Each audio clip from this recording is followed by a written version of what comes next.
get scared? Or do you feel lost? I can smell fear. I've been there before, but you made it through the storm again. You did it on your own again. Goosebumps in your skin. Do you feel what I feel? I'm waiting on you to notice that you got what you wanted. We don't got time to cry right now. Only got time to focus. 2 hits on a wait list. I was armed and dangerous. Take a shot, leave them faceless. I was armed and dangerous. On a whole different level. I can see why they hate. I was armed and dangerous. I was armed and dangerous. You should have noticed. I've been focused. You should have known I'm locked and loaded. You should have noticed. I've been focused.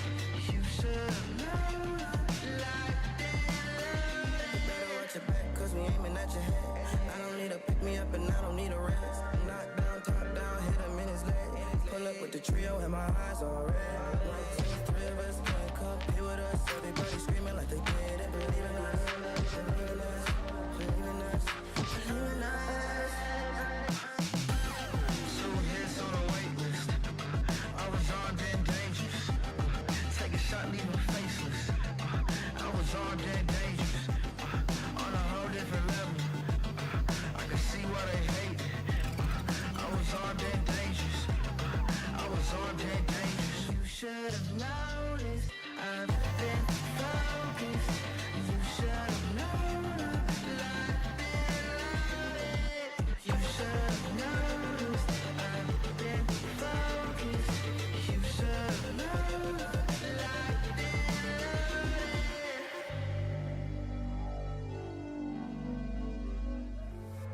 The French word souvenir means to remember.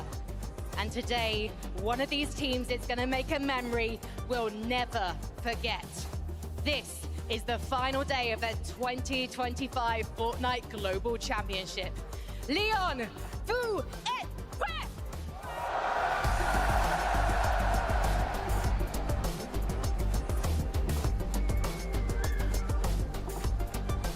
Lyon, est-ce que vous êtes chaud? C'est la deuxième journée des Fortnite Global Championship. Hier, on a eu 6 trios qui ont fait des performances exceptionnelles. Ça a commencé par le trio de Canada Rapid et Bolt, mais aussi Quizzy, Sweezy, Mertage, back to back to back, top 1. On a eu Flixy, Veno et Vico, et ensuite Predoxy avec son trio Pablo et Chino qui ont fait des performances incroyables. C'est les 6 dernières parties. Un trio va être couronné champion du monde. Bonjour, Joker, comment ça va? Ça va très bien et toi? Are you ready? Je pense ça. Wait, I think I am ready, but we need to keep testing this crowd, I think. Je veux vous entendre! I'm going to be testing them on their English very soon, Benji, I think. Oh yeah, ça va être incroyable. Qui? Francky! Francky! Merci à vous, but today is not about any of us except these players. And the winners will be raising this silverware created by Thomas Light. It is the most beautiful silverware, but it also means that you are the best team in the world when you raise it. The question is, can Queasy, Swizzy and Murstache hold on until the end of Game 12, Benji? Est-ce que, mesdames et messieurs, vous avez vu ce trophée qui est juste magnifique? Il a été fait par Thomas Litt, qui a vraiment préparé énormément de choses, et notamment ce trophée. Il a aussi été participant au Pro-Am, et globalement, il est magnifique. Est-ce que Quizzy, Sweezy, Merstach vont le soulever ou pas? Eh bien, on va voir ça. Alors, Benji, get this crowd to show the rest of the world how the French can make some noise for me, please. Est-ce qu'on peut faire un maximum de bruit pour ce magnifique trophée et savoir qui va le soulever? And there's so much more of that to come today, but for now, let's talk about what happened in Game 1, 2, 3, 4, and 5, and 6 yesterday with the analyst desk. Fortnite fam, welcome back to the Global Championship. This is day number 2. It is great to be back here with some of our favorite friends, these players, and this amazing crowd. We've already seen several clips of you guys going crazy. There's moments where you couldn't even hear what we were saying because the noise was so loud. And that's what we're here for. And of course, we're also here for some Global Championship or champions to be crowned. Day 2 feels a little bit different. Maybe it's the looming thought, the obvious idea that after these 6 subsequent games, we're gonna crown global champions. Only 6 games separates us, Mini Miner. I'm excited. Day 1, what an incredible day that was. Day number 2 can only get better, I'm sure. Yeah. And with this crowd, the way they've been reacting to what's going on in the game, it's gonna... Da spielen wir noch ein bisschen Fortnite, noch nicht?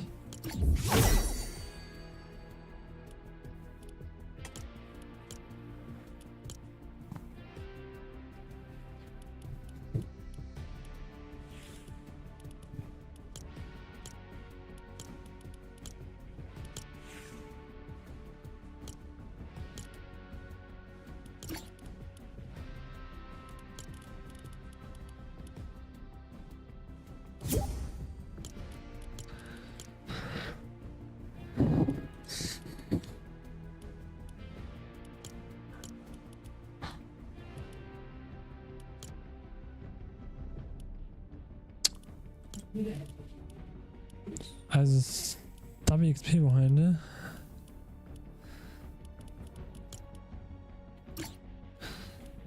Warte.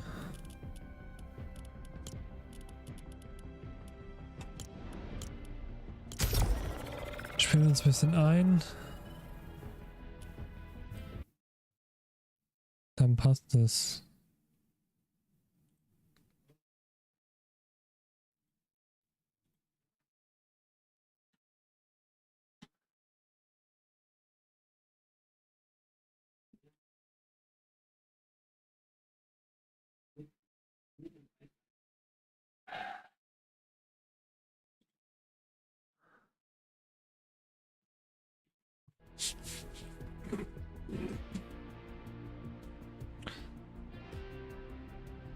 Haben wir noch einen Mapbauer hier im Chat?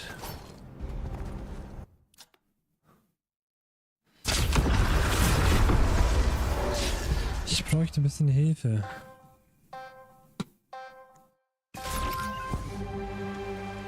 Ah nee, das ist die falsche Map. Das ist die Map, die nicht funktioniert.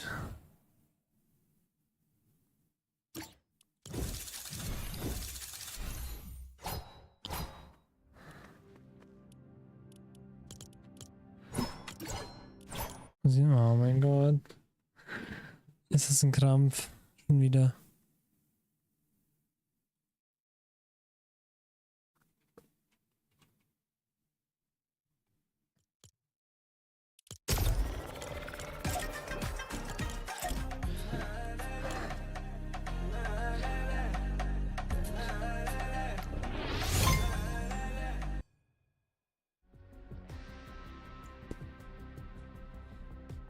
Boah, gestern bis 7 Uhr GTA gespielt. Also eigentlich bis heute 7 Uhr. Ah, das war crazy. Nie mehr wieder.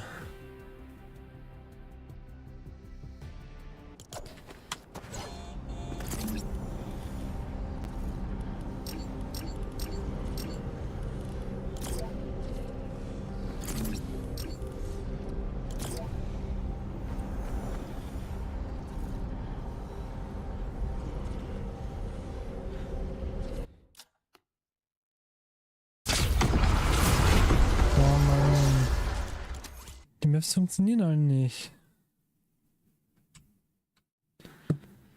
Ich kann ja auch nicht mehr in Fortnite hochladen, weil ich sie schon in UFN habe.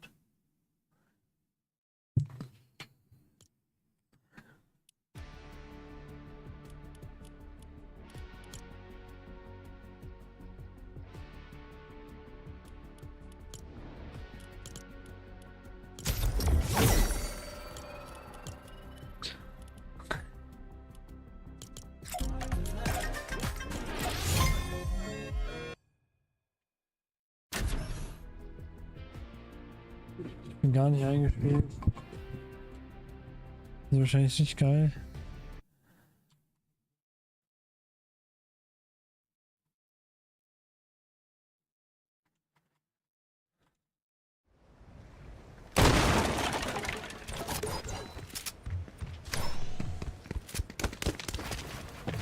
Ja.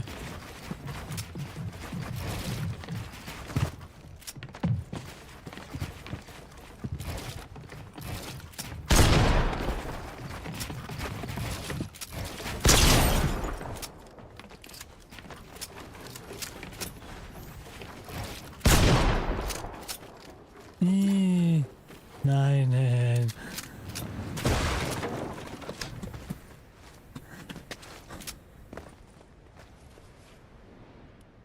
Hatte keinen Bock mehr. Geil.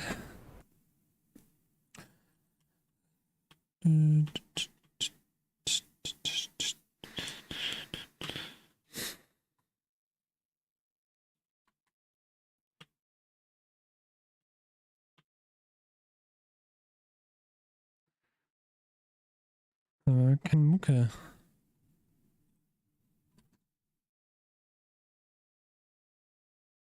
Them was the easy part. Holding it is a different story, but they also make that look easy. As you can see right here, they decided to go ahead and beef up a bottom layer of the higher ground and then have two players actually play a couple of extra layers above that. Strategically speaking, right in the game right now, there's Flowberry Fizz in the game.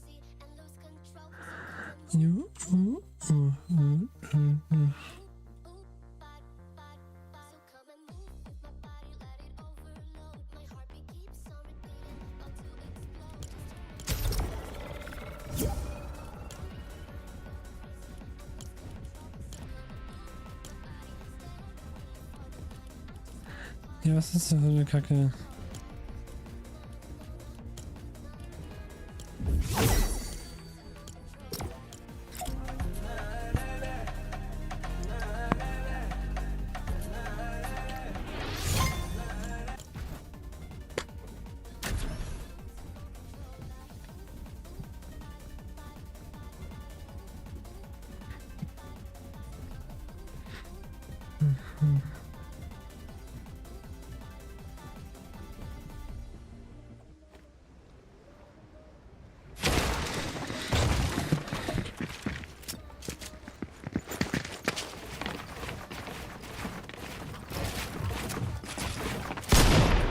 Ist nicht schlecht. Perfekt, klar, wollte ich schauen.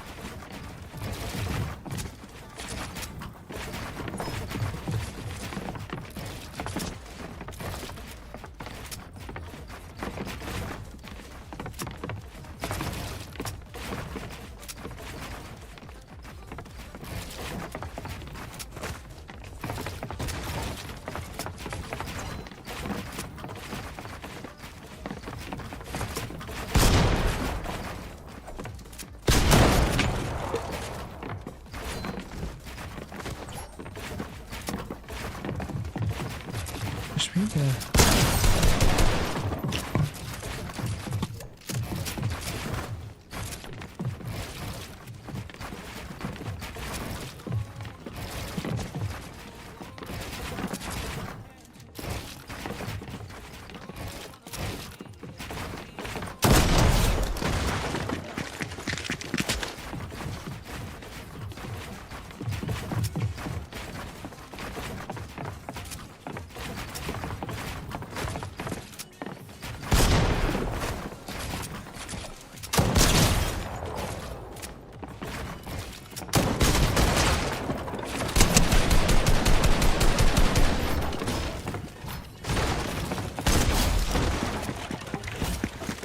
Macht gar keinen Spaß.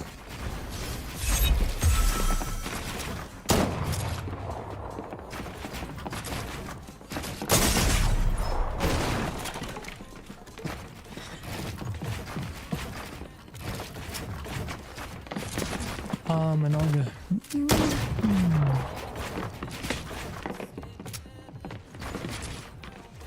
Ich versuche gerade zu piesten. Wo kann man hin? Hier piest. Will auf den Klick gehen oder was, hä? Trotzdem nicht.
Macht er?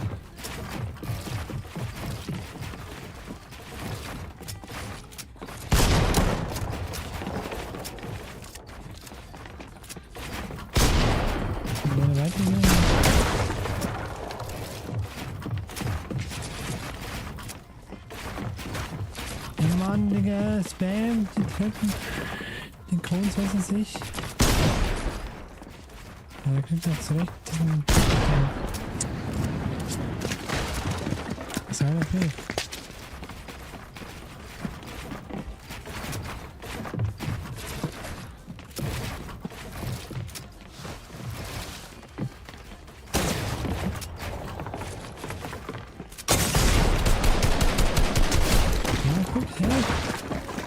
geht da so rein? Ich check es nicht. Und der Leute sagen, dass sie Mechanics hat. Mir nicht zu überzeugen ist. Ja, hat schon mal von den Spiel auf jeden Fall.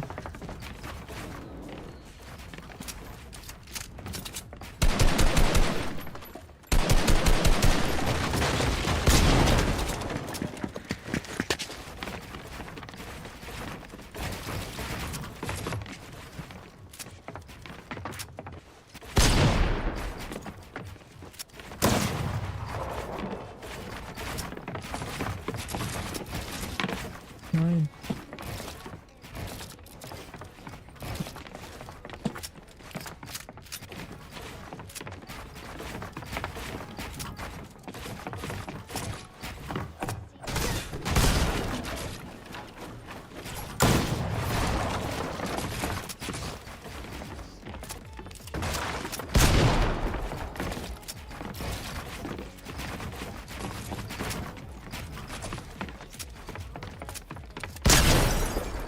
Jetzt langsam weit.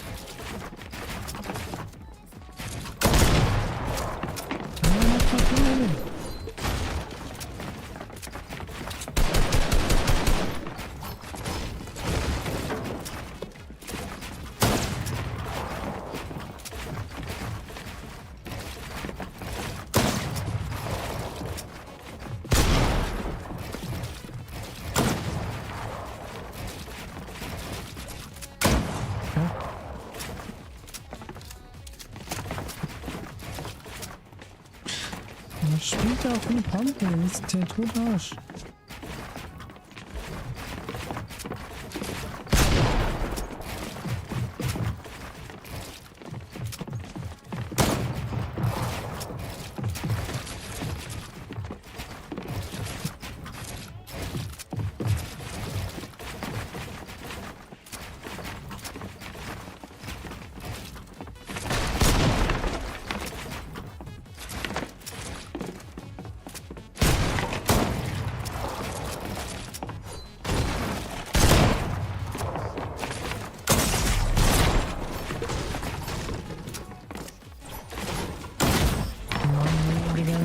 Der ist der Max im Arsch.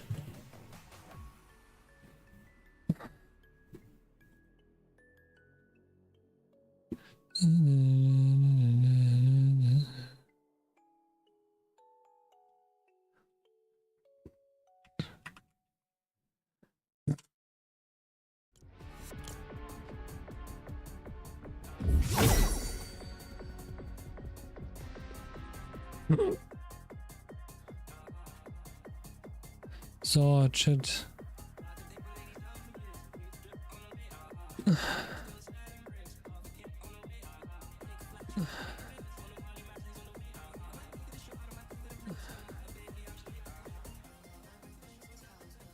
Chat, seid ihr da? Chat, seid ihr da? Ah, ich glaube, es funktioniert.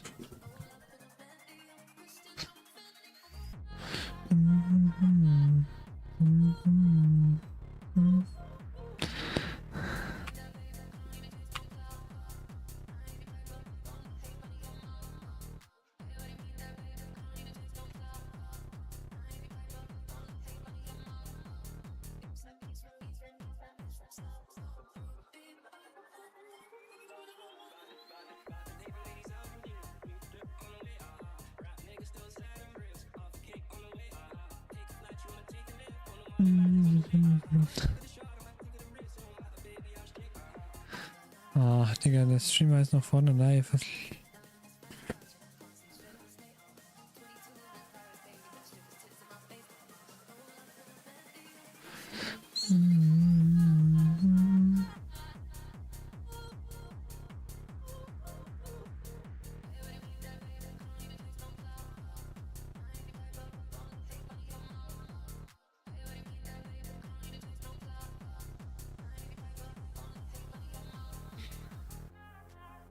Bye.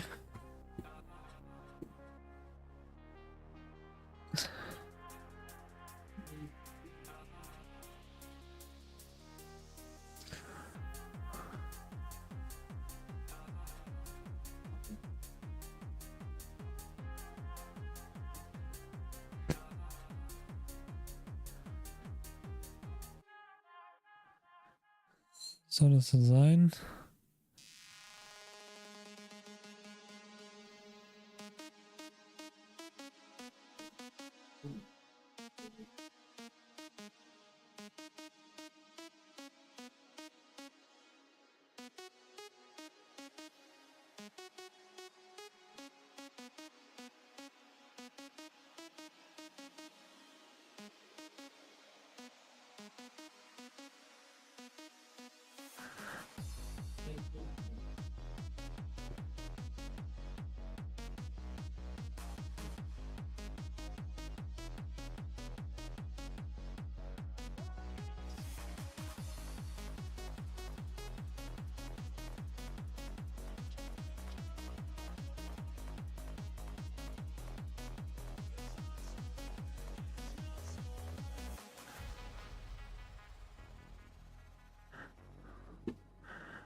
Tea's gone cold, I'm wondering why I got out of bed at all.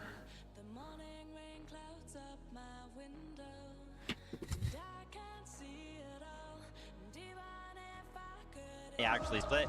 Clearly right now, I actually for both of the trios, they were doing very, very well yesterday. Obviously being in third place, performing a little bit better is going to be SETI, but you know, throw it all the way back to Invitational. That was so long ago, and the fact that SETI is still up here competing on the global stage and doing very, very well, just awesome to see. Yeah, I think a lot of people would have had this team a little bit lower down on their predictions after day number 1 because they look at the drop map, they think, yep, contested, you know, they're still going to get middle of the pack. And especially with Cammy and SETI's history, we sort of know that team is not the greatest off-spawn fighting team, so a lot of people had questions. Now, Cammy has split with SETI. How are things going to go for them off-spawn? And things have been going really, really well for them as, in terms of day number 1, so I'm really excited to see what this team can do now. I mean, You want to talk about storylines, right? Yapko kind of coming in last globals to kind of be that sub player, pick up a top 10 himself, kind of SETI scouting out that, like, whoa, wait a minute, that looks pretty good. How can you do that? Yeah, picking up a great piece of talent there. And then, of course, Panzer to fulfill the trio is working out perfectly right now. Now, guys, of course, there's a little bit of an asterisk, right? These guys are contested. Now, it seems like it's working out so far, but if something were to kind of go in the opposite direction, it could spell disaster for the trio. I feel like, based on what we've seen, that shouldn't be the case. You know, I'm happy that you kind of talk about them being contested because, you know, me and Minnie kind of sat down last night. We were looking at the games, and it's very, very hard for us to catch everything that kind of happens in the other games because there's so much going on. But actually turns out SETI, Yapko, and Panzer were only landed on 3 times by Aspect, Hazy, and Tinka, right? So it's kind of like this weird thing where it's like half the time they're going there, half the time they're not. Are they going to be contested today? Are they not? Yeah, it's tough for them now. It's tough for SETI's team, right? Because, of course, Tinker's team, they were landing there a few times, then they decided to go elsewhere, and it wasn't like 3 games on, 3 games off. It was sort of sprinkled around, right? They're going in different drop spots. So I think that does prepare SETI's team in a way, right? They're prepared for an uncontested and a contested situation, which they've been doing really, really well. But now I think it almost begs the question of what is Tinker's team going to do now, day 2? They've been watching the VODs. They've been looking at what they're doing wrong. So could that throw a spanner in the works of SETI? Will we see that same performance? I certainly hope so, though, because they're doing really great. Okay. Of course, you pull some examples for us, Vivid. Kind of talking about the trio, maybe how they've rotated, because, you know, we're impressed by this performance. Yeah, I mean, they've been doing super, super well, and like Minnie mentioned, you know, of course, being contested. It was only in 3 of the games. They did, of course, win every single time it actually ended up happening.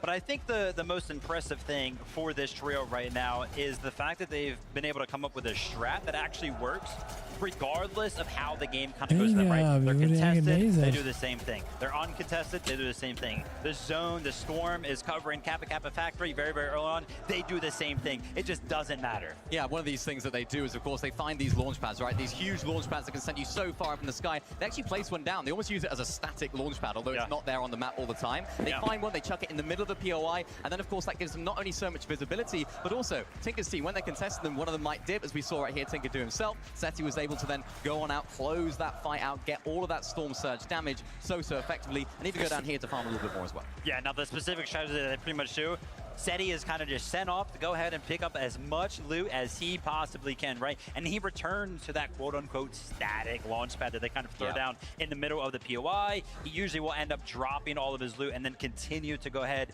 and pick up more stuff. Yeah, and Panzer does all of the surge damage up on this massive base right here. We see them shooting at Malibuka right here, and this is a really important role for this trio because Panzer, remember, this is his first time on this stage, so big role for a player of that caliber. We know how good he is. He sort of burst onto the scene at the beginning of the year. here, and is doing very well on LAN as well. Of course, being the trio with the most storm damage taken as well, right? That's why we kind of talked about it, right? They will make sure that they pick up enough loot from all of the surrounding area, kind of using that launch pad. They don't mind delaying it because, again, they still have that launch pad to kind of flow in or fly into the zones. They've stayed in this game, this example, all the way until 4th, right? Nice. The launch pad's such an important part of the strategy, and so is just kind of hiding away in the storm. Yeah, they get so much surge damage early. They're sitting inside the storm, getting all those heals. When it comes to the end game then, playing low ground, playing consistent, sort of back to what we used to see with Cammy and Seti when they were a duo, right? And even a trio as well. So it's great to see these guys playing. They seem to make the most of the games they make. So cool, right? Thinking launchpad, we should probably save that to the end game, right? Changing up how you utilize that. Look at the advantage this trio's got. Now, of course, we do have YGLKORB standing by. Let's hear from him. I am so glad that YGLKORB is back representing Europe and doing it in such fashion. YGLKORB, when you came back from North America and joined up with Panzer and Seti, did you expect your trio to do so well so quickly? I'm not sure. We were last second trio. We had a lot of stuff to learn together about each other. And we managed to do it before FNCS and Globals, and now we're a pretty good trio. Well, you must have the chemistry because you're doing incredibly well off spawn at Kappa Kappa Factory. What do you think is going so right for you there? We put in a lot of time on practicing it before here. Like in customs every night, we played Osmans against other pro teams. Ils ont eu beaucoup de choses à travailler quand ils se sont rejoints lorsqu'il est venu en Europe de l'Amérique du Nord. Ils ont fait beaucoup d'efforts là-dessus, ils se sont beaucoup entraînés aussi sur leur spawn et maintenant ils sont très très bons. What does your experience, because you're used to LAN, do you think it helps you? I don't think it helps me, I don't think it gives me worse. Like it's just, it doesn't matter if I'm on LAN, if I'm at home. I feel the same everywhere. So no pressure? No pressure, no pressure. Is it fun to also be playing against some of your ex-opponents in North America and even against an ex-teammate in Muzz? Yeah, I'm not really like thinking about it. I'm just playing it like it's every other final. So at the end of today, are you going to be lifting that trophy? Hopefully. Well, we will see. Let's head back to the desk. Try to keep things calm, cool, and collected, right? Calling out, hey, I'm just treating this like every other final. That's a great mindset, right? Because things, again, we continue to talk about it with this type of crowd. Things are on another level of pressure. And I love that YGLKORB, I mean, he's kind of been under this pressure before. Mini, right? At Gamers 8? Yeah, Gamers 8 2023, of course, ended up winning that event on LAN. Of course, different game mode, you know, regardless, it doesn't make a difference, right? LAN is still the same, same sort of environment. So I think that definitely has a part to play now. You know, he was leading very, very well in the first day of that. Now coming into today, third place, looking good for them. That experience is going to be so, so vital for him in front of a crowd like this on LAN. I know he says it's the same.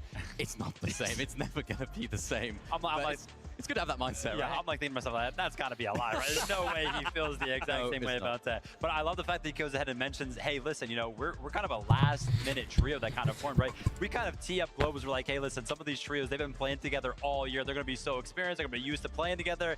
And then a team that kind of forms in the last second, right? Kind of buzzard beater, ends up doing this well, man. It's just awesome to see. To think this is one of these three trios could be our global champions, right? They are fighting right now, tooth and nail. I'm almost curious, right? Is day 2, is this pressure going to be more? Are they feeling the stress of like, okay, everyone is looking at us in the top 3. Is that going to slow them down? I don't know. You think eyes are really on the top 3, right? I feel like everybody kind of has the same sentiment. All eyes are on first place right now. How do we stop? How do we give ourselves kind of this best chance, which is kind of good when you think about it for Seti's trio. Hey, listen, the race is on, and all eyes on Queasy right now. They got to be feeling good. Oh, man. Your high eyes right now are actually on this crowd, Vivid. We've got Frankie standing by. Why don't we hear from this crowd right now? Leon! Are you ready? Est-ce que Lyon, vous pouvez vous mettre debout? Allô? Mettez-vous debout, parce qu'on va faire un maximum de bruit. On est bientôt à l'ouverture de la première partie. It's beginning of the first games. This is why I love this crowd. You ask them nicely to do something, and they do it, and they look so good as they do. Should we test their voices now? Oui, est-ce qu'on peut? Parce qu'elle trouve que vous êtes très énergique. Est-ce qu'on peut? Nochmal. Hast du gestern ab und gespielt? Ja, habe ich. Hast du es gut bekommen? Nee. Schau nicht, das war so tot. Und dann noch 40 Minuten, also 1 Stunde verlängert auch noch. Also man erwarten musste. Wir kommen nie gute Sachen. Schau nicht. Mach irgendwas. Hallo. Wahrscheinlich bekomme ich gute Sachen bei Elfen. Ich habe einen Elfen Lucky Block bekommen und das war's. Ich habe 4 bekommen. 4? Ja, da machst du auch. Es kam bei jedem kamen 3 hintereinander. Man hat 4. Also ja, auf einer bestimmten Zeitpunkt. Ja, stimmt. Bist du auch reingegangen, genau den Zeitpunkt oder was? Nee, ich habe die auch bekommen, aber ich habe zweimal Karte und so bekommen und diese Bombitos, keine Ahnung wie die heißen. So. Kommst, gehen wir das mal, kannst du uns selber treffen, das kann ich mal mit meiner Base, mit deiner Base gucken kurz. Ich spiele jetzt Fortnite. Er kann ich, wenn ich auf mein PC jetzt in Roblox reingehe, ne? Dann in ein Admin-Server, also Privatserver reingehe und dann AFK da bin und dann weiter Fortnite spiele, höre ich dann, wenn ein guter Pet kommt. Ja. Aber wenn ich dann welche nicht rauskriege oder so, oder? Nein. Machst du es auch immer? Nein, ich spiele da kein Steel Brainwood, weil es bringt nichts jetzt AFK da zu stehen und warten, bis ein gutes Pet kommt. Warum? Ja, weil vielleicht eins in der Stunde kommen wird und das brauche ich nicht mal, weil es zu schlecht ist. Ja, was, wenn ein richtig krass kommt, auf einmal so ein Lagranda oder so? Ja, dann ist mir egal. Ich denke nicht. Du denkst, ich grinde das Game durch, mach ich aber nicht. Ich habe schon 30 Showdowns verdient, weil ich einen anderen Account verkauft habe, weil der gut war. Und eigentlich kein Skript, was ich dachte, das wäre das beste Account, den es gibt. Vertrau mir in irgendwas Starkes, was kleine Kinder, wenn dafür so viel Geld ausgeben. Ja. Ohne Ich hatte nur einen 4 Millionen Pet und der hat mir einfach 30 Euro dafür gegeben.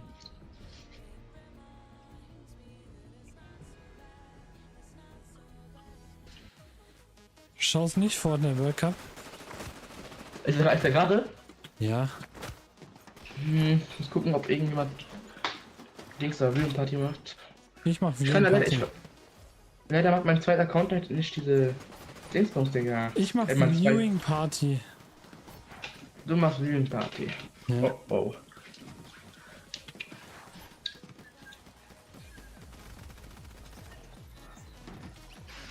Geringverdiener. Nicht? Ja. Mhm. Guck meine an. Aber egal.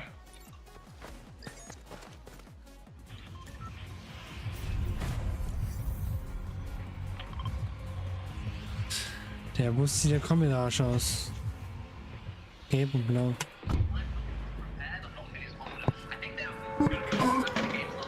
Nächste Game erst in 30 Minuten, oha. Ja. Digga, wieso schaust du jetzt zu, Digga? Mach mal Ton aus. Okay. Ich geh alles W-Key, ne? Du weißt nicht, Digga. Oh mein Gott, ich bin so gut geworden, ne? Ich hab heute so geschittet, Digga. Oh mein Gott.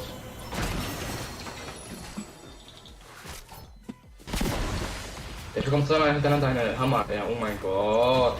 Ah, ich hab aggressiv.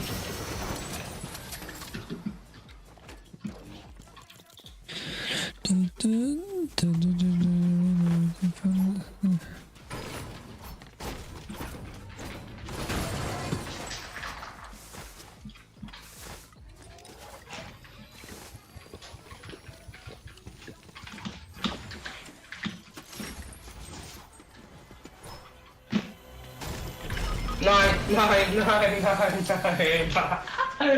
Also mit Charge, Digga, und ich muss nicht mal nachladen. Kann 300 Mal pro Sekunde schießen und wird dann 175, Digga.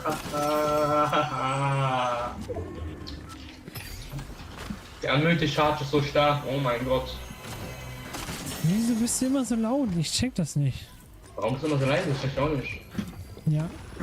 Gegenargument. Das ist kein Gegenargument. Wenn du drüber scheißt, hörst du mich nie halt nicht. Ich will schon.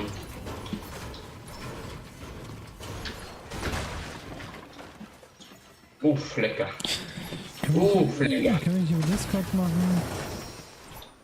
Warum muss ich reinkommen? Ich hab dich einfach ausgesperrt, jetzt kommst du rein. Das ist halt dann dein Pech. Hä? Du sollst reinkommen. Egal. Okay, ich ruf dich an,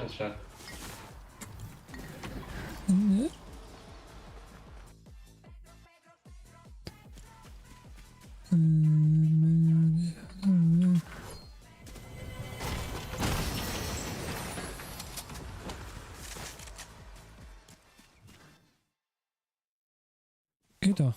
Gegner on me. Hallo. Hast du Bock Fortnite zu spielen? On me. Hast du Bock Fortnite zu spielen? Fortnite, was? Hast du Bock Fortnite zu spielen? Ich verstehe nichts, bei mir ist Gegner. Er schießt. Dein Down hier, ey. Ob du Bock hast, Fortnite zu spielen? Ich spiele gerade Fortnite. Oh mein Gott, er versteht nicht, dass Ironie ist. Ich fand das ihn. Nein, er baut sich ein. Guck genau, achte meine Aura, Digga. Das ist absolut 1 AP. Ja, kann ich recht geben. Du weißt nicht, wer ist.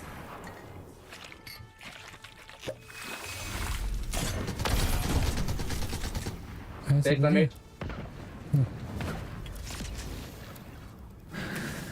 Ist gar nicht gerappt.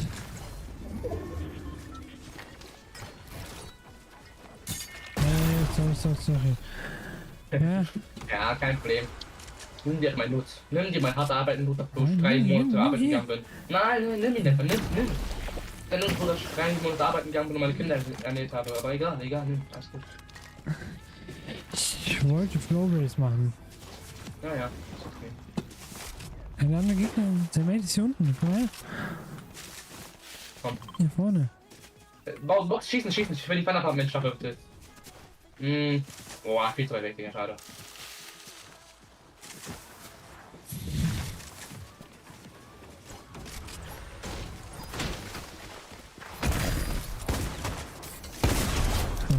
Hinter dir. 60, der eine.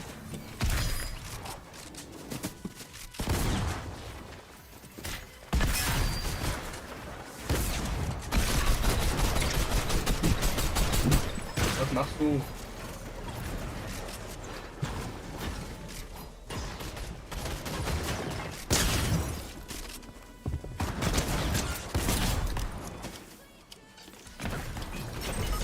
Nein. Was auch bei dir neu ist. Ja, das ist neu, dein Mate ist da wieder. Der hat eine goldene Wäsche, glaube ich, Digga. Das musst du unbedingt haben. Mächte gibt's nicht. Ich meine 3 Schuss, also Gatekeeper. Torwächter fahren, Torwächter. Wenn ich die hab, der ist unschlagbar. Cool. Kann Reason nicht gegen mich machen.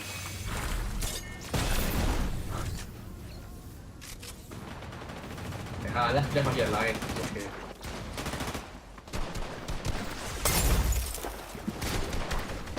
Hier ist nicht so und lass mich hier verrecken. Er kann Ja, durchschießen. Immer wenn ich baue, Digga, ist automatisch mein Stein oder Metall als erstes anstatt das Holz zuerst. Er hat irgendwie durchgeschossen durch alles. Ja, ich sag der. Natürlich. Vielleicht ist man das macht. Pass auf, er leckt. 30. Break. Oh, er geht eine One-Pump, Digga, und kriegt einfach, macht 560 auf mich. Geil. Na,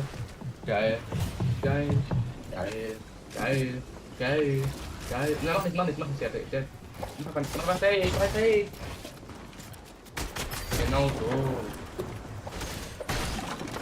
Boah, der ist 3 Videos miteinander. Sag, nicht nein. Mann! Digga, so ein dummer Spieler, Digga. Dachte nicht auf mich. Sehr gut, Digga, ich bin so schlecht. Guck mal, aus Super bekommst du schlechte Waffen als aus der Was ist das? Nett!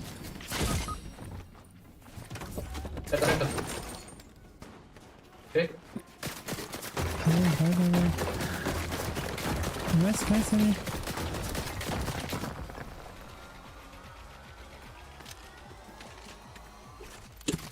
Sehr schön.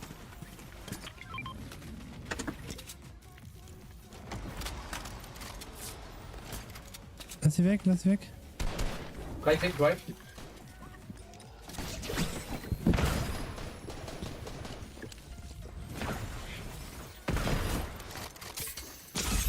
Was hat er schon auseinandergenommen?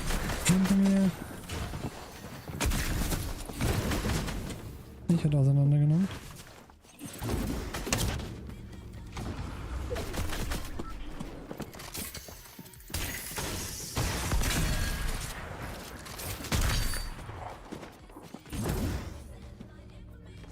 Hey, ich lecke.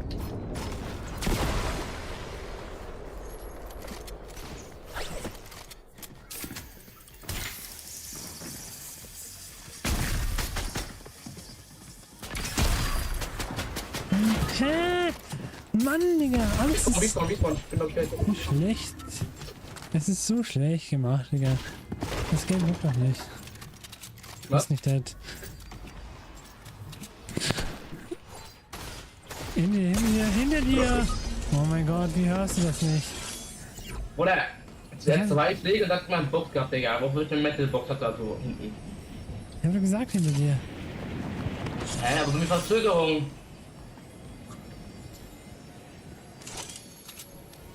Oh, der hat nur 2 Schläge gebraucht, der war 6 Ritter mir also.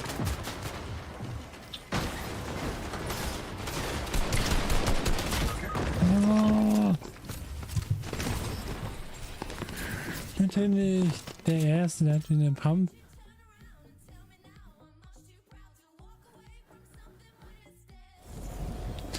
Ja, guck mal, du chillst, da kommen die Eier. Was anderes?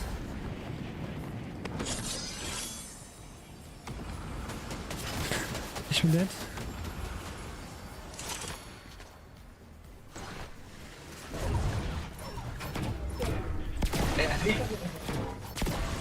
Jackie! Hallo? Oh mein Gott. Bist du da oder nicht? Bin dead. Bist du da? Nein, ich bin nicht mehr. Ja, guck mal, der Vita von mir hier. Was ist das? Was? Erzähl. Oder komm bitte zu mir, komm mal bitte zu mir. Nein, Okay. Moment. Nein, Digga, ich kann... Zone ist nicht Komm, verlieren, aber schnell. Ich hab Metnebel, komm. Alles gut, ich hab auch. Ja, komm. Wieso muss ich kommen? Weil du sehen musst. Ich will's nicht sehen, ich will sterben. Du musst da sehen. Ah, jetzt liegt Digga, schließt doch das Gate. Okay, ciao. Ganz ehrlich, ich werde jetzt zum Maurice, nein. Ja, das ist so geliebt, glaube ich. Wann kommt er eigentlich wieder online? Keine Ahnung. 132. Was? 132. 155? Okay. Vorher zeigen. Ich will auch deine Mann. Ja, eine 100 gefühlt. Gefühlt. Aber mehr als 100. Oh, kommen jetzt 2 Gegner.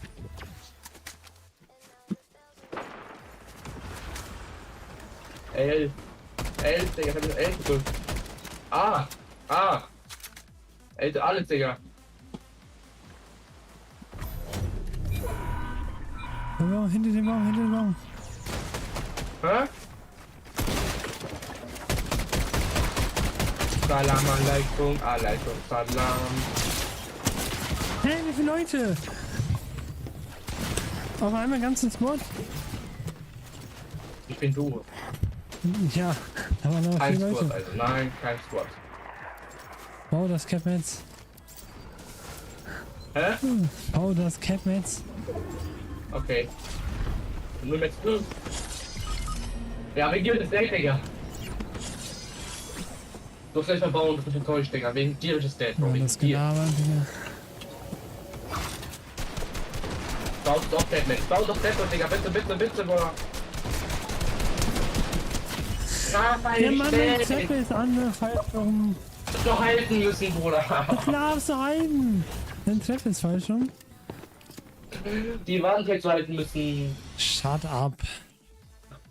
Jetzt geht's los, also wir sehen uns, ne? Ciao. Some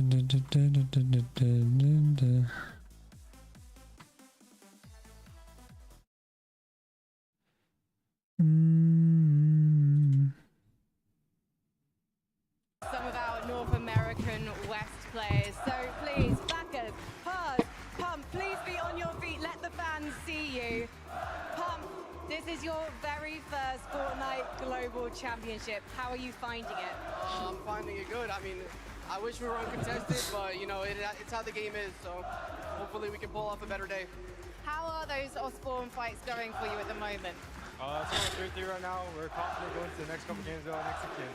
Have you been discussing how you're going to overcome the situation? Das war das Spiel, krass. Oh yeah, we're pretty. We got everything covered right now. We got locked in for it. Interesting. Paz, tell me, you are at 18th on the leaderboard. Obviously, 6 more games, everything to play for. Do you play it safe, or do you play it like you have nothing to lose? I mean, we definitely aren't here for some mediocre placement. We're going to try our best to end up top 5 at the end of the day. Well, you won majors 1 and 3 in your region, so I know you've got it in you. Thank you so much, guys. Let's head to Choca. Eh bien, mesdames et messieurs, nous sommes avec iDrop, Camille et Chari. On va leur poser quelques petites questions. La première question qui me vient, the first question that comes to me, it's you're on the 9th position. So you're close to the top 5, closer to the top 5. So how will you bring your team to the top 5? I think we just gotta follow the game plan like we did yesterday, and made a couple changes. Just gotta make sure we don't have any 0-point games, and just stay focused today. And so you did a great job on consistency, because being top 10, top 9, it's already something very great. Do you feel confident for this second day? Yeah, I mean, I feel as confident as I can be. I think we're just gonna do our job and try to perform the best we can. Ils vont faire de leur mieux. Frankie, it's your time. Merci, Choca. Please let me introduce you to my new friends, Salco, Ark, and School. This is their first ever Fortnite Global Championship, and they're sitting in 12th, which is incredible, boys. How have you found the action so far? It's been really fun. I'm proud. We're gonna get top 5 today, and it's gonna be a beautiful experience. Interesting. I'm loving the confidence. Where is this coming from? We're just the best fighting team here, and any trail that runs into us will always just get wiped. Okay, are you expecting teams to come running into you? No, we're gonna be running into them. Interesting. Okay, I can't wait to see you guys dropping from the battle bus today. Good luck, guys. I think, though, we need to hear some more support from the crowd. And Leon, would you like to meet your final teams?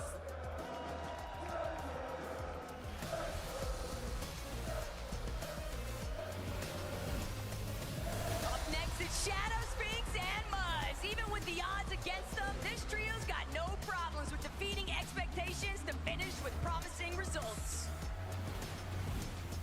The terror of EU, Flixie, Benno, and Vico. After day 1, they showed their potential with 1 win. Now they need to fully show out in order to steal that top spot. It's a new day for Razzle, Raito, and Tay-Tay. And after having the night to review, maybe they'll bring some new results with it. A warm welcome to Pablo, Brodoxy, and Chino. Being contested didn't stop them from getting a victory. Now they just need to continue to take matters in their own hands and win it all. Being Malabuka and Wax with the heart of Leon behind them, it just might be all the motivation they need to kick things into overdrive for a strong finish.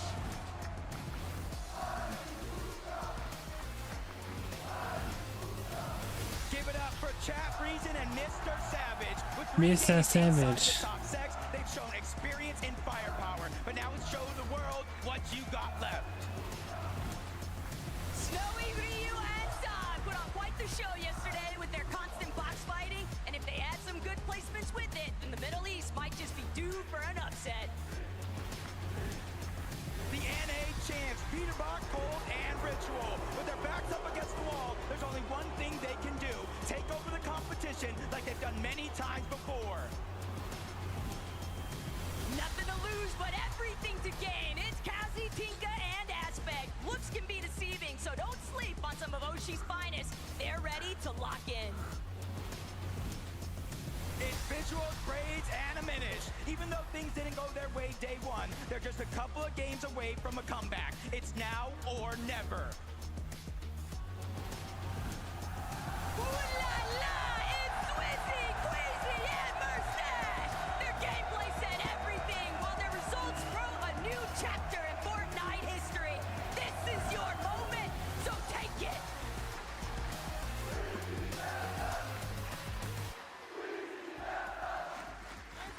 What do you think of the new look, Leon? I'm starting to feel like a professional Fortnite player, but actually now I need to talk to some. Vico, 7th place right now on the leaderboard. Is a win still possible? Yeah, I think like it's kind of hard, but 1% chance, 99% faith. I think Queasy's Cup is in the bag though, but nothing's impossible, you know?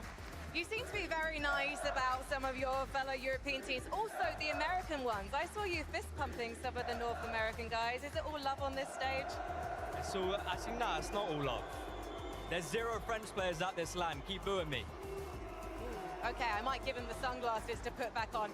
Flixie, let me come to you because you do have top 5 experience from last year. And I want to know how you learned to go even further from last year to this year. I mean, this year we placed first in Globals in the first FNCS, so we know how to win and we're going to do it today, so yeah. Well, I have a feeling these guys are going to start to really enjoy being the villains when they prove themselves in just a few moments. But for now, let's head to Chocker. Hello back. Cette fois-ci, je suis avec Fredoxy, Pablo Wigo et Gino. Ils ont gagné la dernière partie hier soir. You won the last game yesterday. How you feel? Because you are the last one who won a game and you come back. Are you proud of yourself and are you here with a good energy? Yeah, I mean, we finally got to get loot off spawn and hopefully we can continue today winning a game. Ils vont continuer de gagner aujourd'hui. So have you tried to change some things or have you moved anything in your plan, in your strategy? Yeah, we watch viewed, of course, but I can't tell too much here. So let's not speaking about it. Et mesdames et messieurs, la dernière question. Do you feel that the crowd is crazy in France? No, I don't feel like they're against us, but they're definitely with their mate. They are. Thank you very much. Let's go back to Frankie. Thank you very much. I'm just getting visuals and grades to stand up. And Minish, please, on your feet. You're in 22nd place, okay? We can't afford to have you rest on your laurels here. What's the plan? I'm just locking in, you know, I'm getting in the flow state. Just like leaning back in the flight chair. Yeah, that's properly locking in. Minish, what's the plan? We're landing on Queasy. Oh, landing on the hive. That's a very tricky drop spot, though, Braids. What's it? It's an incredibly tricky drop spot, the hive, especially when you're up against the players who are at the top of the leaderboard. Yeah, we have practiced it in the practice arena a little bit, so we should be able to do it good. Visuals unbelievable. This is really going to happen. You're really going to drop at the hive today. I guess you'll have to find out. I think we will have to find out. One last time, please, Leon. Victory!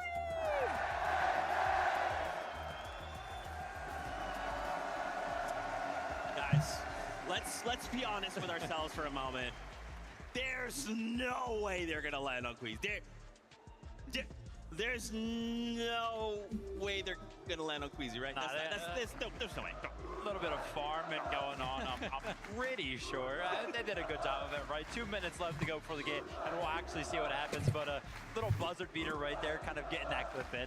Yeah, I don't know if it's a bit of mind games. I don't know. It's not like they're directly contesting them on the leaderboard, right? They're quite far behind. But for that team, you know, they're going to be trying to think about new strategies. What can we actually do to climb our way up in the standings? Because it's a team that we have, of course, seen throughout the year doing pretty well in NA, right? They haven't necessarily had a great season in terms of divisional cups. They haven't been performing so well. So their form coming into it, this Globals is not so great. But when it comes to this stage, anything can happen. You've got 6 games now. The world's your oyster. Yeah, I love. I want to call out Venno there. You know, love him or hate him, Venno is a character, bro. Got the walking out ice cold with the shades on, howling out, hey look, Boomy, there's no French. Trios here, though, that's, you know, that's ice cold, Benno. I mean, yeah, obviously, Benno kind of walking out like that, right? A lot of the trios still seeming to be in high spirits, kind of, you know, Pete reminding everybody of the FNCS wins as he comes out as well. But I think there was one of those walkouts that stuck out more than all of the others, right? And it's going to be the last one, of course. The crowd giving its utmost, loudest roar, I'm pretty sure, of the weekend so far for Queasy, Swizzy, and Mustache, and they deserve it. And they love it. They absolutely love it. They're playing to it. Their play style sort of panders to it as well, right? Playing that high ground play style, the way they can win games, they can have clutch moments. Even the fraggers, of course, doing exactly what they do best, just providing highlight reel after highlight reel. They're a great team to watch. So not only, of course, we have 2 players on M8, they're also just great entertainers as a team. And you can hear it. They absolutely love them, and for good reason. Yeah, man, look at Sweezy. She's in there, man. I love to see this. I mean, guys, look, if we get any more victorials out of this trio today, I will lose my voice, and I feel like everyone in the stands will as well. Again, we could be looking at our new global champions. They have such a lead coming into today, and now we have to just hope whatever else is going on, that they're prepared. Maybe an ace dropped on them. I don't think so, but, you know, we just got to hope that they hold on strong. I mean, yeah, they definitely have to, right? Globals, it's been a very rare occurrence for any of our winners who have 12 good games. So far, they've had 6. If they can continue to do well, pick up those top 5s like they have done consistently so, yeah, nobody's going to be able to catch them. But like I already said, very unlikely that they won't have, you know, a bad game in the mix. And once they do, that's going to kind of open the gates for all of the other trios to kind of catch up. I'm calling it right here. It's not crazy prediction, I'll be honest. Queasy game 1 win. They're doing it. It's such a Queasy thing to do. Looking at the vaults, making sure they're adapting to the lobby, coming out of the gate strong. It's such a Queasy, Swizzy, and Mustache thing to do. They're playing it so well. They might have trouble later on down the line. I think a lot more teams, as we see a lot, quite often in Fortnite tournaments, is they need to try and boost their way up in the standings for their own good. So they might try and take height. But that first game, keep an eye on them. Okay, all right, listen, I'm going to make a bold prediction here. I'm going to say Kanal is going to come back, win 3 more games today, because that's what he personally told me. I'm going to win 4 at LAN. So I got to believe in NA. We're making a resurgence, okay? Don't call it a comeback. We've been here for years, okay? Everything's all good to go. But you heard that sound. The battle bus is ready. 6 games here. Championship Sunday. After this, we will know who the new global champions are. It's game time!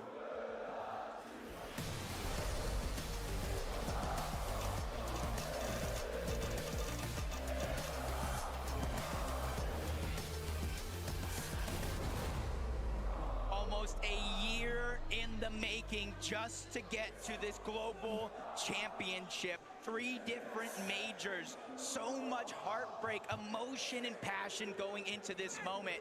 An 185-point lead for Queasy, Swizzy, and Mustache. It's going to take everything that these players have just to take them down, let alone steal away that top spot.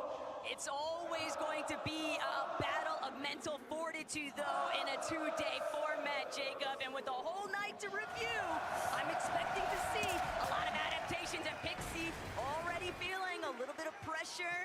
Tags applied from a distance, but this is what it's really all about. Rangers ruin for Noxy. Pablo's already down for Noxy with the sweeper. He's trying to see if he can wrap around, provide a little bit of supportive measures. Atriz is gonna fall. This could be everything right now, but Gino, he's trying to wrap around. Gino knows we might as well just finish this elimination off. We don't want to allow any kind of revive opportunity. 2 eliminations locked in, though, with Tayson having fallen to Chicho.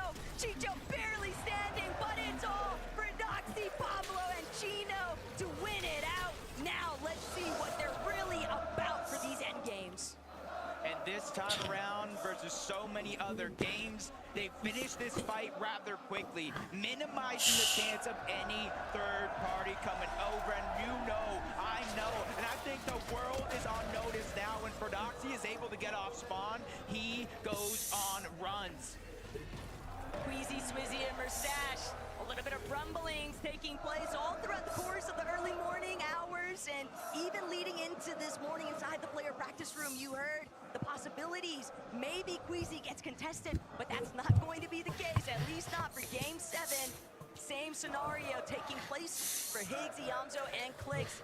And keep in mind, Jacob, these guys are still well within striking range of top 5.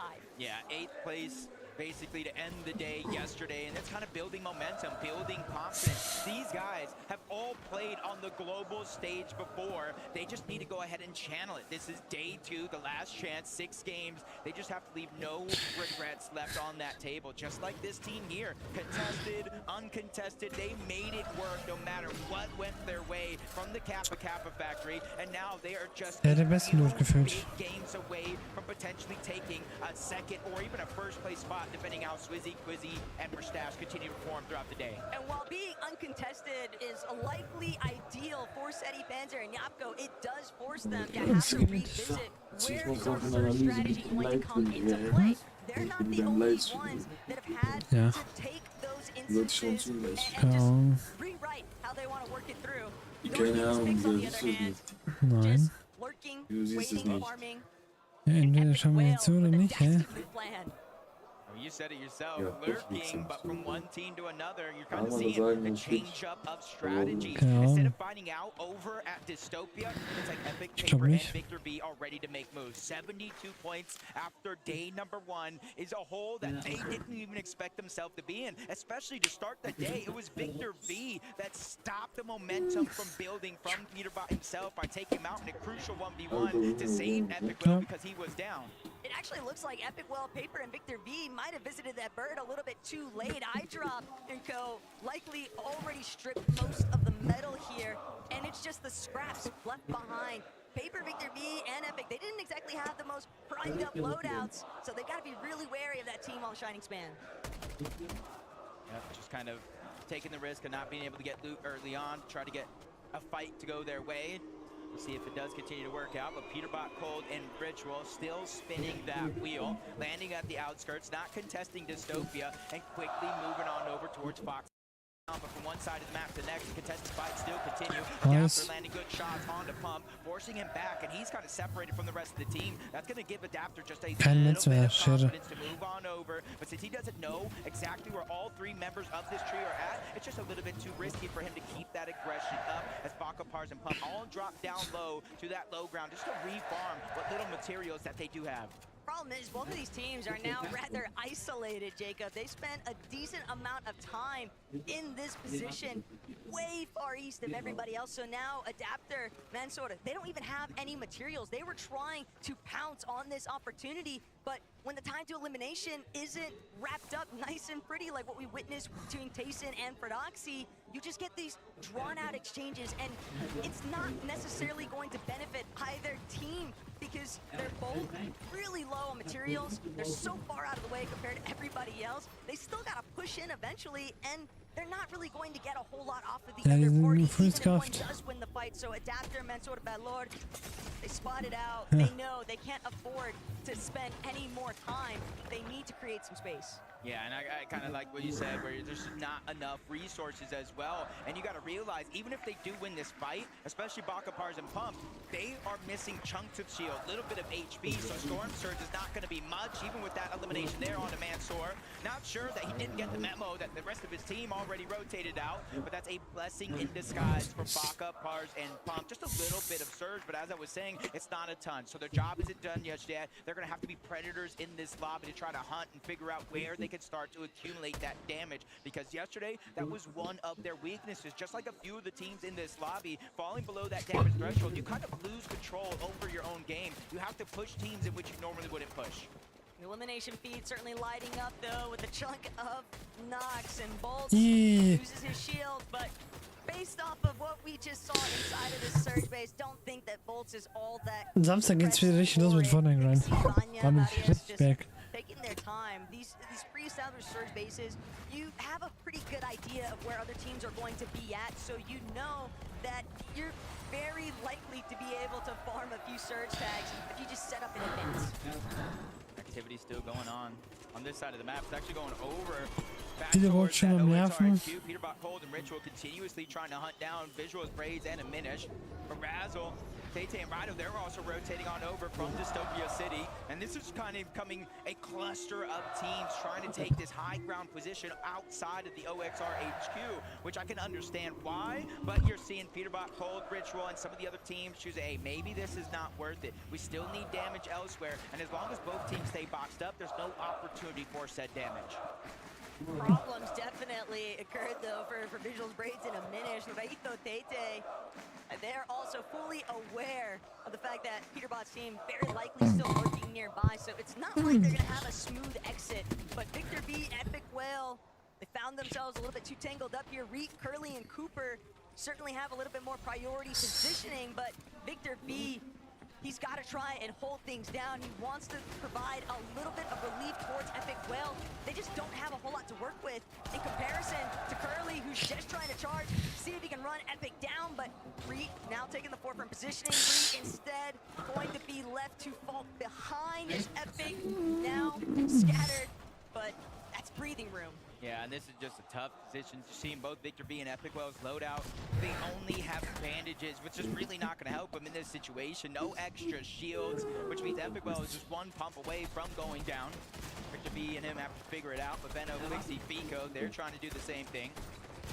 Not necessarily fighting the same off spawn, even with 2 eliminations, quickly rotating away from that Canyons crossing and end up in another exchange against one of Asia's finest, Buyuriru and his whole trio.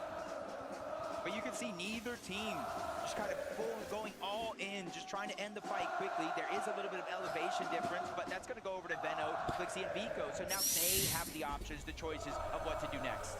The key part, though, about Benno, Vico, and Flixie is you give them an inch, they're going to take a mile here. And they know that they applied a good amount of damage against Medim and Buyuriru, so they could be content with the surge that they built up. But knowing those guys, they're definitely out for more. They want at least 1, 2, even 3 eliminations. But Medim, Wixie, they're going to actually get up close and personal, but Wixie bit off more than he could chew. Vico's going to have no problem shutting that one down, and it's Flixie right in for 2, Benno with 1, but a nice cleanup all the way through. But they just kind of went for an all-or-nothing play, and just the team's timing wasn't there. Medim got kind of shut down. Buyuriru wasn't able to put down pressure because he had the DMR, but now it's turning around on him. Vico, Flixie, Benno, they're dropping down from above. They know they have a huge numbers advantage, and that's why Vico's playing from the top down, trying to cut off any paths, any escape through toward the top, takes a shot, reassesses the situation, knowing his teammates do have the pressure. It's going to allow him to heal just a little bit. As Brian's just getting a good shot. Buyuriru doing the same thing. Benno's being forced back, but the numbers are just way too much for them to handle. Vico gets the last lap on the Buyuriru. If it had been anyone else, might have been a little bit more worried there for Benno, but being here, he still had Flixie and Vico to back him up, no problem. Only 52 HP remains, though, for Medium, and whether or not Flixie, Benno, Vico decide to stick around, they might realize there's a third party that could easily roll on over, but they found the eliminations they needed to, so now they can just look to cut off a non in the process. Yeah. They got that same feeling that you did. Somebody might be pushing over. The fight might have taken way too long, drawing a lot of attention, and yes, it actually has. All the way from across the ocean, OCE from that low side on the map.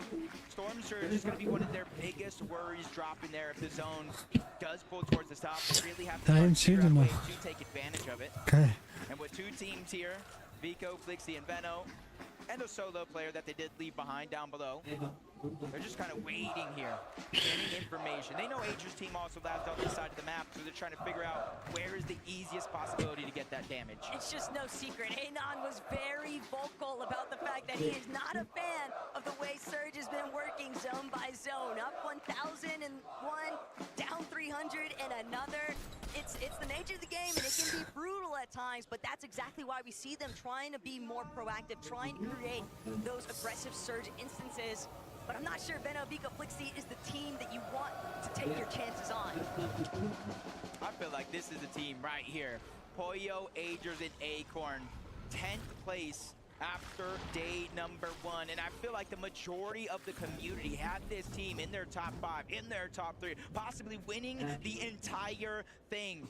But now, Acorn, one of the best IGLs, Poyo, one of the best fraggers in the game, and then Ager's the guy that can do it all. They're really going to be tested throughout these 6 games, just like Cammy, Audi, iDrop, haven't left their drop spot not any bit. When this fight continues to come to them, from Epic Whale's team to Tay-Tay's team, they're all just trying to get as much Storm Surge's damage because they know that's the kind of currency, that's the flexibility that allows you to rotate early when the zone pulls towards the north. That's something you can focus on versus everybody else. But these kind of scrappy box fights are exactly where Asia tends to shine, and that's why we see a little bit of reservation there from iDrop, Cammy, and Hottie. They know what kind of position they're currently holding on the leaderboard. They don't want to give it up.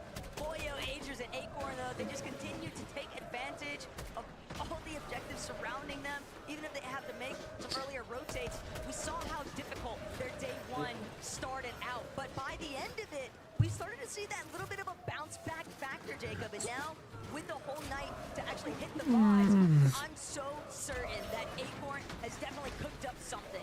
Yeah, in this game round, they did actually get the medallion that lands had Demon's Debris. They have the Mythic, and because of that, they have the A rank, which unlocked that vault, and they have the exotic as well. The Wrecker Revolver that shoots faster with each every hit fire. So that's something that we're really gonna have to watch out for, especially if they're looking for a comeback today through eliminations. Savage Chat, Reason trying to do the same thing, slow to rotate on out. They're prioritizing getting Storm Surge. A lot of these teams that are slow to rotate, those are the ones that are making a focus on this fight. This is a big turnaround right now, though. It's only Cammy and iDrop left to duke it out up against some of Asia finest, but they're going for the double revive. It's a little bit greedy, but Tay-Tay, he's actually the only healthy member. They're gonna opt for possibly trading out revives, but no, Tay-Tay recognizing just too far away, crash pad out, going for the escape, but iDrop and Cammy aren't gonna be able to give pursuit, at least not right away, but there's nowhere left for him to run. Tay-Tay, he's just gonna have to pull off there. Yeah, sometimes you just they don't get a choice. They're trying to bring all the loot back into their box. They know other teams potentially nearby, but Hottie's the one that really kind of opened up that opportunity, gets the knock, and the rest of the team was there. And that's a confidence-boosting feeling, knowing your entire team has your back. You can make a move. Alles Arsch. Irgendwann sauber, dann kann ich switchen. Kind of, I wouldn't say changing up their overall strategy, but all three of them as a team, they land towards those RVs just outside of the Supernova Academy. They get as much of that brick as possible, which kind of maxes out for the most part, and then they go into Supernova Academy to try to get all the loot. I know everybody hears the crowd roaring right now. Swizzy, Mustache, and Queasy, business as usual, getting their early game Storm Surge, getting their early game rank up, and then accessing the vault. And the main thing to take note of here, Jacob, is that these guys aren't changing anything. Queasy, Swizzy, and Mustache are running this back as if we're still in day one, despite it being game 7. And if nobody's going to force them to change their strategy, it's hard to believe that Queasy won't end up taking over height later on. Definitely a possibility there in first. They don't have to change up anything because nobody even looked up yesterday. But Cooper and Curly find themselves in a peculiar situation. 2v3 versus the NA West champs, Bakapars and Pump. But Curly's doing a good job of holding down his walls, holding down his defensive and fighting back, forcing the Flowberry Fizz out on the other side. The triple hill is going to get him back into action that much quicker. But they're just at the edge of zone with not far to rotate before they make their way in. That's going to give the luxury to stay a little bit longer, but a massive haymaker onto Pars. That's going to slow things down just a little bit and continue to build the confidence for Cooper and Curly. Cooper and Curly are really having their mettle tested this weekend. It's so unfortunate that they had to leave Greet behind, but they are still a powerful duo that can definitely pop off with a strong performance here. One singular clutch could be all the momentum shift that they need. Cooper has been here so many times before, Jacob, and he knows that they've got to try and capitalize, but they have no idea what kind of duo is crouch lurking behind them. By Lord and Adapter, they've also encountered some early struggles, losing Mansoor since he didn't get the memo, and Adapter, by Lord, they don't even get the chance. They thought they were going to get the jump on Cooper and Curly, but instead it's been 180. They're almost 500 damage below the threshold. Cooper Curly, they don't see if it activates. They won't be able to get that visual, but they will hear the shields crack if it does come down to it. but they're just kind of hunkered down below, biding their time as much as possible. Time that they may not necessarily have. They have extra shields in their loadout, but they don't have any extra HP heals. So sooner or later, they might be pushed into a situation where they have to get elimination, especially now that a whole nother duo starts to make their way in. That's Tay and his teammate, but up goes Cooper without no HP. Exactly what I said, they have to go for elimination, but Valor is at least going to be able to steal away one. That's one less chance, but Storm Surge activates, making it just a little bit easier. Cooper and Curly have to go, and they have to go now. It's a 2-tick, they're on the clock. If a Cooper does it, he dunks on him from above to get the siphon. But the same can't be said for Curly. He has no siphon to profit off of just yet. They're going to have to find another elimination. They're going to have to find it now. Adapter has fallen. Cooper and Curly just continuing to make something out of nothing here. But Valor, that surge tick is just destroying him. The shield crack goes up yet again. He's using every single bit of healing resources he has. And it's still likely not going to be enough.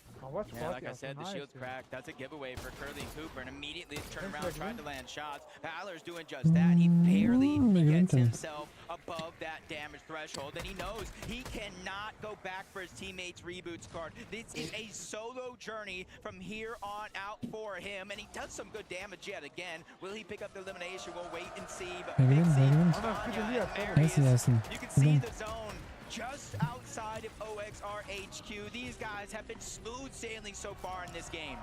Marius and Big Z being the top two players for shotgun damage and moving zone says enough, Jacob.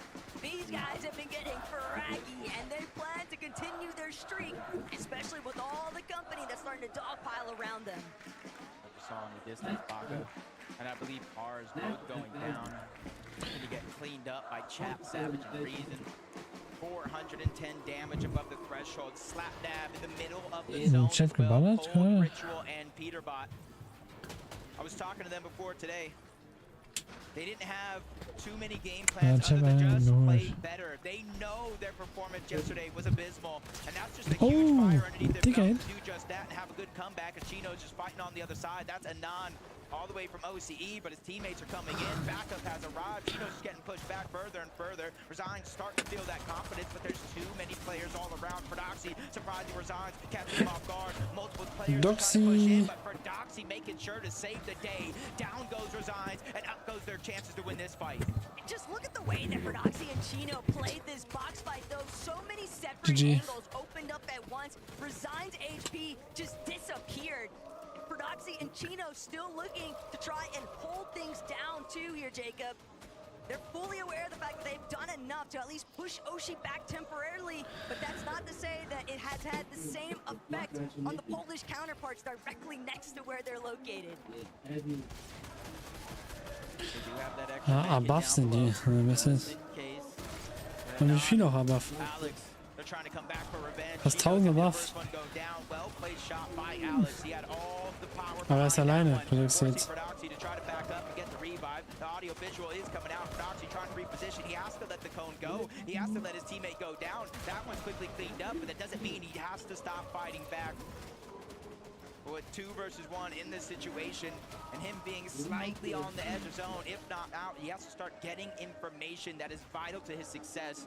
And even one more team going down, he'll start to get placement points on top. The problem as a solo, though, is that there's only so many directions you can look at once, and overhead, Swizzy, Merstad, Savage schläft auf jeden Fall noch. already starting to break through. You saw that first knock take place right now for Swizzy, and he's still after another Ritual and Peterbot. They don't even realize they're being shot from underneath, but it's actually Sphinx who's taking down Peterbot in this lobby. Shadow from behind, never sees it coming. Swizzy's got that elimination, and Muzz trying to save his teammate's life, but can the double revive actually come to fruition with Swizzy applying so much pressure? Yeah, multiple players, and he has that exotic, which is so much damage, just tearing through those builds. But you can see as Sony was his own, hold on over, they kind of brought themselves back. Probably Queasy making the call. We have to start to rotate. This zone is vital for our success. If we can get high ground here, that could be our 4th game win. But while one team's having an easy game, Iamzo and Clicks, with one of them being down, Iamzo's trying to get him back up. They have 1 crash pad left in their inventory, 6 splashes for the HP if they need it, some Flowberry Fizz, but it is a far pull for a duo to have. little bit sad there for Mustache. He really wanted to see if he could get a good chunk out of Acorn, Agers, and Poyo on that rotate, but crash pads are out. Along with the Flowberry Fizz, Yamzo's immediately going to try to claim a position towards the front side, but holds back for a second here. A little bit split from Clicks. Clicks going to build right back up where his teammate's at. He needs some of these chuck splashes, but of course, another rotate. There is no time to stop. Oh nee, nicht schon wieder die auf High. Bin schon wieder auf High. Krass. That happened so fast, you blink, you might have missed it, because now there's a whole nother team on top. They're getting battled out, chopped down even once, but the consistency for them to remain in the clouds is absolutely amazing.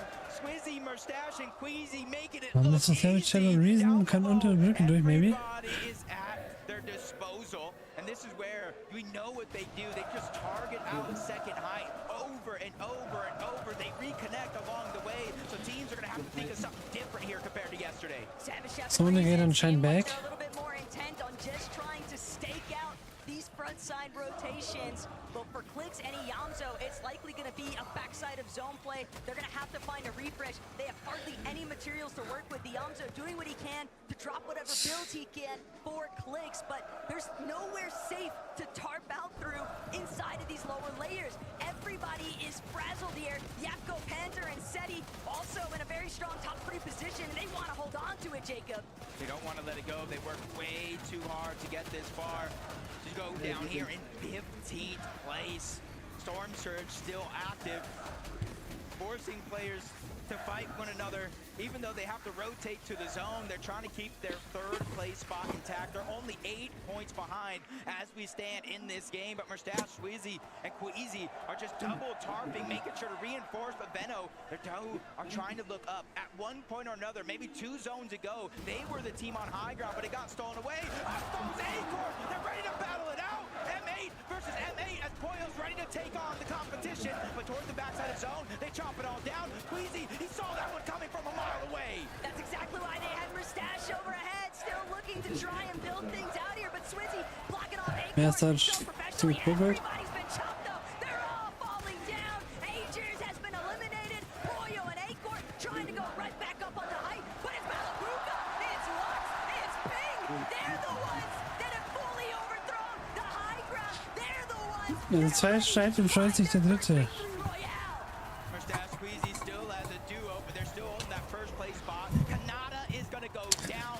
Only 3 of the teams in our top 5 still alive. Mustache, Queasy, they're trying to be heroes, but So, Queasy Top now only takes a 20. big shot. He loses Swizzy across Queasy the unter way. Druck muss es am besten erstmal healen. Into the same box. They do that very, very Ja, quickly. sie werden von hinten gepressured. Wer ist das jetzt alleine? Hat er noch gut Metz?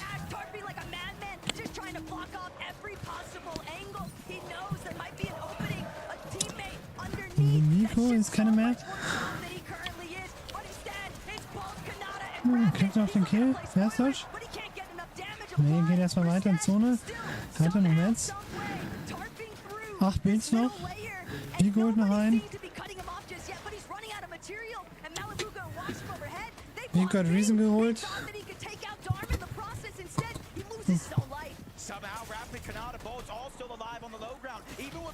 Ja, da ist das jetzt tot.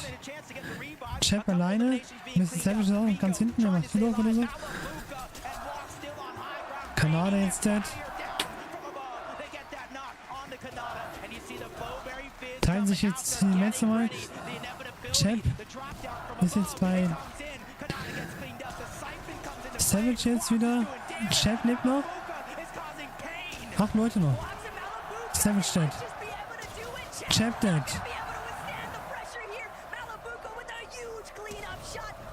Und jetzt ist 1v1, 1v1, 2v1.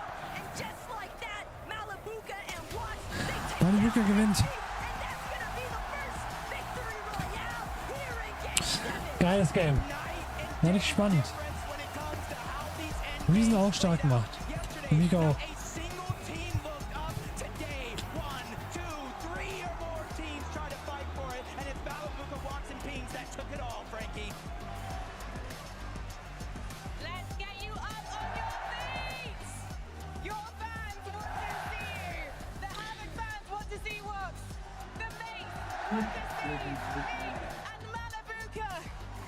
Malabuka, just one question really from me.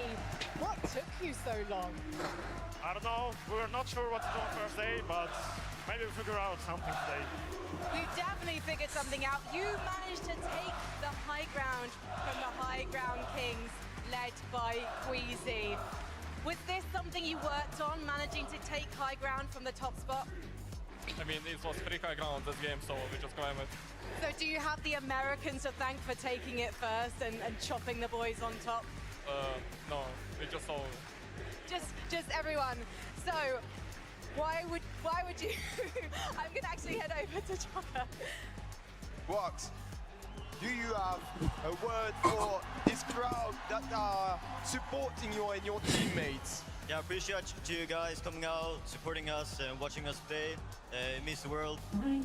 Hopefully we'll be able to clutch up and come back today. And do you think you'll keep the consistency now that you start the day with an amazing victory royal? Do you think you'll keep your consistency? Yeah, of course. If we just get some good samples, I think we'll be able to win this day and come back. Malabuka, just before I let you get ready for the next game, have you got anything you'd like to say to the gentlemates?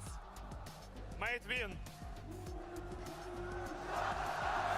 And the gentlemates are on their feet, and I think they're probably going to be there for the entirety of this ad break.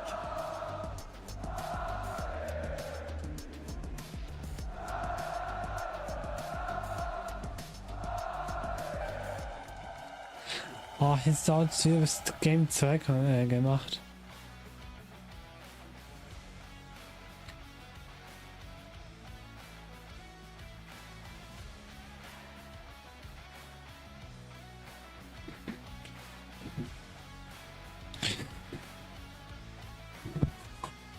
Die Karte schon mal.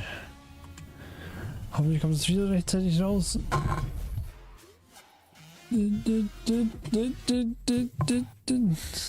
Na, Werbung, chillig.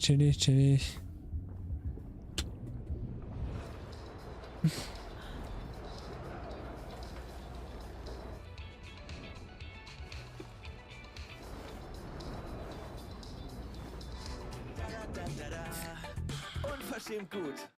Der Habanero Ranch oder Chicken Samurai mit 6 knusprig zarten Nuggets nach Wahl und großer Beilage für je nur 12,99 € und 11,99 €. Gönn dir internationale Ja, keiner will jetzt wissen, wie wir Watchparty machen. von McDonald's. I can smell fear. I've been there before. But you made it through the storm again. You did it on your own again. Goosebumps in your skin. Do you feel what I feel? I'm waiting on you to notice that you got what you wanted. We don't got time to cry right now. Only got time to focus. So here's on the way.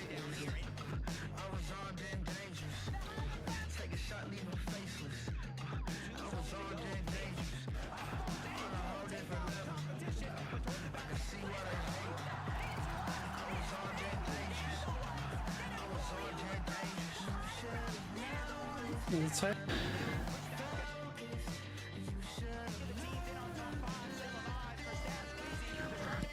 So, komm.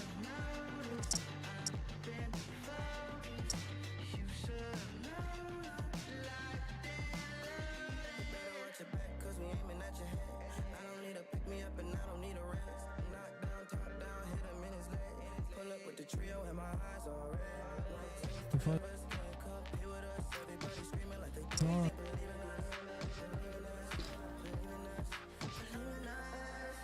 So, komm.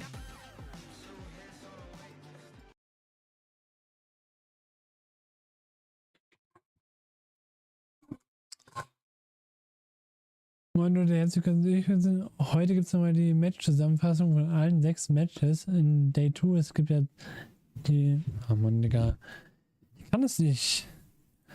Moin Leute, herzlich willkommen zu IGLKORB. Heute gibt es nochmal 6 Matches von FNCS Global Finals. Ich hoffe, ihr habt Spaß. Lasst ein Like auch da und wir schauen rein.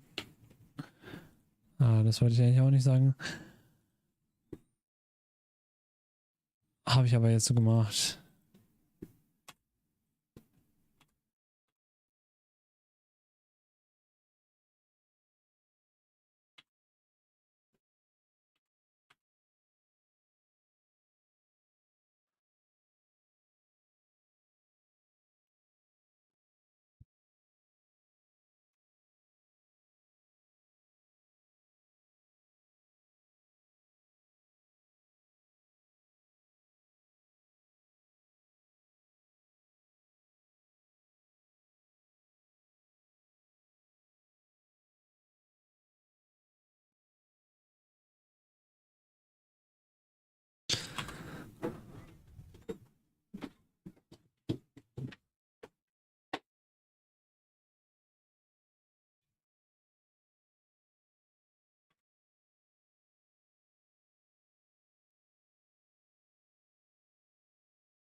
Reason.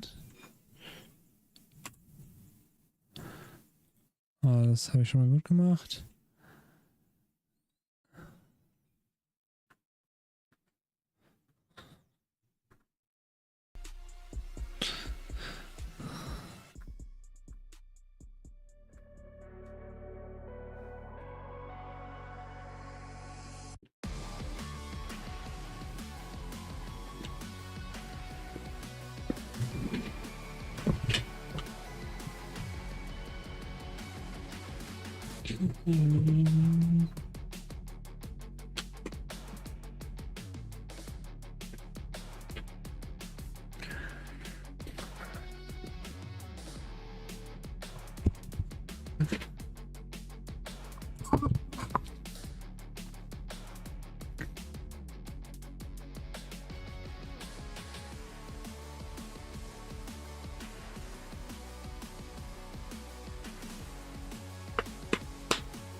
What is going on, everybody? Welcome back to the Fortnite Global Championship. This is day number 2, Game 7, the first of the day.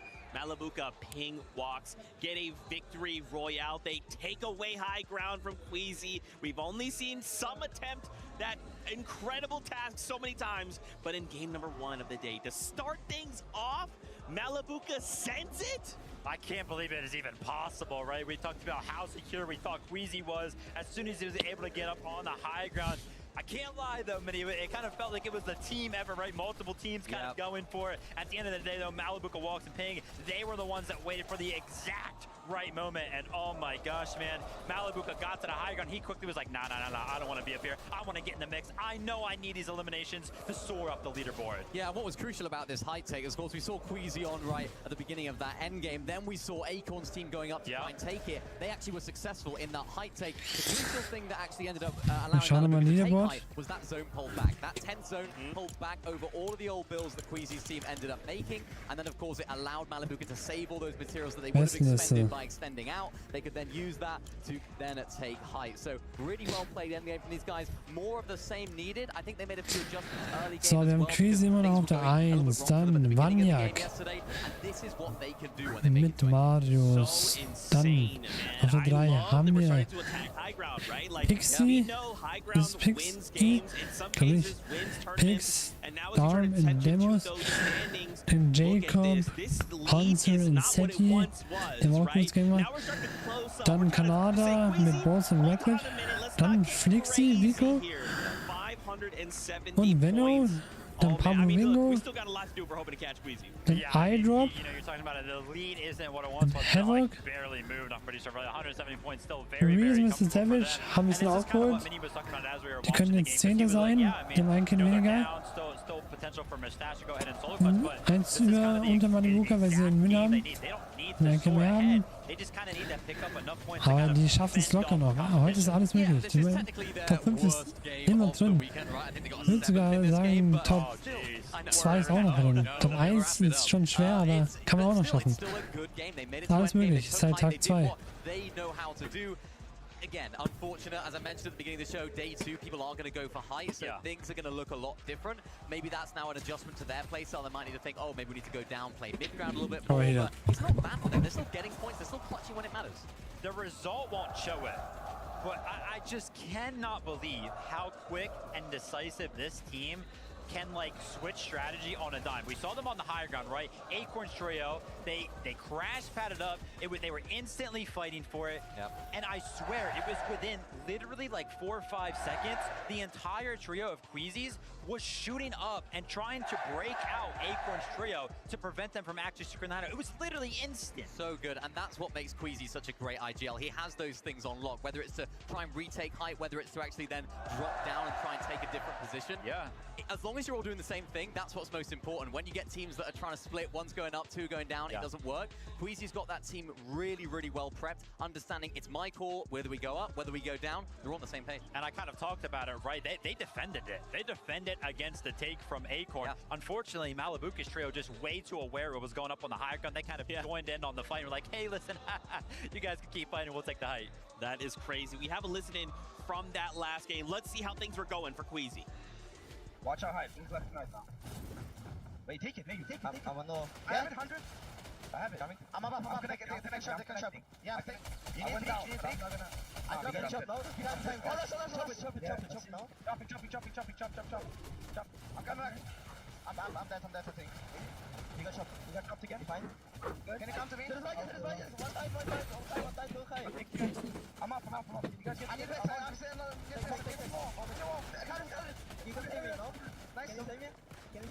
I got pressure. Drop your way. Calm down. I'm standing, guys. I have sickness. Go, okay. Go. I'm dead. You good? Can you? I don't care. Ja, die war's nicht.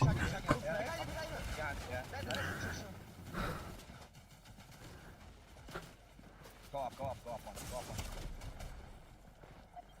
Wow. Crazy stuff there. Hope you guys at home could hear it, because I sure couldn't. This crowd is going crazy. They stand behind Queasy, okay? They know who they want to champion. They know who they want to win. Man, oh man, but for the trio, right, to be in this kind of situation, I love those adaptations. I'm almost curious, right? Now that they had someone contest them, now I almost wonder, what are they thinking going to this next game, right? What kind of little micro adjustments are we going to make sure that doesn't happen again? Yeah, in this scenario, I would not want to be Queasy, right? Because he's kind of got to be the guy that decides that for his trio. Hey, listen, do we kind of give up on the whole high ground thing? Obviously, that is our best strategy, but, you know, we're kind of have this comfortable lead to where if we kind of just played mid ground or low ground and make sure that we pick up, you know, a decent placement every single game, we'll still hold on to the lead, or do they just play what they know?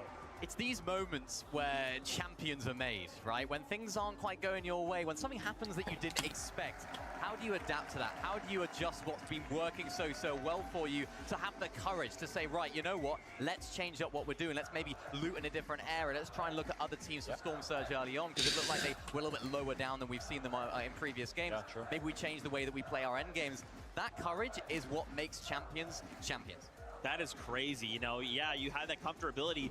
How you say, look, we have to break what we know.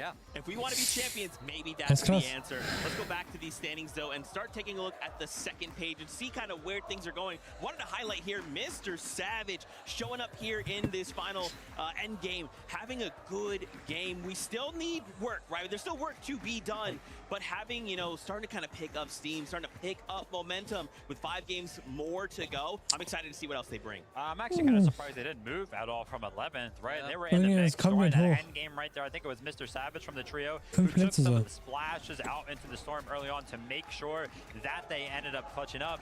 I mean, it's great to see them in the mix. Obviously, you know, making it to the end game pretty often, but 11th place, they seem to be kind of stuck to that position on the leaderboard right now. Yeah, and I think that just speaks to how high quality these end games are, right? They're very top heavy end games. Lots of our teams that are doing well already are making end games and still doing well. So it's very tough for the teams that are a little bit lower down to sort of break into that upper echelon of placement. But if they keep the consistency going, if Savage can keep clutching up like this, having that IQ that we know he has, just to be able to have that experience, that understanding of the game, to sit back into the storm, try and farm out as many placements as possible, they can try and mount an attack here. I mean, yeah, look at that. Top 5 with 8 eliminations. Insane work from them. Obviously, the clutch kind of coming in. Bisschen gepopelt, aber war schon. Move on the leaderboard, man. Yeah.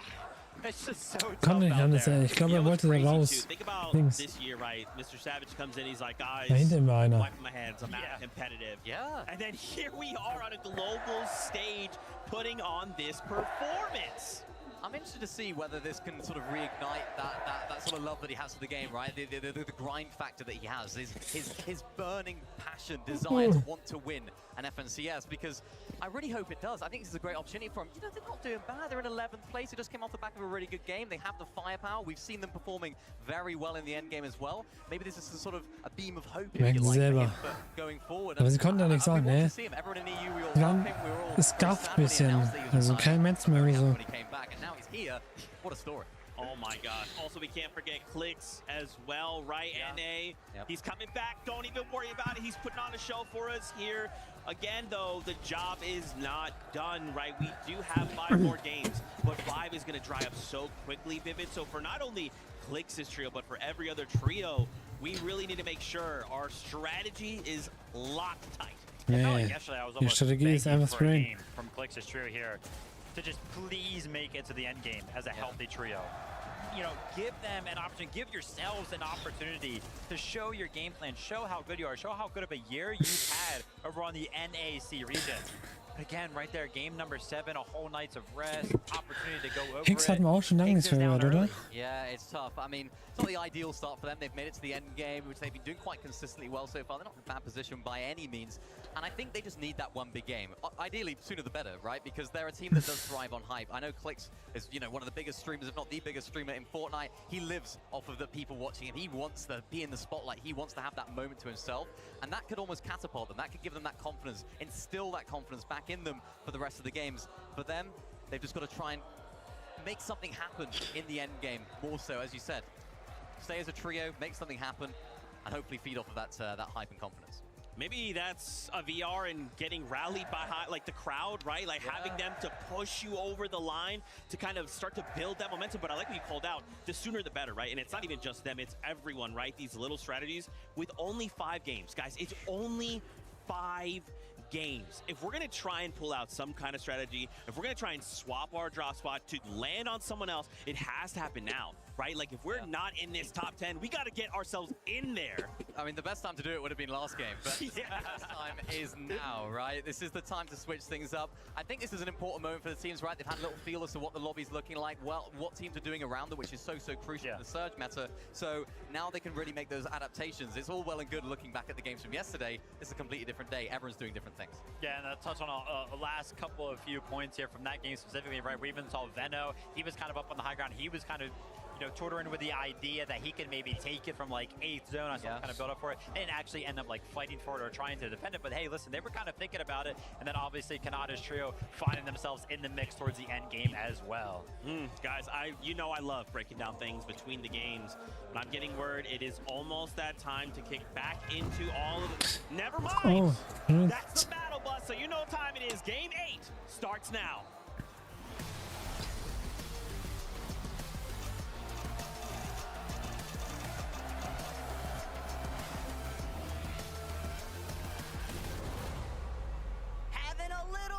Too much fun with it, but you know there's so much fun to go around. We just couldn't keep it all to ourselves, Jacob.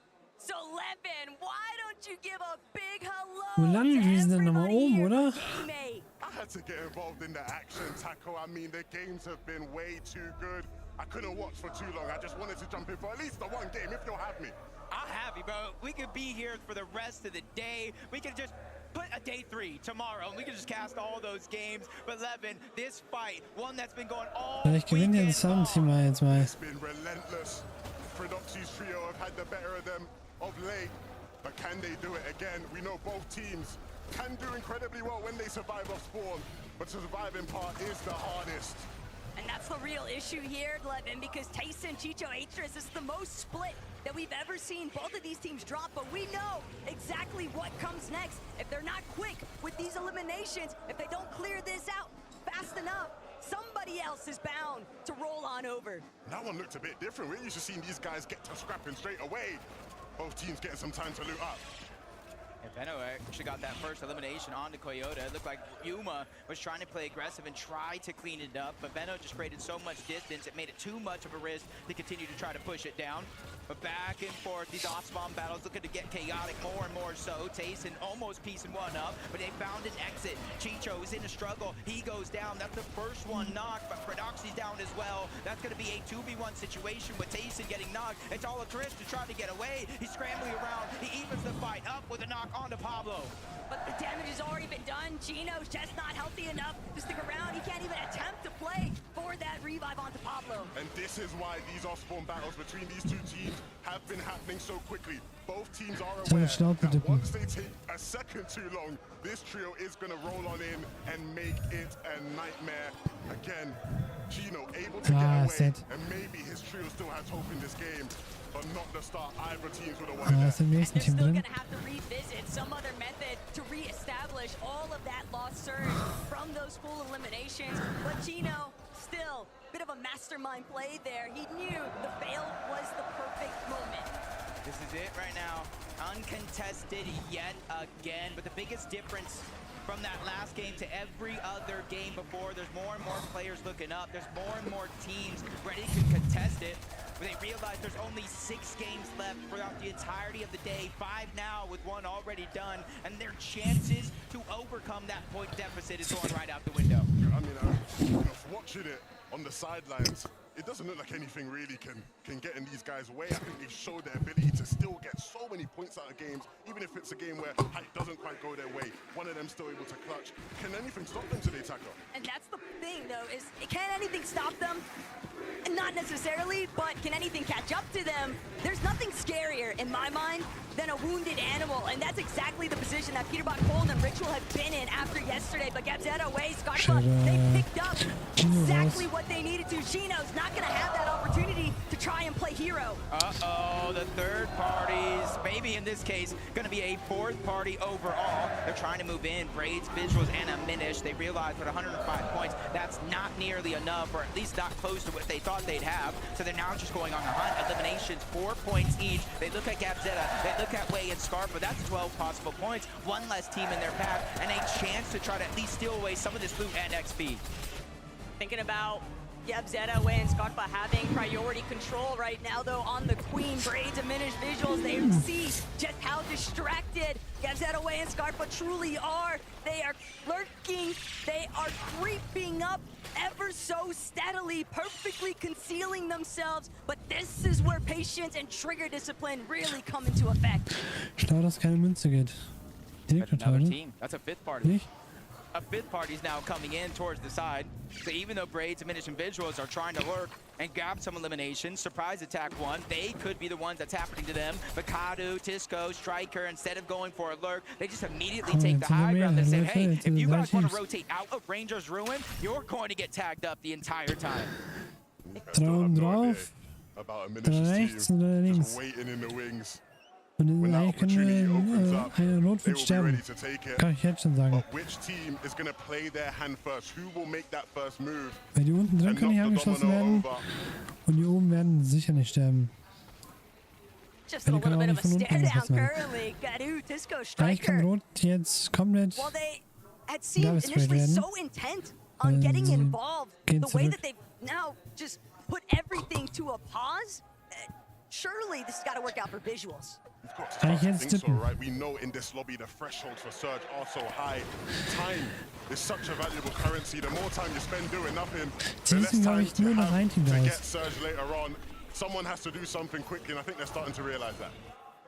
Oh, but yeah, I think everybody's realizing things aren't pushing. They're not happening as quick as they should. The third parties don't got their opportunity to learn more eliminations. So Striker, Kadu, Tisco, they're going to be the first ones rotating on out. But Arc School and Salco, look, instead of going towards the south, typically they were fighting that team. Kadu and his entire trio. This time they're pushing up towards the north. Vortex, Goofy, and Mountain are going to be in their line of sight. School missing a crucial shot. They are in the zone, so every second is just more damage being ticked off. Salco's going to be the first one dropped, though NA West is now in danger. Arc, he was doing so much to carry his team yesterday, but Nice. School not going to have that opportunity. Vortex, Goofy, and Mountain defend their current hold, but it's also making you wonder what happens to Queasy now that they've been interrupted. Yeah, this is going to, again, be a real test. Will it be a chink in the armor? Will it be another walk in the Surge. park? For our OXR HQ team, things looking like a walk in the park. I mean, we've seen them do this many of the games so far in this competition. And the crowd will chant for Vanya Bubu. They know things are looking good for their M8 boys right now. Oh! Uh-oh. Pixie will be fine. I'm sure the revive will come through. Got me excited there for a second. You know me, I like action. I like seeing the knock. You were excited till you noticed that it was done by both, and then immediately you key back I in. quickly remember, Taco. A little bit of that third race action. But it's okay, there's a third party, there's a fourth party, the fifth party's towards the north. Okay, we got a sixth party now joining Rangers Ruin. Honestly, when Rangers Ruin first appeared, this is the team that said, hey, we're ready to take a triple contested fight against Ferality. Noxy and Tate's trio. They ended up changing things up a little bit, but now they're going back to that home base where they first called it. And now they're just trying to get damage onto anybody, and this might be a good plan for a team like Cold, Peterbot, and Ritual that's had struggles throughout the first 6 games on day 1. They're trying to figure out the formula for success here. It wasn't about the struggles, it's more that they've just been homeless. There's nowhere on the map that they've been able to establish themselves. But Crash Bad overhead, getting the jump onto Scarpa, that is a big opening factor here for Peterbot, Ritual, and Cold. Die sind auch immer on-con, oder? Also Klicks hinschaut. Higgs, business as usual.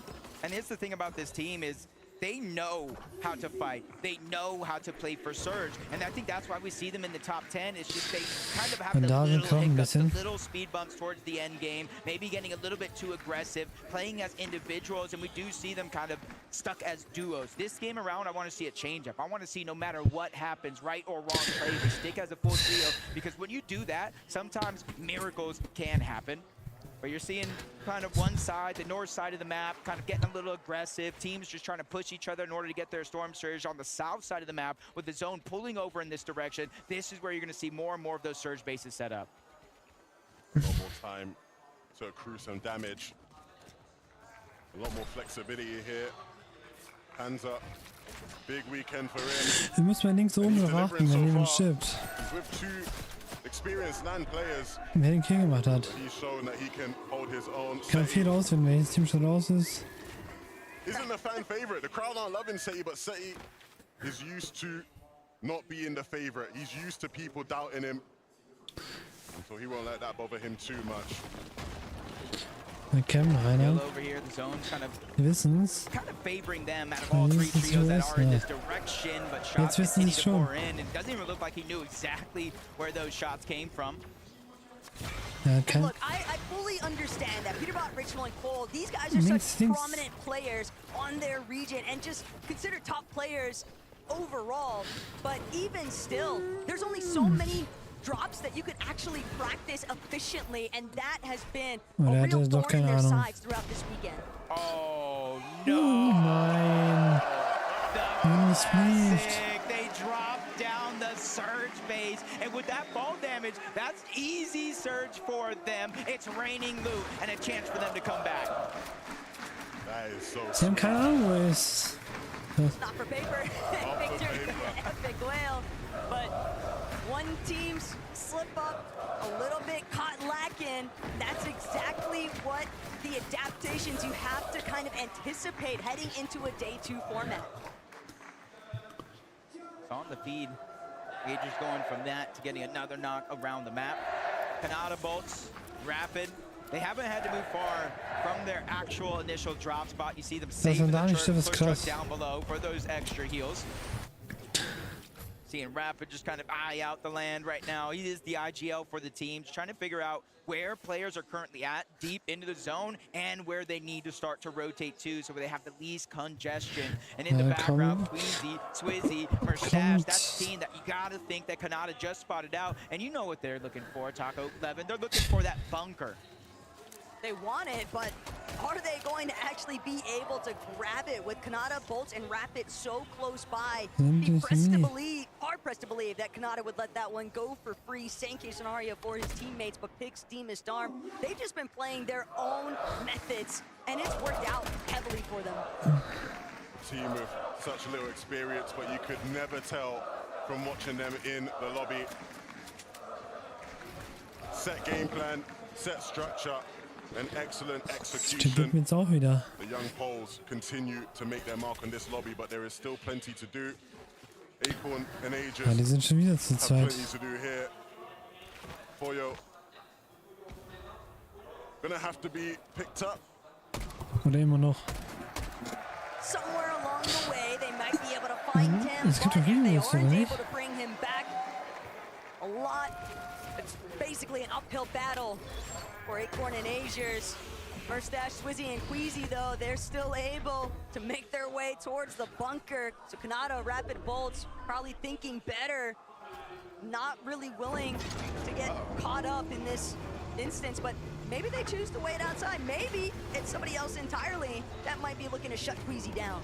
there's very few teams, Levin, that can even access this vault this early on in the game. So even there, they're not that close to another. They have to rotate towards that OXR HQ. They have to rotate towards the south. So for Vanya and Marius and Pixie, they're going to be able to kind of see Mustache, Swizzy, and Quizzy. If they memorize their outfits throughout the course of the game, they're definitely going to get that 100% confirmation and a chance to take them down if they're going to take it. Yeah, absolutely.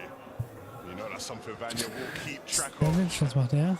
So we'll see if that ends up leading to a clash between Die the gehen two ins Short teams. gerade hin. It's something Vanya predicted Ja. would happen. He said he wants to play for height today. Ja, doch nicht. We'll see if he's a man of his word. Wollen wir abcampen? For reason, Chap Wo and hin Mr. denn? Savage have done Einer.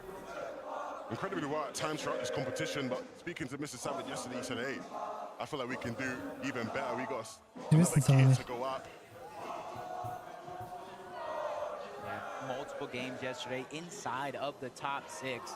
Can you imagine going from, hey, I'm done with Fortnite, to a chance to win even more money, continue to build your legacy? And for someone like Chap, he's a youngin'. You know what I mean? He's still earning his stride, earning his respect, and he's doing it in such a good fashion. Their road through Major 3 to Sie können eigentlich, wenn er jetzt hochkommt, sprayen. showing up big in day 1, and now they got to lurk onto Sphinx, Muzz, and Shadow, waiting for the countdown. 3, 2, 1. Sphinx Ich goes wusste down. es. Reason, Chap, Savage, they're ready to start this fight. That's going to get cleaned up with ease, but instead of running away, they realize with a 3v2, it's now or never. They need the points if they want to climb that leaderboard. Reason, Chap, and Savage, they're trying to be as quick as possible. Hat They don't want Spaß. to allow the opportunity for Muzz or Shadow Sie to spielen mit ihm. escape, but they're just not fast enough. Chap, Reason, Mr. Savage, they're gonna have to be content with the body loot off of Sphinx alone. But Chap's still seeing if he can try and pull out a little bit more here. Ja, Good wird sterben, tag er into wird safe Shadow's sterben. HP bar. They've got Muzz a little bit cornered, but Der wird jetzt Chap, nur nicht zu Reason, gestorben. Mr. Savage, this is all 2v3, that they was want. macht Reason? They're stuck just outside Edge's zone, and they know if they clear out Muzz and Shadow, they're gonna have free rotation pad with nobody left behind them. You see Reason, his instincts are to make plays happen. You don't want to be too ambitious. Don't want to give them Chap any one-shot. room to put your team in a bad situation. Mr. Savage taking a big chunk of damage, and that will slow things down just a moment. And again, they did well to get the first. Of course, they want even more out of this. They know these guys are going to be weak. These guys are Ah, going to be on the jetzt back foot. Third Party, jetzt So Third Party, continue to jetzt pressure, but gar nicht geil. let's not make any mistakes here, boys. Yeah, they're out of zone. They're kind of thinking not too many teams even hear the noise, but get Zed away and Scarf, but they definitely do, and they're moving in. But Muzz goes down. Chap trying to finish this fight, das and haben they sie. do. So Savage takes down Shadow, but the third party is now making it hard for them to survive. That's the way to do it. You saw Savage, Chap, both shotguns in hand, playing together, taking advantage of the man advantage. Müsste sie And now übernehmen that von puts hinten. them in Come a on, much aber more ja. favorable position. Well played from Chap, Savage, and Reason.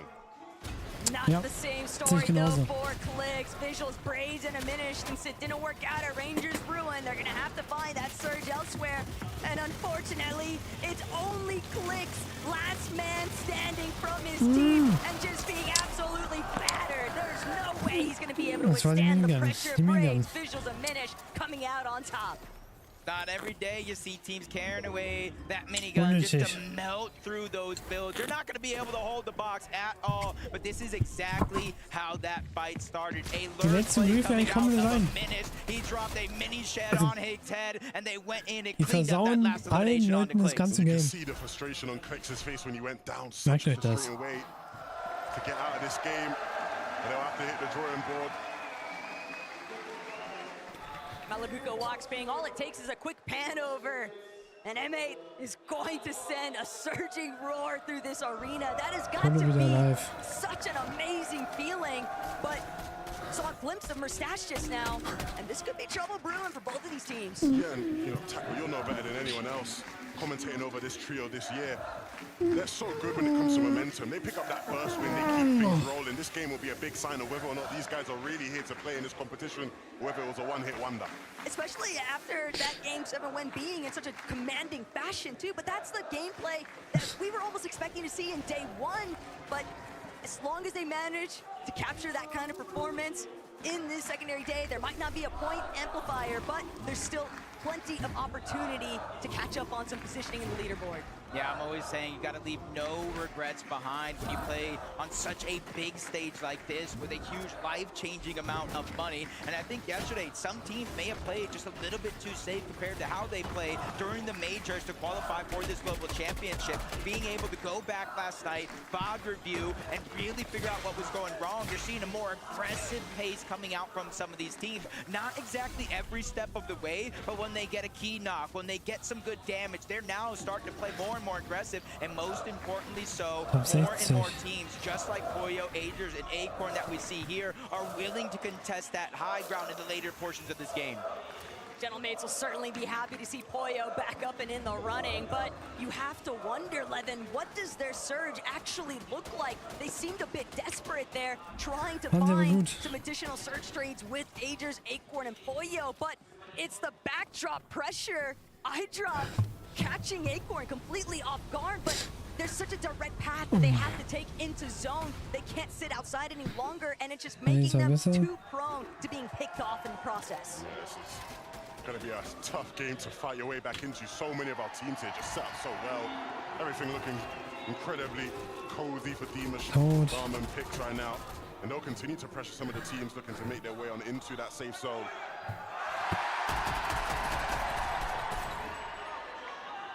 Just gotta let it sit and appreciate it after all. But Pollo, Gentlemates, they can hear everything surrounding them. But Pollo, he's gonna look to try and close in on the surge base. Again, desperation factoring in, heavily 500 below. They've got to get damage online. They've got to do it ASAP before they find themselves being taken out of this lobby entirely. Pollo, Agers, scrambling, but it's not enough. They can't stand tall. Cammy, Hadi, and iDrop now benefiting exclusively from those siphon materials.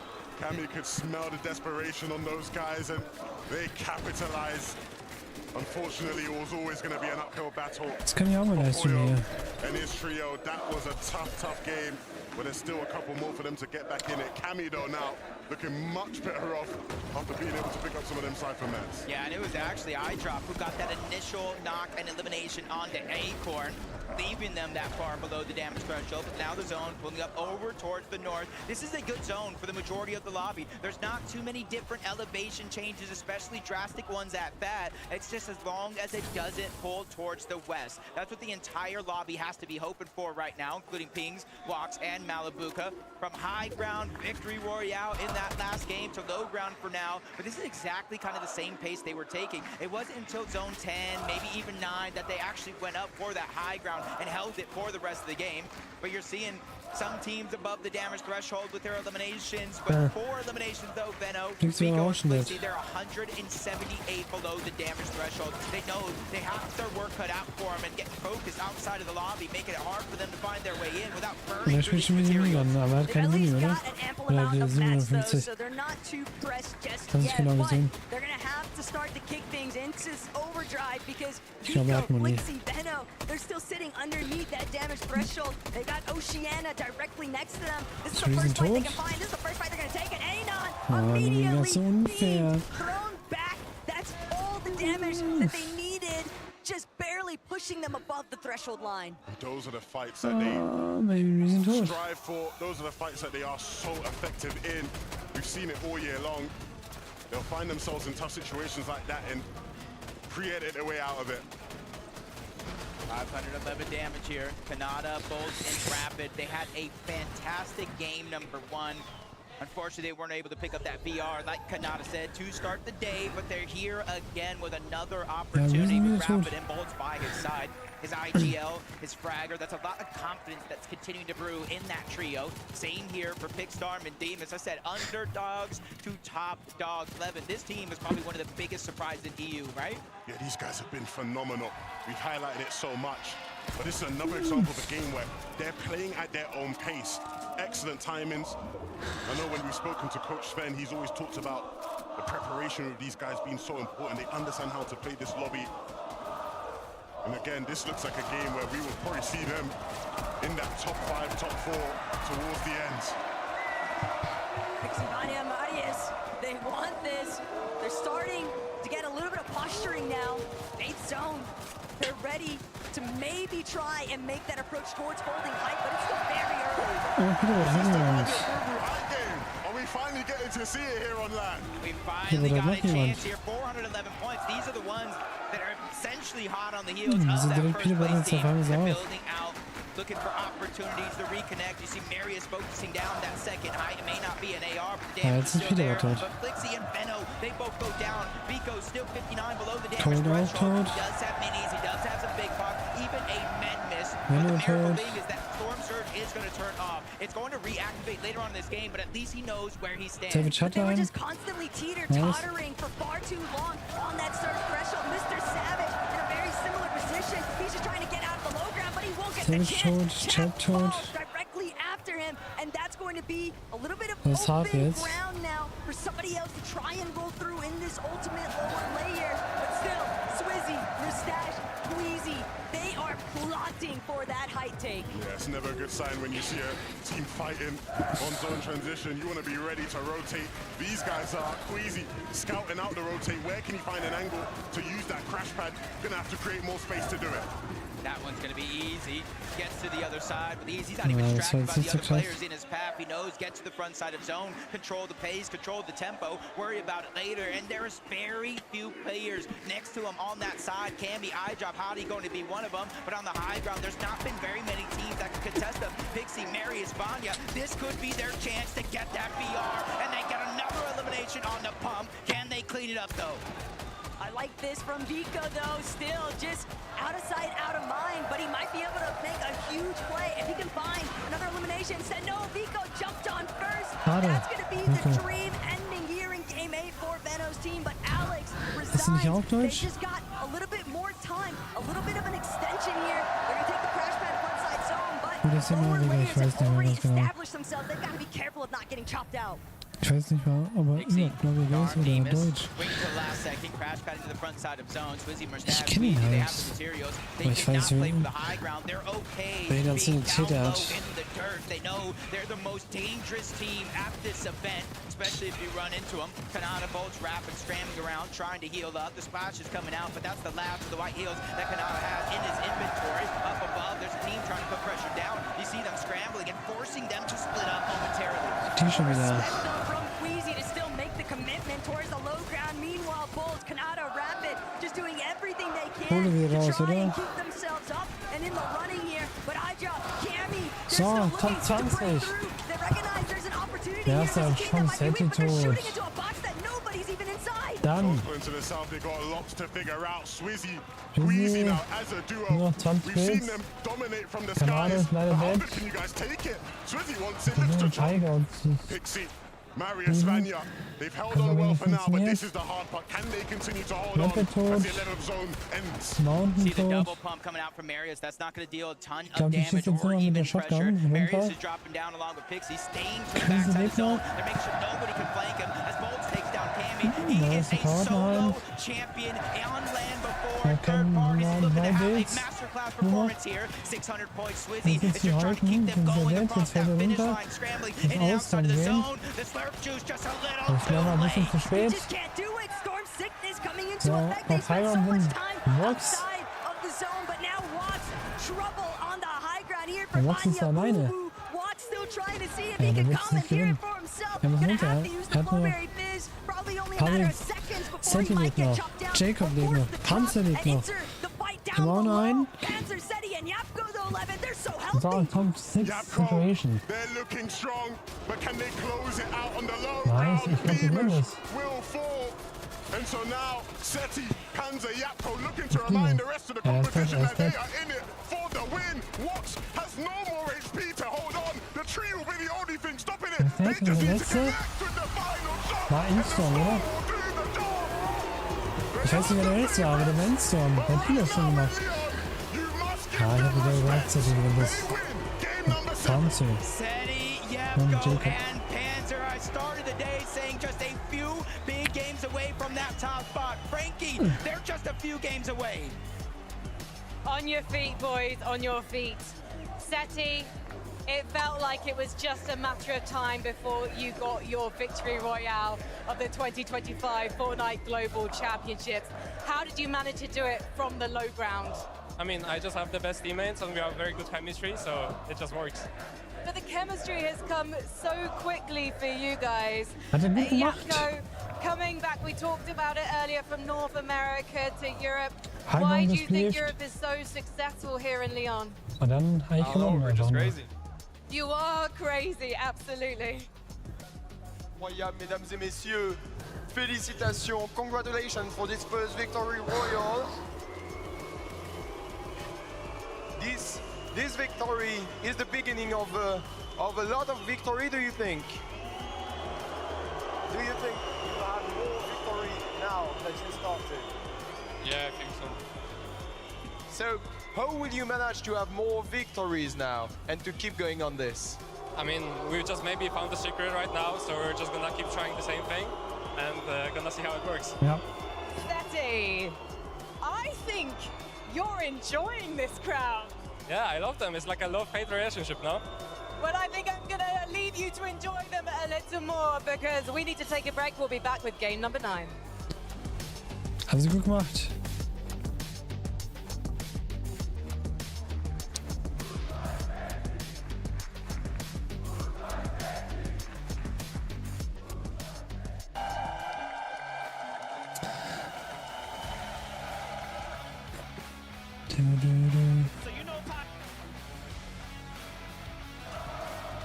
So you know time it is. Game 8 starts now. Starts now.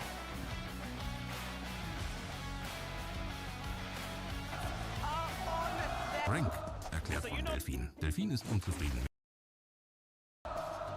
So you know time it is. Game 8 starts now. Starts now.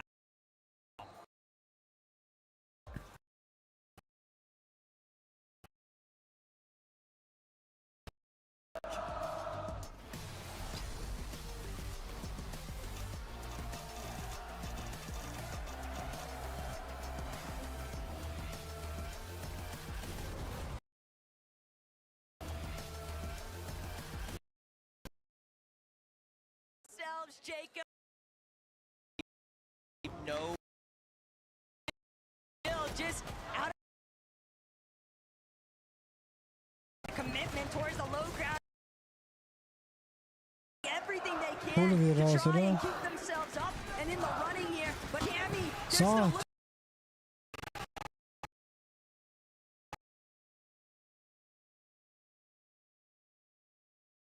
opportunity.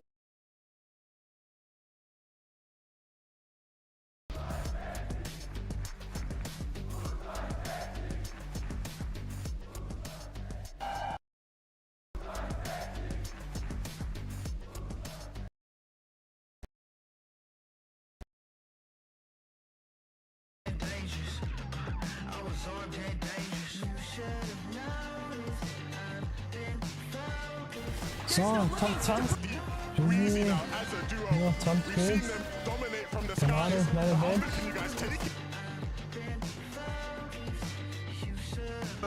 Of a lot of victory, do you think?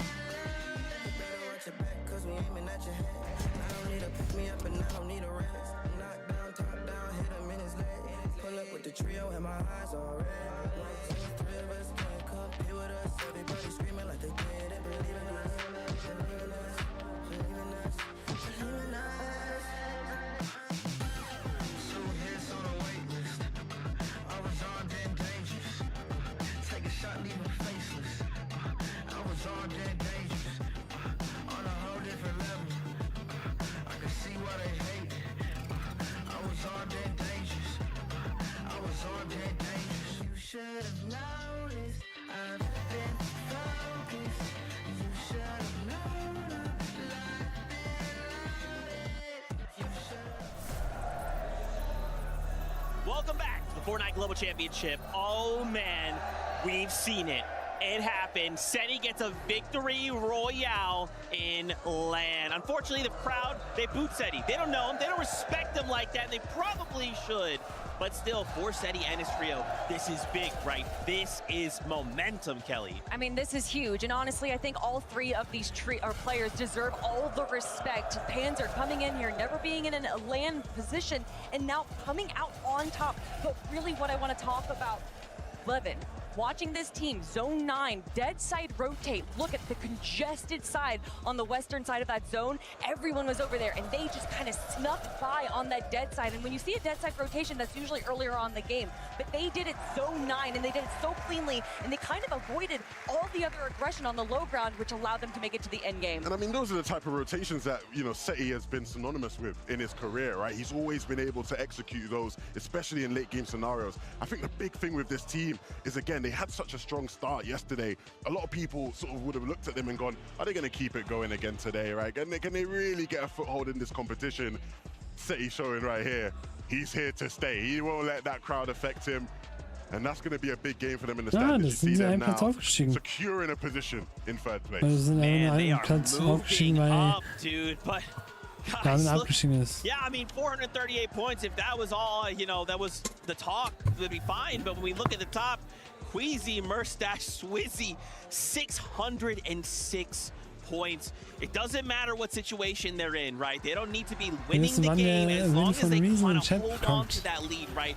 Keep buffering that as long as possible. Kelly, eventually that game is going to show up and they're going to win that game, and then that's it. GG everybody else. It's just so hard to really do anything to this trio when you look at their early and mid game and just how solid of a strategy they have. Obviously, the early game is just clean for them. They have no issues rotating into that bunker, making sure that they're getting those heals and that metal. They're able to take these early engagements and they just use their metal builds because they know in the bunker they're going to be able to replenish all of that and even in a surplus, and then they rotate over. This was the first time, though, that I really saw them kind of controlling the front low ground of zone. And even in that position, when they didn't have what they needed for high ground, you see them. They're still peeking up. They're still looking at high ground, potentially as a duo to steal it. Nothing can slow this duo down. I mean, look, they're always going to give it a scout. You know, you always got to give it a look. And I mean, look, think about it. If they're not up there, they've got to be thinking whoever's up there is not as good as us, right? We're the best. So if we're not up there, maybe there's a chance for us. I mean, look, these guys, again, we've just been banging on about how good they are, but they continue to show us how dynamic they are as a trio. That's right, man. I want to take a look at more of these standings. Whoop! Just kidding. You heard it. Game is ready. We're jumping back into all of the action. Let's go.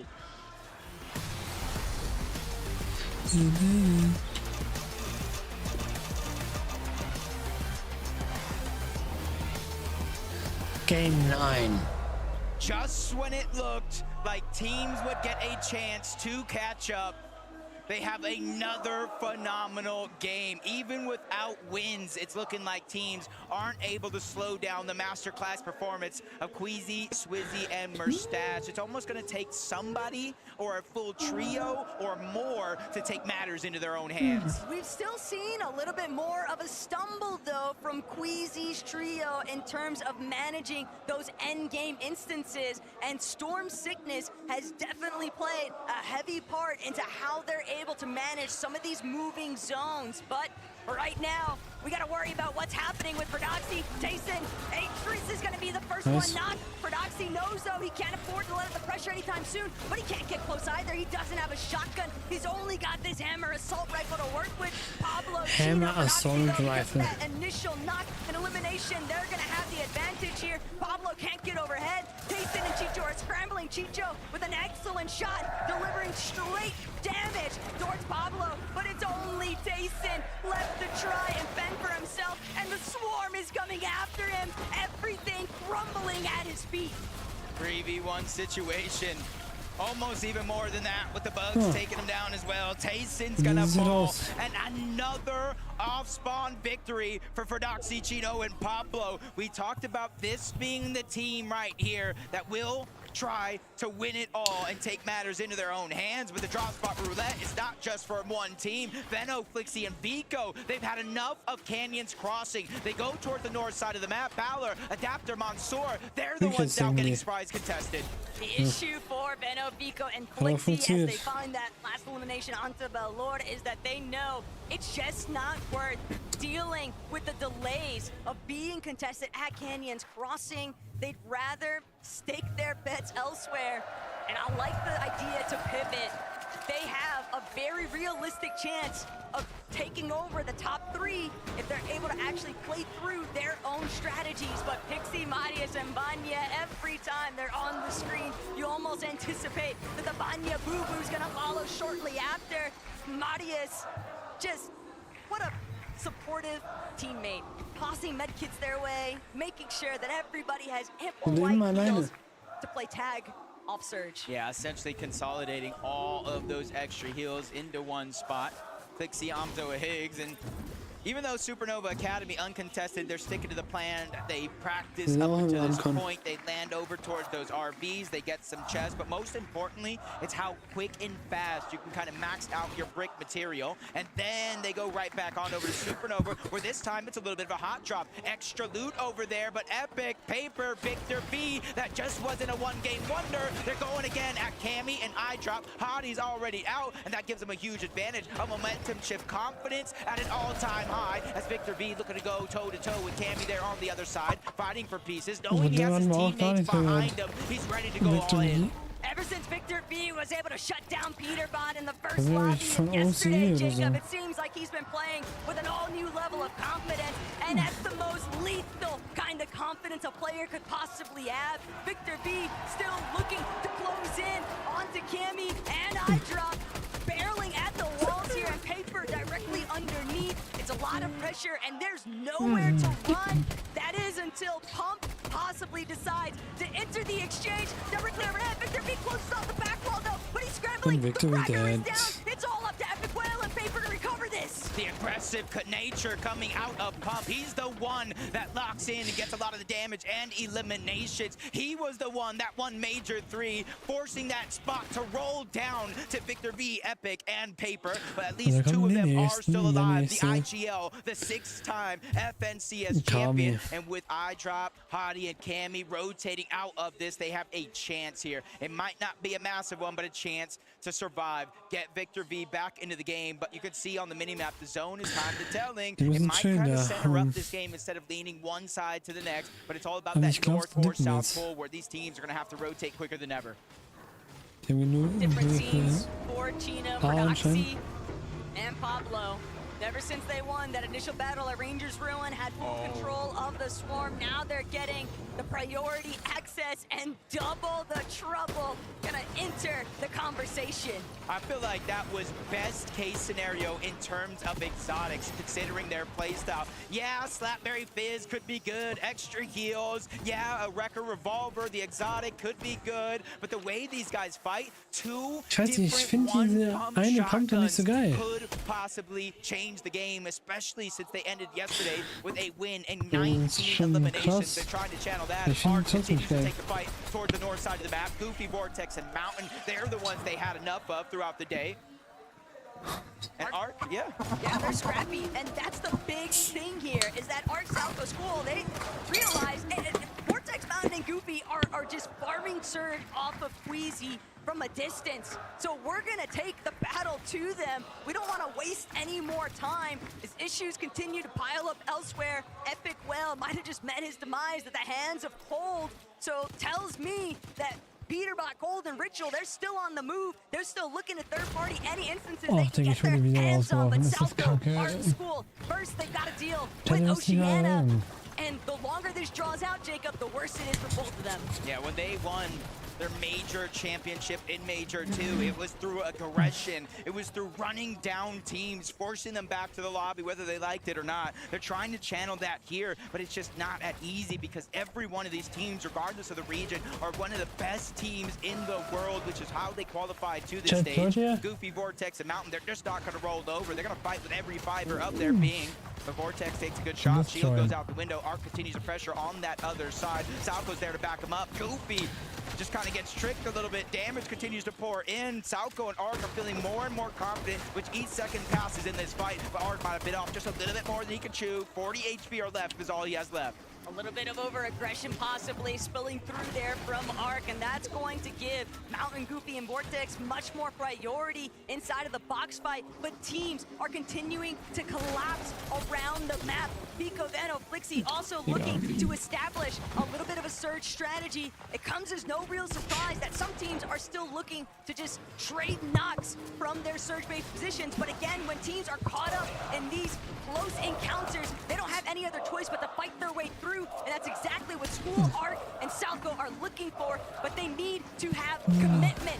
Vortex, Mountain, and Goofy just continue to delay. It is a worst-case scenario for both of these teams. From the off-spawn fight, taking down Tayson, they're now putting their aggression onto Agers, Acorn, and Pollo. They got that first elimination already on the IGL, leaving Agers and Pollo on the back foot.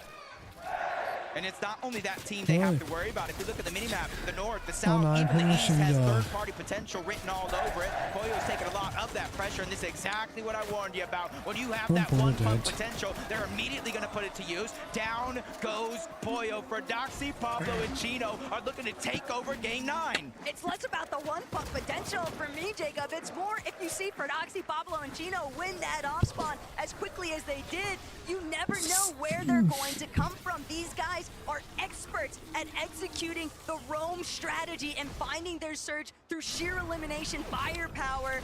And Agers left to pull back the Demon's debris. But this is like starting from square one. 2 builds. We can see a little bit of where things went south here.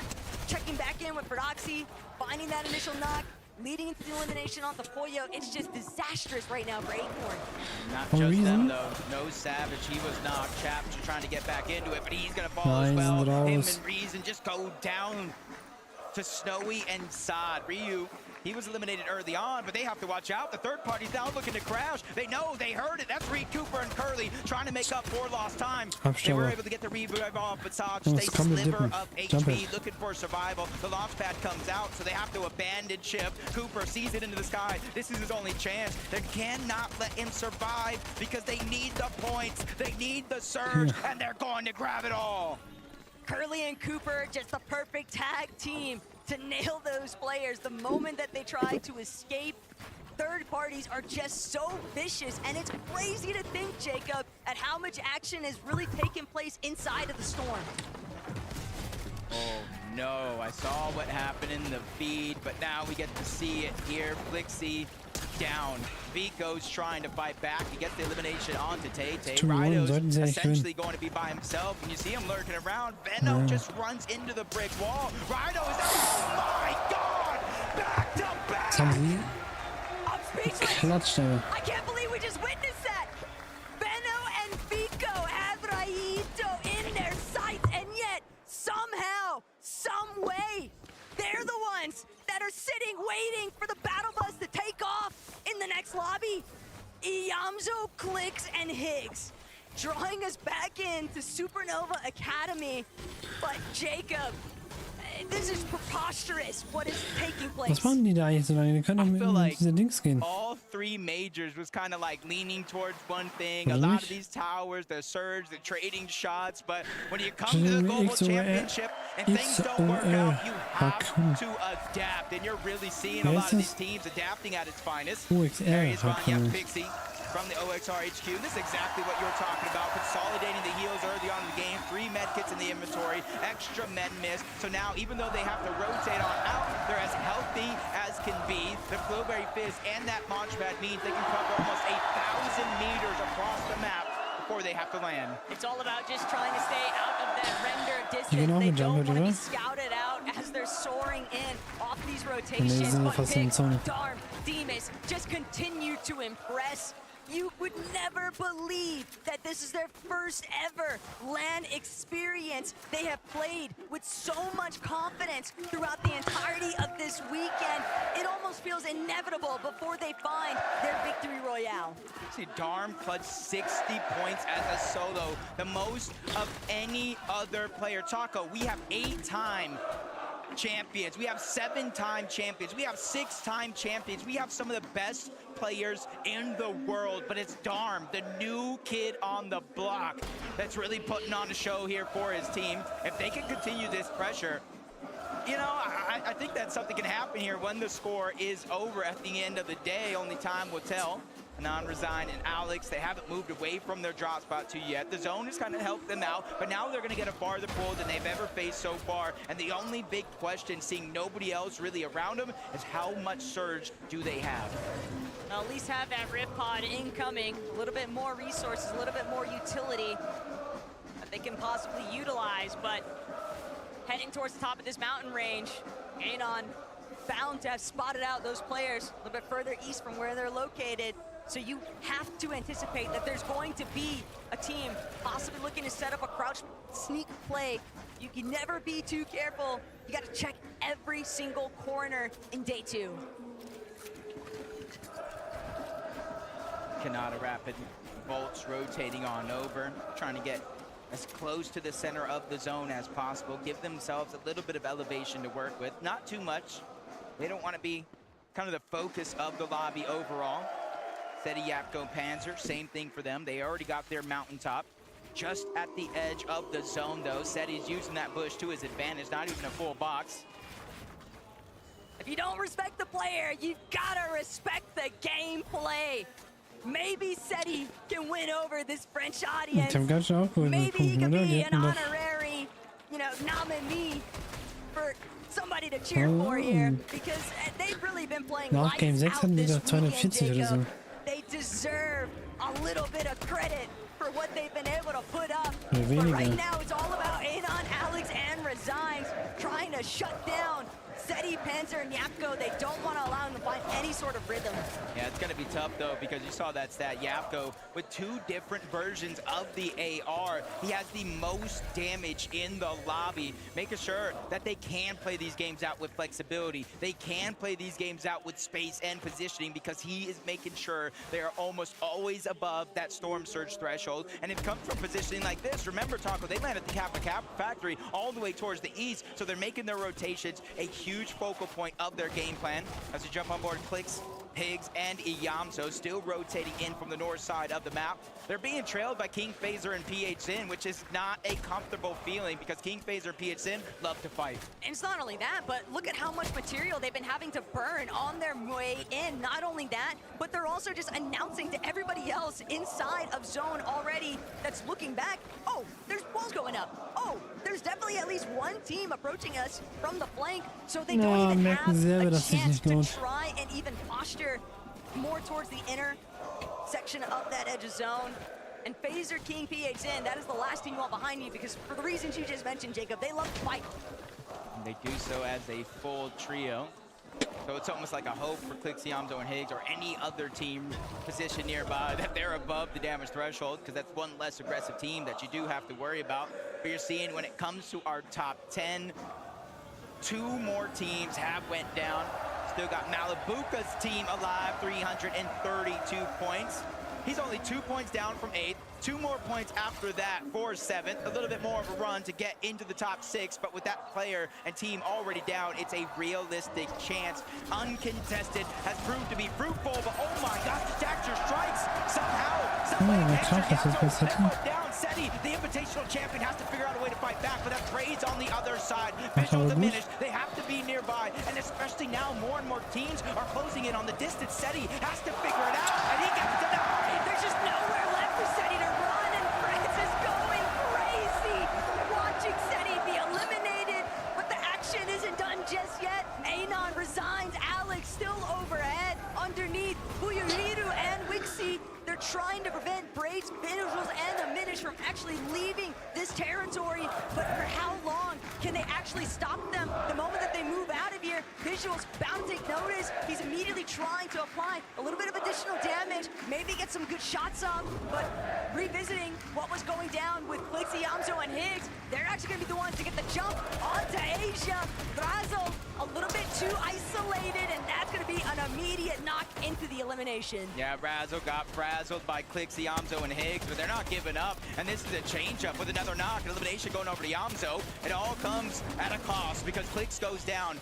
Higgs is trying to stay alive, and he does just that. Iyamso helping save the day, and that's the big part from this team. Because remember, there was a moment yesterday. They got a knock. They got an elimination on the Kanata. Higgs wanted to push over. He wanted to fight that fight 3v2. The rest of the team said, nah, nah, nah, let's rotate in. These guys have come for a comeback. But Pablo, he's last man standing. Paper, still looking to see if he can find him, and Victor V right next to him. Pablo so deeply tucked away into a corner, but he doesn't have a whole lot of options to escape here. Immediately towards him, but Paper, what a shot! He's going to be put down into the dirt. Victor V is going to be able to revive him. A nice clutch by their fragger, but that was still insanity. I love how they're willing to fight the Das best habe of ich the nicht best verstanden, in the wieso er nicht entire genommen world. hat. And that's Der Rest hat Victor B's zuerst. legacy. If y'all remember way back when Arkham was even still playing, Coney Crossroads, Victor B said, this is my drop. I don't care how many championships you have, Epic. I don't know how many championships you have, Arkham. You're going to have to go through me. And it's full circle. Now they're on the same team, and that confidence for Victor B is at an all-time high. This is a much more familiar sight, though, for Swizzy, Queasy, and Mustache. Arguably their best loadouts at this point of the lobby so far here today. And Mustache, Swizzy, Queasy definitely still being very conscious of what surrounds them. School Arc and Salgo not too far behind, but Yamzo and Clicks, they're forcing their way into these edges of zones, and they just don't have anything to work with. The last of their materials being expended. Yamzo even opting to try and fall further back, hoping that the Medmis can buy him enough time, but Pump, Baka, Pars, they're already in zone, Jacob. They'll hold this for as long as they want. Yeah, and since they're already positioned in zone, like you said, it makes it an easy decision for Pars to kind of go by himself. He knows his teammates are watching his back to try to get that loot as fast as possible. Yamzo knows they're closing in on the distance. He's trying to use his crash pads to escape, but you cannot escape NA West as they take down Clicks, Higgs, and Yamzo, and their struggles continue. Just asking for way too much for Yamzo to wiggle his way out of that one. Even if it hadn't been Baka, Pars, and Pump, you could see there's still several other teams in the area that were bound to lobby focus that solo. The moment that they spotted him out. Malabuka walks ping though. Looking to get a little bit more active here, trying to funnel teams around them. They want to see if they can make a play. Just to switch slightly higher up onto the elevation, utilize some of this natural terrain. But they're still holding teams back. They don't want anybody rotating through them. Malabuka keeping a heavy eye out. Walks, separate angle hold there too. But right now, they've got a little bit more time to calm before the storm. I think that's a little bit of an understatement, the way some of these games have been going on, especially today, where more and more teams are realizing the position that they are in on that leaderboard. They're realizing one of the only ways to come back is actually contesting that high ground, making sure Mustache, Quizzy, and Swizzy don't continue to run away with a tournament.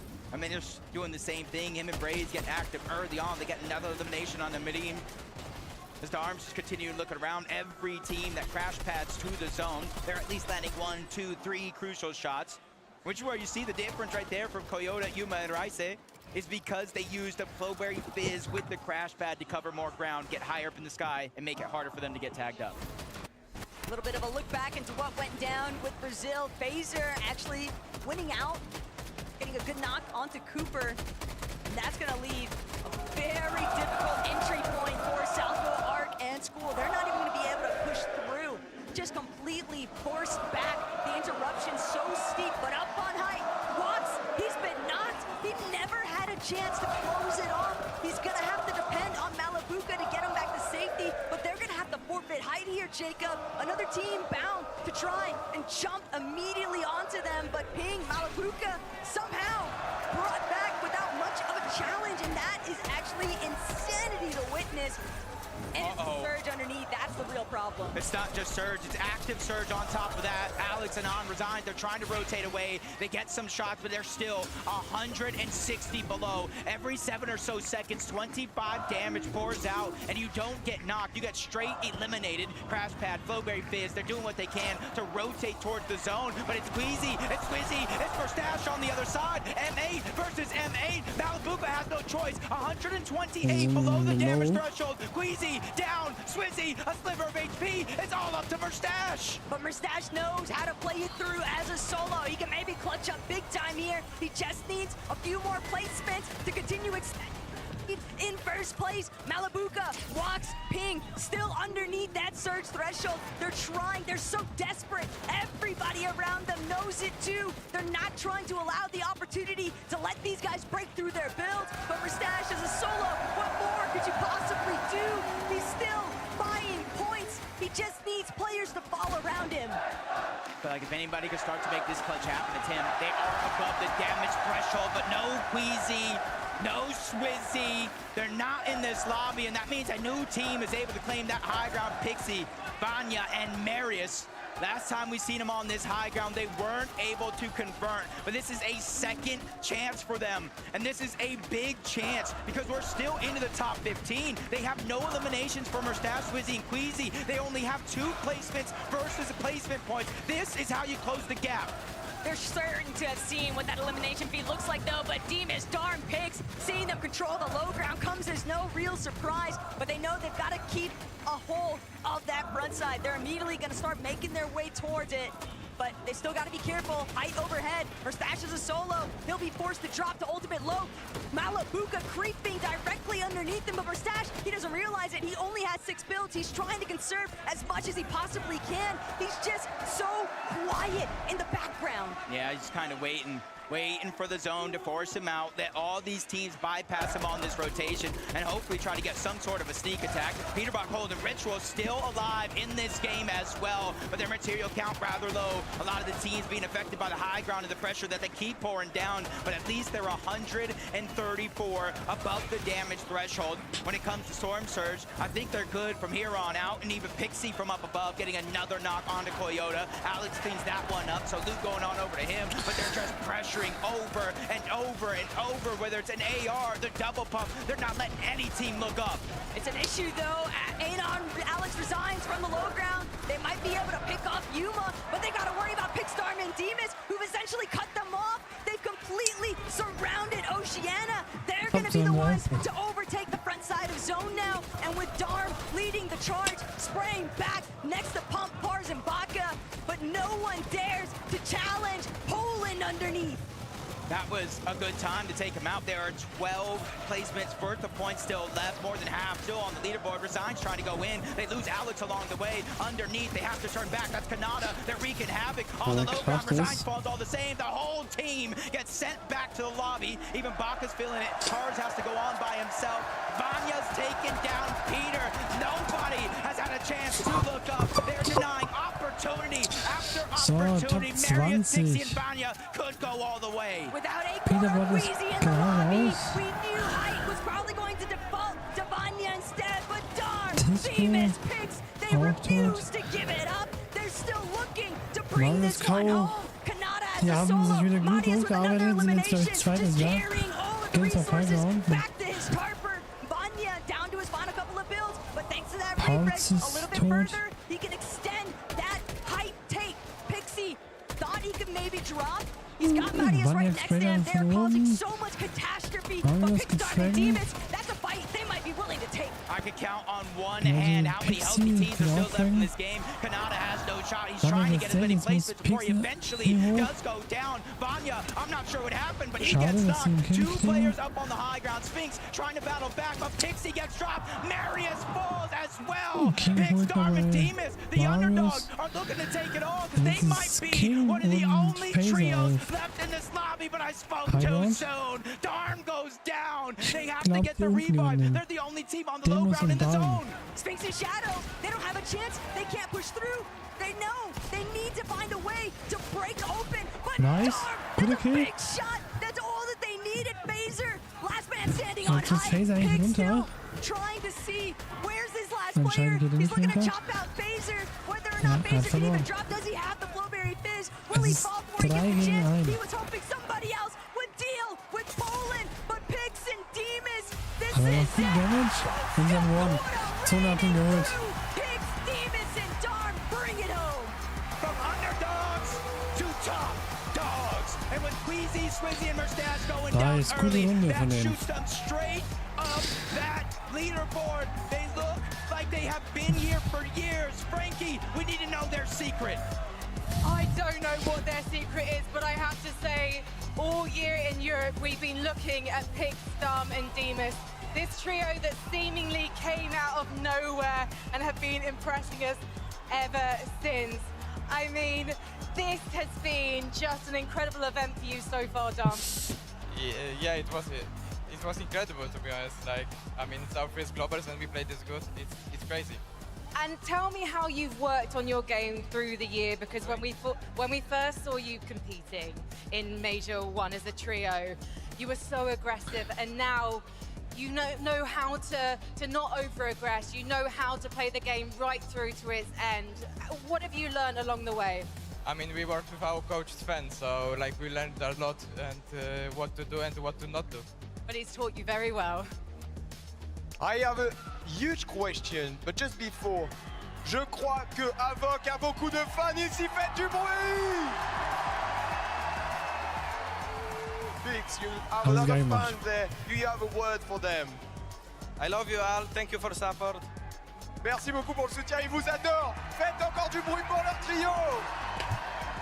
Demas, playing in majors online is one thing, but how do you manage to achieve this success on LAN?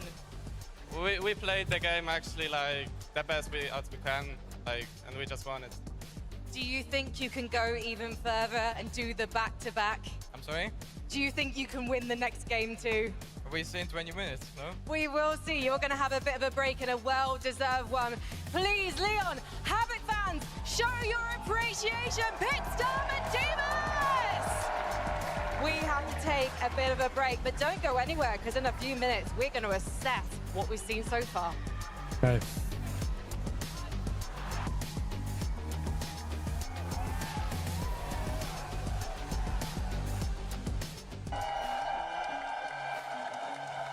Jetzt ist Pause, oder? Oh, mein Gott. Halftime.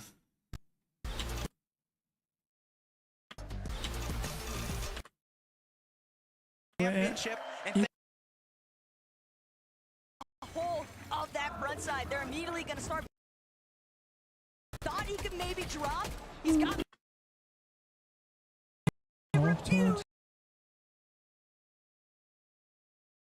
Opportunity after opportunity.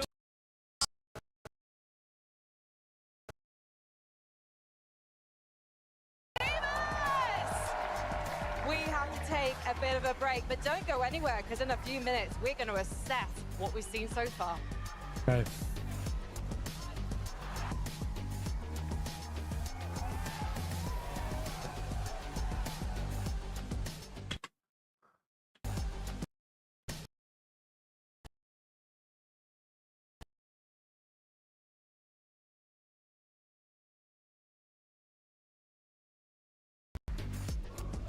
So, Top 20.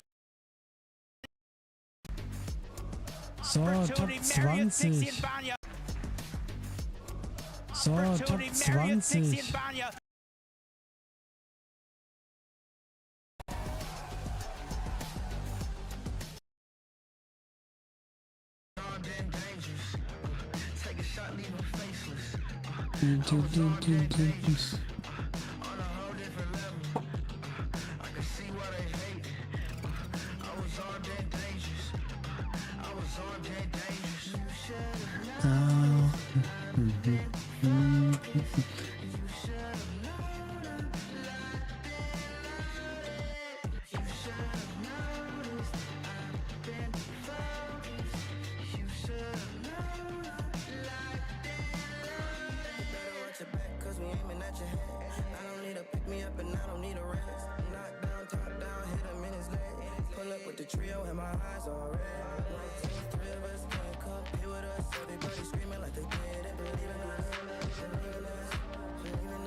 Fortnite fam, this game could not be crazier.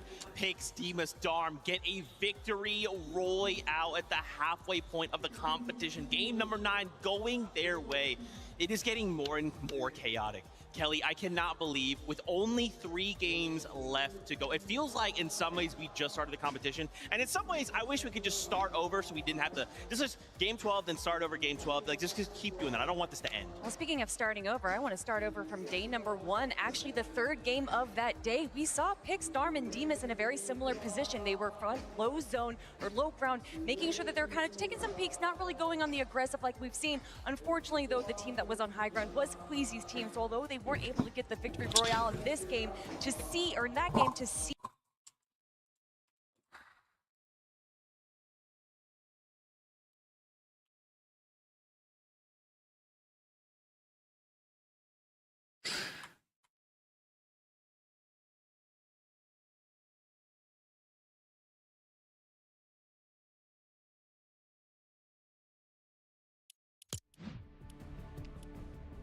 Na.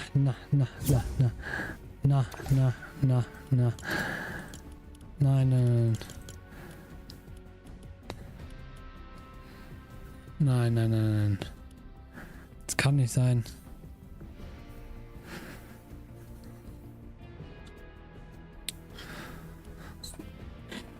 Was sehe ich hier? Seit wann ist hier wieder London?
Last hope to make this a close competition against Queasy, Murstache, and Swizzy. And honestly, if anyone can do it, it is this trio right here, holding down at OXR, but making sure that any opportunity they can get on height, they're going to take that away from Queasy. I'm very excited because these two teams have been involved throughout the year in EU of writing the story of FNCS majors, and I trust these two to write a good ending here today. Queasy's trio didn't have the best of games. They're going into the halftime show. It was a great opportunity for Pixie, Marius, and Vanya to start to close the gap. And although I think you could say they did a great job of taking that opportunity, there was more they could have definitely got out of that game that they'll look back on maybe in regret moving forward. I do appreciate, though, you can see that those mats are getting low. They understand that there's still a lot of viable teams in the low ground there, so they probably shouldn't be able to hold an extreme height like we've seen other trios do. So they drop down, try and get as many refreshes as they can. Unfortunately, didn't go exactly their favor, but still, I appreciate that effort. And the thing I loved, right, is obviously all the players came off the stage. Vanya walked past, still looking cool, calm, collected. He gave me a little cheeky smile. He's like, we're coming. That first place spot, it's not safe just yet, Queasy. Oh man, well you brought him up, we might as well talk about him, right? Queasy's still in that number 1, at least for now, right? Continuing to hold on.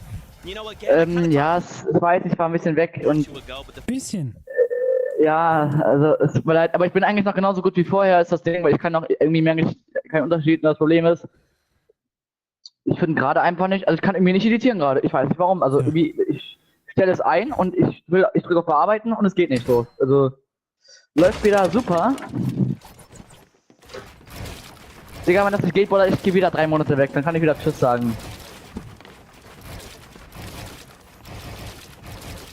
Machst du überhaupt noch Content? Ich mache aktuell gar keinen Content, Digga. Ich mach Content. Ja, schlechten Content. Dann machen wir jetzt einfach 1v1. Ich darf halt nicht editieren, Digga. Das ist so scheiße. Oder warte mal, es gibt ja noch Simple Edit. Das muss ich mal kurz anmachen. Warte mal.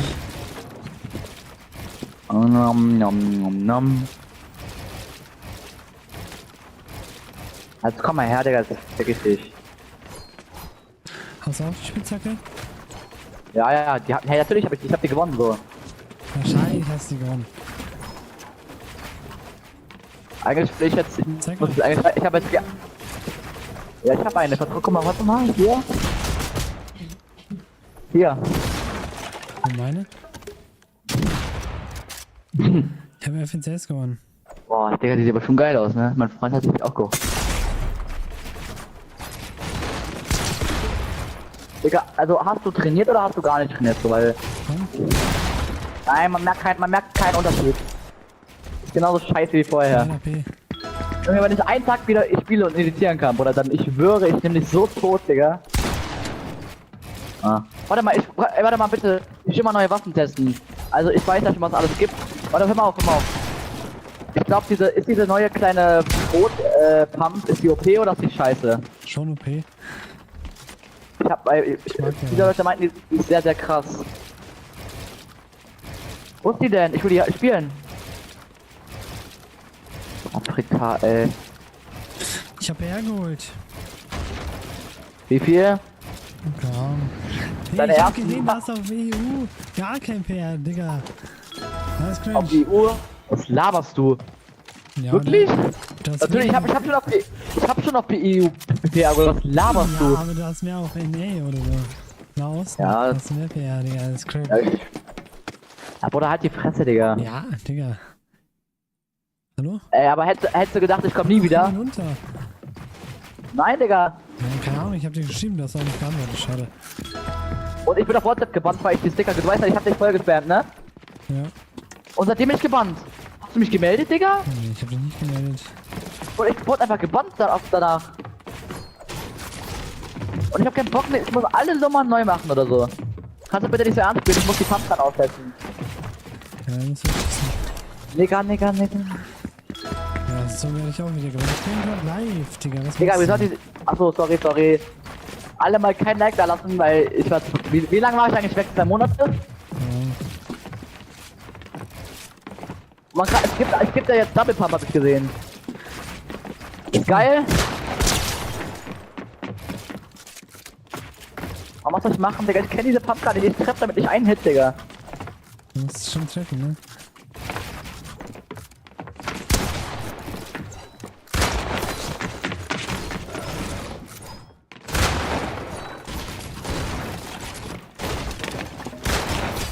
Ja, Bro. Diese Pumpgun ist ja so scheiße, Digga.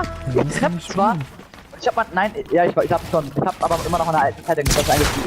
Aber irgendwie wurde bei mir. Also ich will schon mal. Ich weiß es nicht, Digga. Ich hab alles richtig. Außer ich kann halt nur nicht auf Edit drücken. Ich drücke auf Bearbeiten und dann ich kann halt kein Edit so durchmachen. So, das ist das Problem.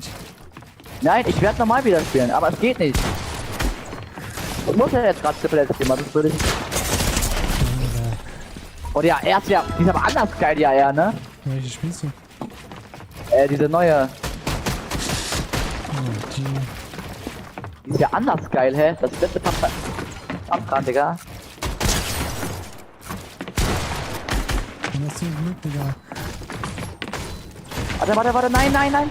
Nicht töten. So, Minis. Digga, aber eigentlich bin ich genauso gut wie vorher, nur dass ich halt gerade nicht editieren kann. Das Problem.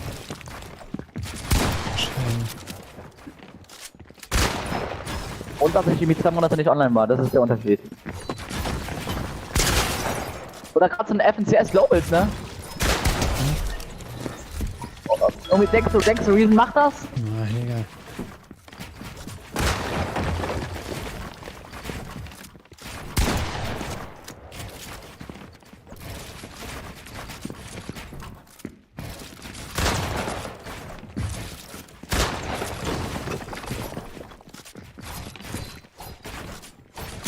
Digga, was machst du hier? Ich mach halt, wie normale Spieler halt machen, die kein Template spielen.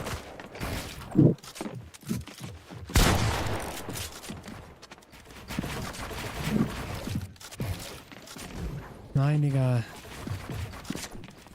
Oh, du weißt, ich mach wie bevor meiner Pause. Ich baue Scheiße wieder.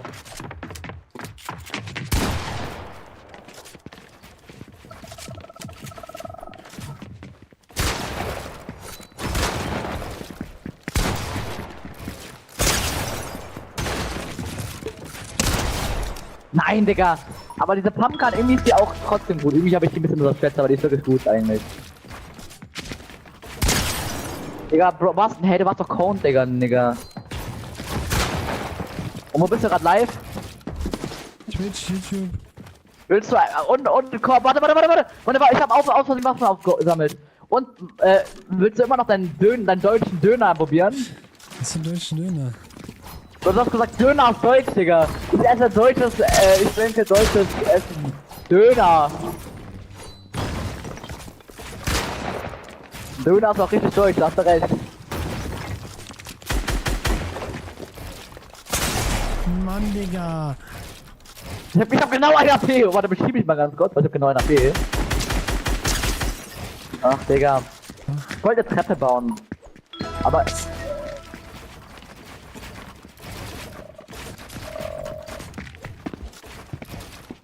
Ich war gerade weg, weil ich muss gleich meinem Nachbarn fragen, ob weil der ist so ein richtiger Profi so da drin. Ob der mir das normal machen kann, damit ich wieder normal editieren kann, weil du weißt, ich war eigentlich Pro so. Digga. Bitte Leute, mein Bonus ist nicht gebannt werden, es tut mir leid. Und mit wem hast du eigentlich der Zeit gespielt, wo du weißt ja, ich war gefühlt mit der Typ, mit dem du am meisten gespielt hast. Mit wem hast du eigentlich sonst gespielt, weil du weißt ja, ich war ja nicht online, du hast ja sonst mit mir jeden Tag gespielt. Ja, mit Leuten. Wie heißt, aber nicht mit Framesucker, Bro. Bitte nicht. Doch auch. Und nicht viel. Ach, Digga, Mann, du baust schon wieder hier alles voll. Penner. Nein, es geht weiter. Okay. Aber so viel schlechter bin ich auch nicht geworden. Anders, klar, ich bin simpel, der war. Mein Movement ist gleich geblieben, meine. Keine Ahnung.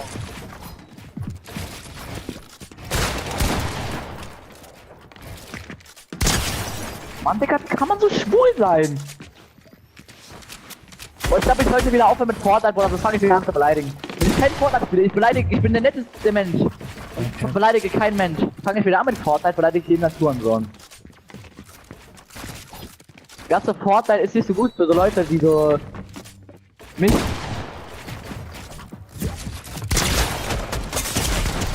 Nein, Digga, diese... Ja, nee, nein, gay, Digga, gay. So, warte, ich spiel kurz diese Pump hier. Achso, warte, was nehme ich noch? Besserer AR. Ist immer noch Zorna AR die Meta oder immer noch nicht? Oder ist die noch gut? Es sind nicht die Meta. Ach, warte, ich nehme noch mal eine gute. Ist die Meta. Ja, die ist jetzt drin, das sehe ich. Ich hab mich schon lange im Moment, ich hab mir auch... Hä?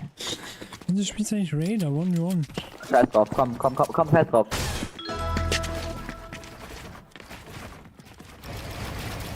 Oder weil ich mich einfach wieder eigentlich daran gewöhnen wollte und eigentlich mit ohne Simple spielen will, aber gerade muss ich anscheinend mit Simple spielen, weil ich das sonst gar nicht spielen kann.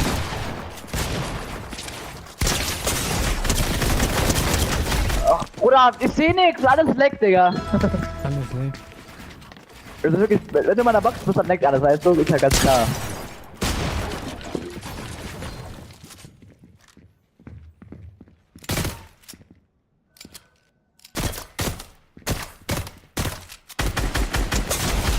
Nein, Digga! Hallo! Du steigerst immer! Was soll ich denn machen, Bro? Ich will, dass du gepasst wirst! Ja, okay, ab jetzt bin ich kein lieb Freund. Aber was ich machen? Ich will halt normal spielen und ich kann wieder nicht normal spielen. Wie viel Geld hast du? Und hier arbeitest du überhaupt wieder? Was? Arbeitest du wieder? Was denkst du? Nee, du bist immer noch arbeitslos, denke ich. Wenn das stimmt, jetzt stimmt, Digga, dann bist du der größte Nigger, ne? Der größte ist das beste. Nein, das geht doch nicht. Ich denke, Twitch bekommt das eh nicht mit, du hast zu wenig Zuschauer, oder bekommt das Twitch mit? Das Internet. Du verlierst nie was. Merkt ihr das? Ja, ist geil.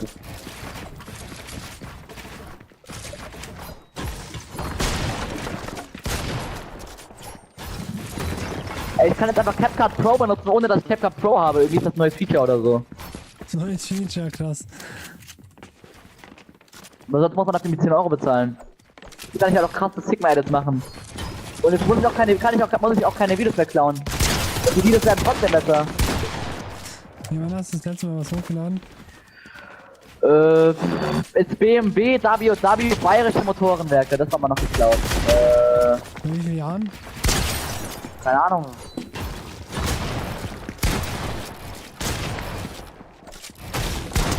Also ich bin Simple Edit, Digga, oh mein Gott.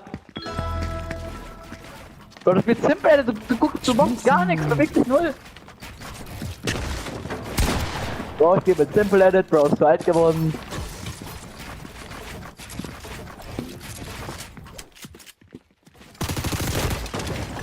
Wenn ich Simple Edit spiele, dann spielst du auf Kill. Spielst du auf Maus und Tastatur. Warte mal auf, die ganze Zeit zu jedem. Das ist so. Digga, Bro hat durchgeschossen überall. Bitte weggegangen, Digga. Bro, Digga, nein, das ist so unlucky, Digga. No joke, Digga, was soll ich machen? Ey, ich hab dich schon ganz vergessen, aktuell. Ich dachte, du bist schon tot einfach. Hör auf mit Stein zu bauen, Digga, ist der so schwul. Ich baue jetzt mit Metall, warte. Ich kann nicht bauen, Digga.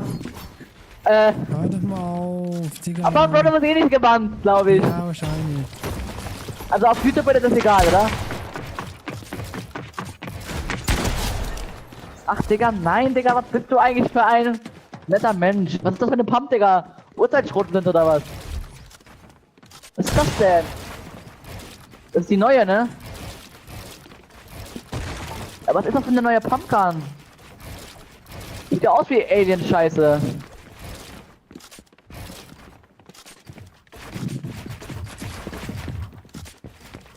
Kannst du mir die FPS schenken? Ja, wahrscheinlich.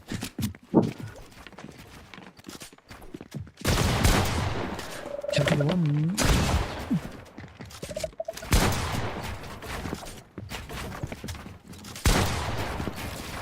Irgendwie finde ich die Pumpgun geil.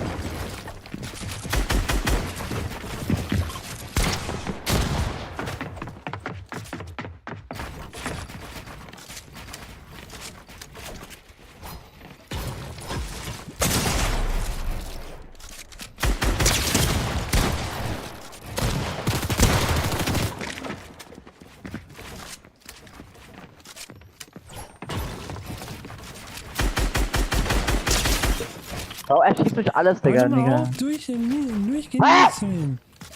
Was laberst du? Ich geh nie durch. Ja, okay, Bock grad rein, Digga! Du bist am Arsch. Arsch, Bro, ich wäre besser, wenn ich ohne Tablet spielen würde.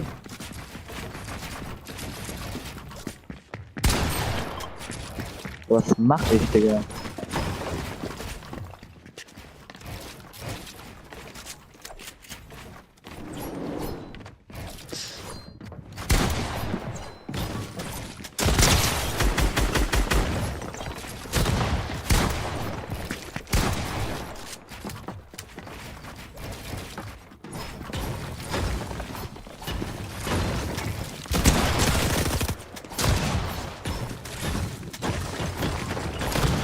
Oder die Pumpgun macht 10 Millionen Minusschaden. Oh. Nein, bitte tu es nicht. Oh, ich bin jetzt wieder weg, ne? Nur weiter FNZ schauen. Hey, wieso? FNZ geht weiter. Ach so, du guckst gerade nur, ne? Okay, Nigga. Gut, tschüss. Ja, tschüss. Frank. Talk about the story, and right now there is a beautiful story building going all the way back to the Invitational. Cammy and Seti versus Queasy and Vino. The story that everyone said saved competitive Fortnite was Queasy and Vino landing on Cammy and Seti, and although it didn't go their way and they got second place, that cemented them in competitive Fortnite forever. And then you go to last year where we think it is going to be an absolute stop of Pollo versus Peterbot, but Queasy says, nah, I'm gonna make them earn this win and get second place once again. full circle. We are here now, back on the global stage, and Queasy finally has that first place spot in his grasp. It's right there. It's right there. Hey, this has been a story building for 3 years. Now, obviously, the person right behind him on his heels, right, is Vanya saying, hold on, Queasy, I've got the crowd behind me. Don't get too far away. Now, obviously, you can see the players are starting to get back on the stage. They're starting to take their seats once more. We'll get back into games as quickly as we can. But man, oh man, tension is building for sure. 3 games, and now you have to start asking the question, now that you guys have had that mental reset, what is the game plan? At this point, this is a brand new competition. You have 3 games. Whatever has happened before now does not matter.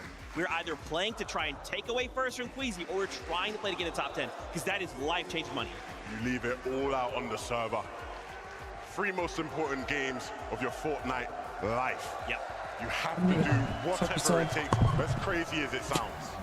But what is whatever it takes? Are we going to see what we saw in Major 3 for the North American Championships? Are we going to have the second place team land on the first place team?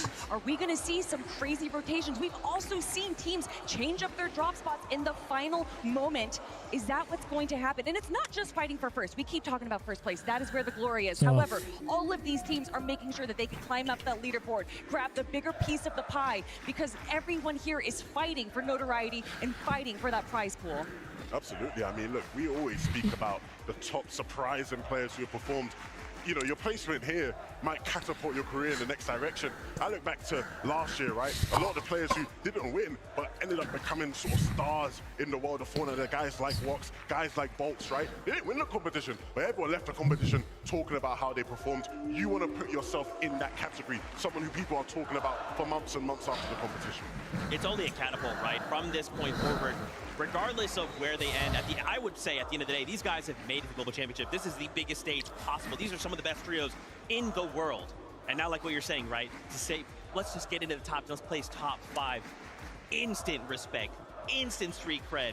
How many of these trios are looking to do that? And that's what I'm saying, man. 3 games, let's go. Kelly, I mean, let's get crazy, right? Everybody in the lobby, let's just go let Queasy, let's take him out. Let's try and close the gap, and then everybody kind of walk their own separate Why do you say Kelly? He's trying to put that on me right now. I don't think Queasy's going to be a big fan of you guys anymore. I mean, everyone, you can't be having none of that. I mean, look, if you ask him right now, he'd say, yeah, they can do whatever. We're ready for it, right? Because that is just how stone cold he is. And we'll see if in these next 3 games he really can solidify himself as the greatest IGL of all time. But we can't count out the rest of the teams in 2nd and 3rd and 4th place. We saw game number 6, Pablo Wingo walk out with almost a 200-point game. So much can change if you're able to grab all of those eliminations, if you're able to kind of control the low ground while Queasy's sticking up high, making sure that he's just staying alive. There is still a chance, there is still an opportunity, but with 3 games left, Zeke, only time will tell what's going to happen. You got to think the pressure's got to be through the roof. Think about coming into day number 1, right? Oh, you know, LAN, here we are, my friends, my peers, this amazing crowd. Pressure's on. First half of day 2, hey, maybe we're doing well, maybe we're not, you know, whatever. The last 3 games, this will be it. Pressure is through the, even just looking at Queasy, right? Can he handle that pressure with only 3 games? When I look at Queasy and even how he was from the beginning of day 1 yesterday to where we are right now, he looks the same. He looks locked in. He looks like, hey, I'm putting up as many walls to keep this noise out as possible because I know what I came here to do. I just have to do it, Levin. I mean, he's not going to give too much away. I'm sure thoughts will be racing through his head, but he must remain stoic, he must remain ice cold, especially when you're the leader of the team, right? Swizzy and Mustache, outstanding players who look to him for guidance and leadership. If he starts to look shaky, if he starts to look nervous, it might impact them negatively. Again, these are the types of things the best leaders in our game have to do. Man, Bolts, Rapid, and Kanada, joined by Higgs, Clicks, and Iamzo, holding up North America, making sure that they are not kicked out of that top 5 and top 10 respectively. But honestly, you were right at the beginning of the show, Levin. EU is on top right now, but which of the EU teams will come out on that top? You know, I'm actually curious. I have the corner of my eye there, Deco, Venom, Flixie, right? They're about 100 points behind, but one good game, like you said, Kelly, could change everything. With that being said, Why don't we go say what's up to our casters to get things started?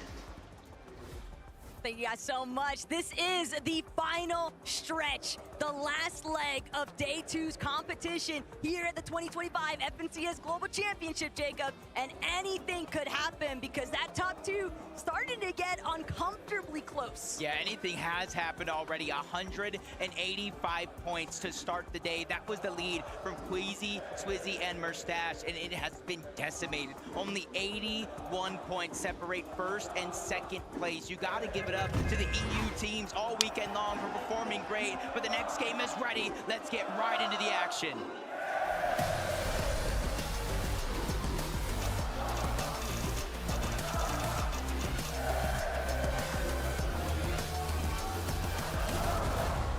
This is the starting point for where champions are really going to be tested. The battle bus taking off here in game 10. And there's one off-spawn fight that I have a feeling we're going to need to see a little bit of a resurgence from Tayson if he intends on continuing to pose a threat for that top half of the leaderboard. So far here today, it has been largely Roxy's team coming out on top, but anything could change in the blink of an eye. Wait a minute. Wait a minute, who invited Aspect to this party? A whole nother trio now joining the fun at Rangers Ruin. That just put a huge switch up on how these things have been playing out, but instead of a straight 50-50, the majority of these fights, they're trying to take two different sides of the POI. On the outskirts is Aspect and his trio, Tinka, they're trying to loot up. This is the team coming into the Global Championship. They were landing at the Kappa factory. SETI lands over there. They are on fire. I wouldn't want to land there either, so they're just trying to figure out something. Seems a little bit bizarre, though, that Cassie Aspect would choose to actually try and land as a third party here at Rangers Ruin. This is preposterous. Pablo, Chino, Prodoxy, they fully understand we've got to create a little bit of a gap here. They're already splitting this POI slightly with Tayson, Chicho, and Atris, and Aspect Tinka. They did not get the drop they were looking for. Tayson, Chicho, and Atris, they might just be able to run the Oshi fellas out of here, if not run them down for eliminations entirely. Honestly, considering the little bit of loot that they did have, you know, Wrecker Revolver on one, Sentinel Pump on the other, and they do have some shields as well.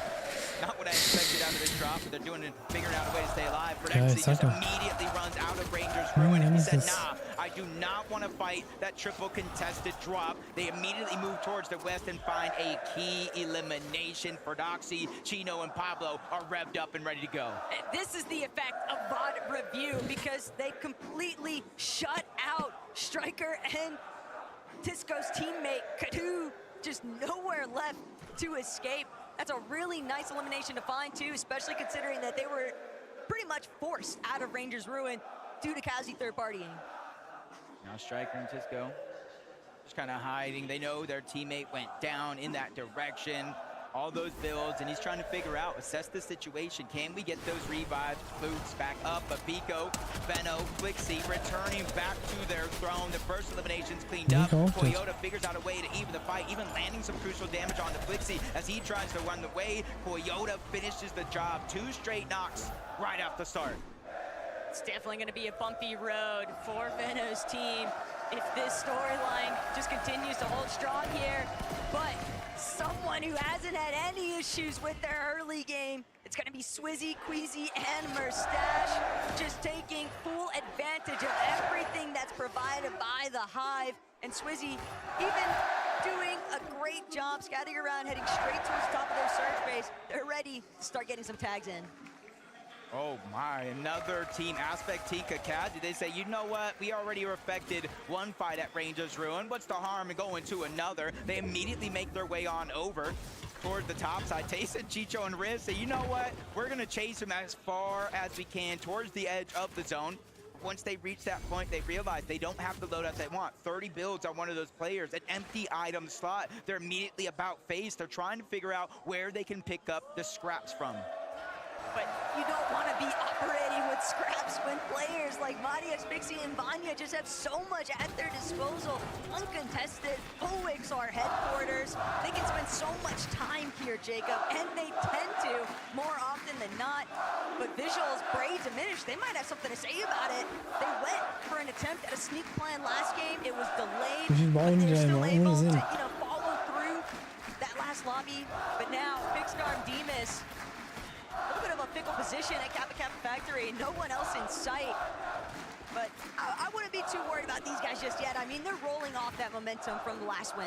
Yeah, and I know we're talking about it, but to start the year, Pigstorm and Demas haven't even played a single game in a regional FNCS final.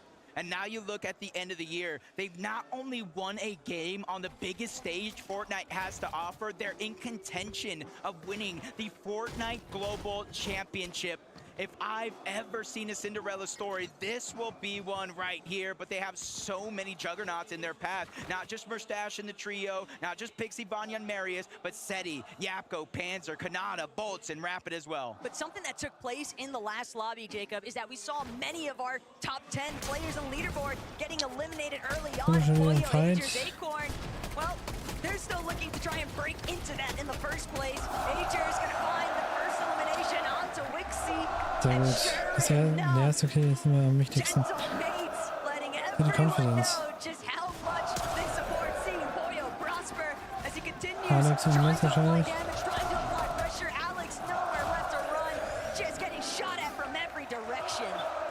Agers, Acorn, and Poyo, that's been one of the biggest thorns in their side. They kind of thought they would have multiple teams in the distance from Demon's Debris that were building surge towers to trade shots with, but they're getting pushed. They're forced on a roulette drop spot and having to force and fight just like this.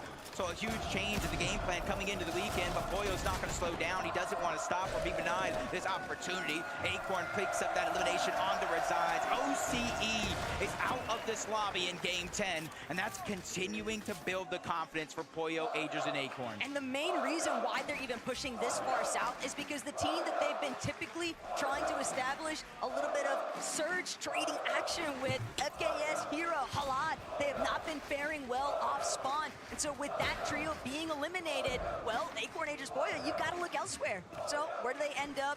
Tackling Alex in on Resigns. That might be a recurring theme. Hard to tell just yet, but they still got to make up for so much lost time, and they're not the only ones. Yamzo, Clicks, and Higgs. We've seen just how stone-faced they have been between each of these lobbies. They were starting off day 2 in that 8th place position, but they have been getting pushed lower and lower in that leaderboard.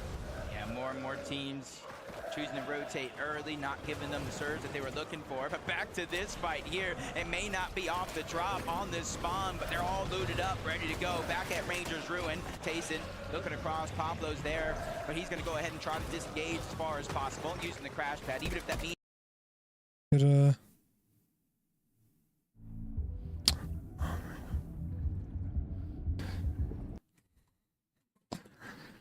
Wollte ich nicht.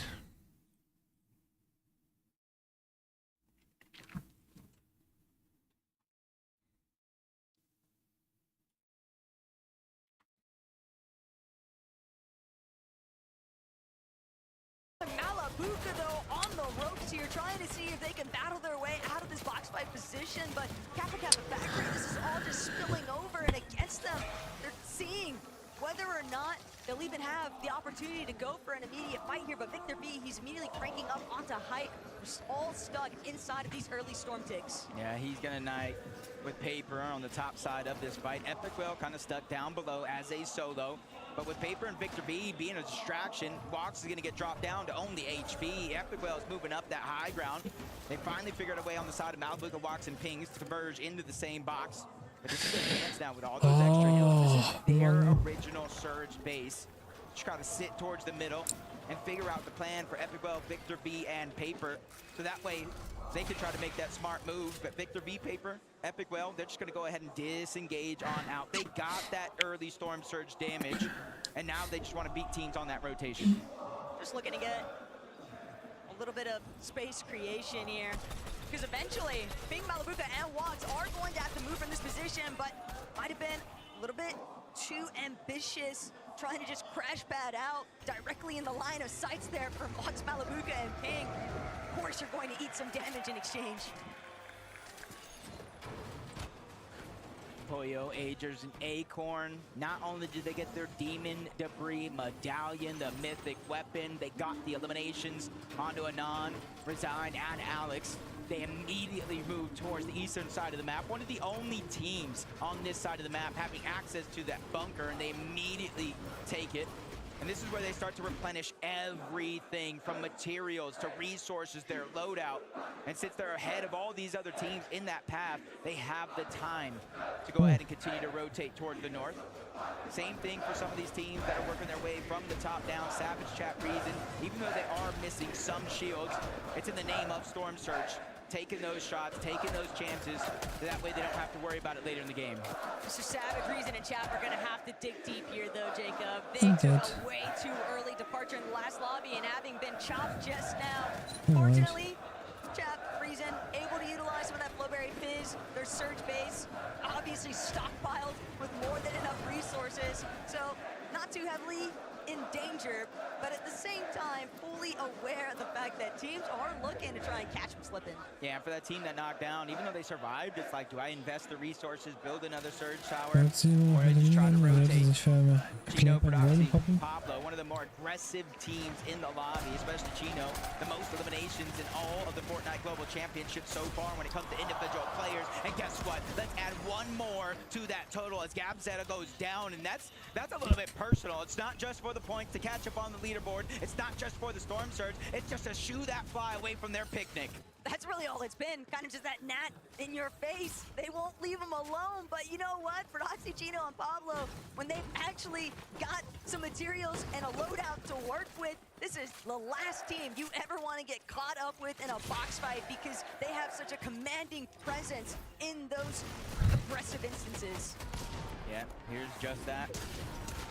We might have missed it, but Chino's gonna make sure we do not miss all the action. That was only his first elimination. We saw this one on the Gabzetta, so he went back to back with a little bit of help from Fred. Why'd that look like a little edit course though? He's just like, this is just another day for me. Like, another day at the office entirely. But King, BA's in Phaser, scouting out area.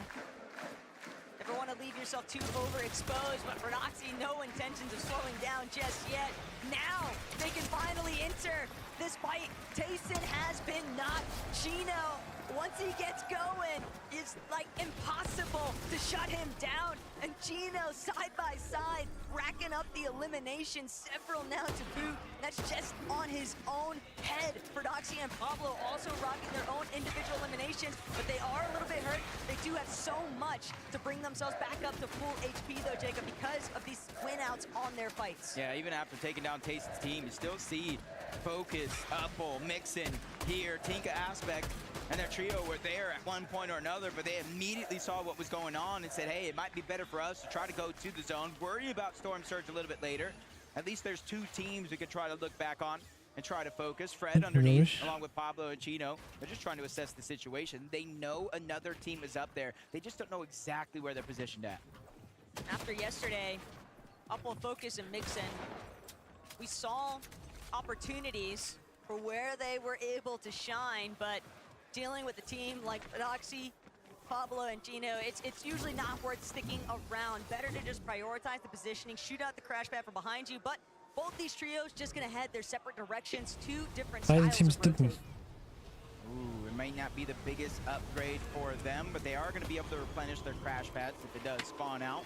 Maybe upgrade their Sentinel pump if it does drop as well. 3 different ones, but that's what they get. A little bit more loot to work with once they get that rank upgrade. And it's only a B rank though, so you can see the kind of the slow play, no eliminations, not necessarily their game plan though. I like this dead side wraparound though from Seti, Panzer, and Yapko. They've got early surge already locked in, so they're gonna opt to already make a direct line in towards the elevation of the mountain range and potentially push back other teams that might be looking to try and rotate a little bit after the fact. Dann wir auch den goldenen Minigun. Takes in Yamzo. This time around, the zone pulling towards the north, which means they kind of have the luxury to be able to sit in their base. I believe this might have been the team that we saw kind of get chopped earlier on in this game, but as we tune in, Ager is feeling a little bit of struggle. That's Peterbot, Cold, and Ritual on the other side. They have to abandon ship in terms of getting Agers back into the game, so Pollo, Acorn, they're going to have to work this as a duo, and that's a huge disadvantage going against NA champs, Peterbot, Cold, and Ritual, and they're looking to get aggressive. There's only one way back into this game, and it's through eliminations itself. This is starting to feel like Major 3 and NAC all over again right now, Jacob. Peterbot, Cold, and Ritual seemingly in the driver's seat right now for this box fight. That is up until Cold loses a good chunk of his shield. He's going to retreat back towards the high ground. Pollo, Agers, side by side, holding down the slower layer. But the longer this drags out, the more time it provides for Ryu, Snowy, and Sud to move in. Yeah, just a kind of scary situation, because even with the knock on the Agers, Peterbot, Cold, and Ritual didn't play aggressive, and that's usually something you see out of this team time and time again, especially since they have a deficit that they have on the leaderboard. 14th place versus 18th. You'd expect both of these teams to try to make some sort of a play, but they also know this is the two teams we've been seeing all year long essentially battle it out for 1 and 2 in terms of actual top spots and grand finals leaderboards, but in terms of the community as well.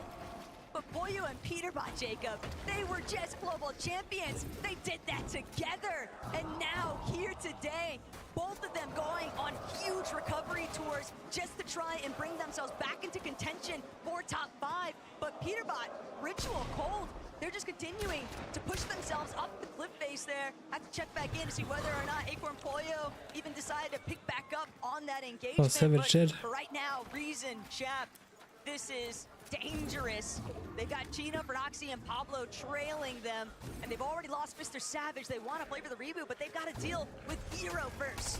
Yeah, they're kind of faking it. Faking like they were going to try to crash pad away, get somebody on the other side to make a mistake. Even though they didn't peek, they realized where they were and immediately start to put pressure down. They have the Stinger, they have the minigun. They are going to melt through these builds if they could focus all on the same target. For Reason and Chap, they are 1,300 damage above the threshold, dropping down to 1,100, but they have more than enough to focus on trying to get Savage back into the game. No other team, or at least not many, can say that they have that amount of comfortability. And so for Doxy, Chino, Pablo, they're just going to continue to try to rotate, use the Flowberry Fizz, use the crash pad to get out. You can get a chance to look in and see what happened. Mr. Savage just too preoccupied dealing with Halad on the other side of his wall. Doesn't get a chance to close off his back tarp. That is a big play to come into fruition there. It's going to be a huge setback too for Chap and Reason to try and bring it back. But Matias, Pixie, Vanya, they've got so much damage right now above the surge threshold, Jacob. All they want to prioritize is the high ground hold. They have made that very clear here today. Yeah, and they got a smooth rotation in. Every other team in front of them is also doing the same thing, so they're not going to be contested by many up until the point where they start to hit that line on the zone. You see it's getting stacked more and more on the south side, where more and more teams are going to have to rotate into. On the whole northeast side, there's 3 teams stacked up. Malibuca, Pings, and Walks going to be one of them. Day 2 today, their run has been impeccable. 345 points, doing their best to close the gap as much as they can, but they're kind of in a tough situation here. Talked about 3 big teams all around, ready to fight if they make a mistake. And they're all going to rotate out first, beating Malibuca, Pings, and Walks on this rotation. Smart that they're not trying to overcommit. Talking about overcommitments, Chap sees FKS. They were trying to bring him back into the mix, but Chap taking full advantage of the situation, just bragging out entirely. FKS, the secondary elimination there. And that is exactly what Chap and Reason needed. Breathing room. Maybe we'll see Mr. Savage back in this one. And for Queasy, Swizzy, and Mustache, this is a moment.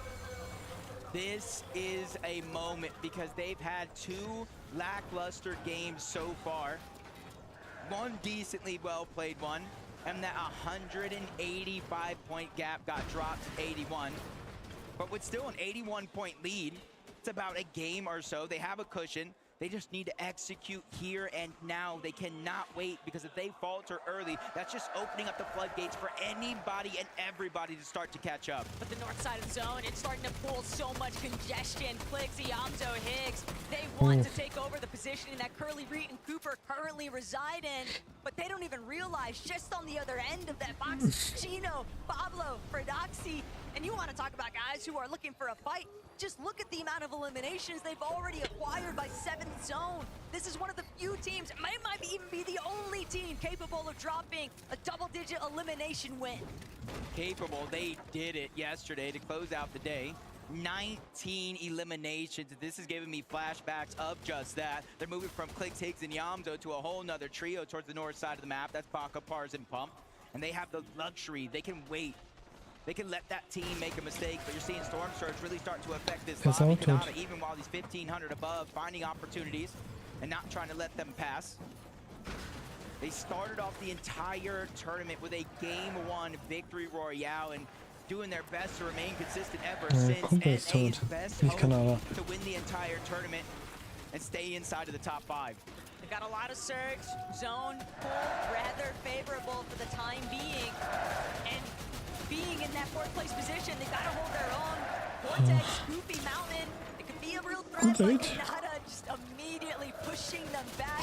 Don't start trying to peek our direction. Still, Sphinx, Buzz, and Shadow, they didn't get the memo. They're still willing to try and cross over, but Reason smothered, trying to see if he can live. Aspect gonna be knocked though, and that's everything for Reason right now. He needed some form of a lifeline and the life jacket from that elimination. If he can get to the body loop, but no! Another team, Mixin and Upple, they're gonna take over. And just a little bit more than those siphon materials. Upple and Mixin, just like you said, they went ahead and stole all of that loot from the other loot. That Reason desperately needed, but he gets tagged up. Oh my, a turnaround 180, turns and burns to take down Kazi. And I was talking about how low of resources he actually had. Well, that siphon is gonna help tenfold. Reason knows Amar is watching. He's trying to deliver the best sort of birthday gift, and what's better than clutching up a nice set of eliminations here to keep the dream going. But Reason starting to get a little lobby focus. Some heavy hitters right in front of him, Demas, Storm, and Pix. But as a solo, what more can he do? He has to stay hidden. He has to conceal himself on the backside of his own. Mustache, he's lost his IGL. He's lost his other fragger. It's Poyo who's taken out his fellow gentleman. Swizzy eliminated.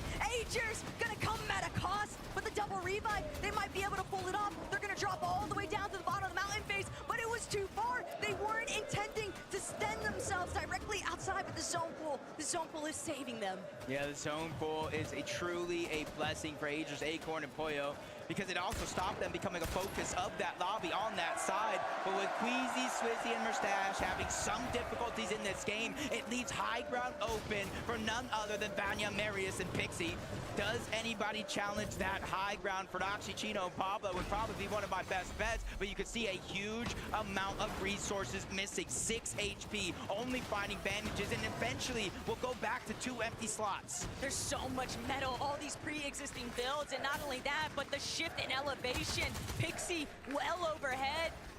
He might be able to even see this team scattered through the low ground. They're trying to get whatever hidden positions they can, but Fredoxy, he runs into the wrong box. Fredoxy's immediately put down into the dirt. Pablo and Chino, they're gonna have to get it out the mud, and Pablo with the elimination onto Upple now means that they're stuck inside the building. They've got to break out. But this is the point in time in the game. Top 17 teams still left alive. Placement points will start to click in with every team that falls and cascade further and further, with the eventual winner getting 65 points. But in the feed, you see Chino, he's going to go down. Oh no. Yep, that puts pain and hunger inside as Pix is now feeling that same pressure. He's gonna fall. Demas is being stuck by himself. He has to try to figure out a way out of this situation because they have no resources. Darn, they're separated just a little bit. No materials, and now the zone and somebody else moving in. But oh my, he does it again. Big Darn is gonna take down Poyo. And this is exactly why they are the prospects of Poland.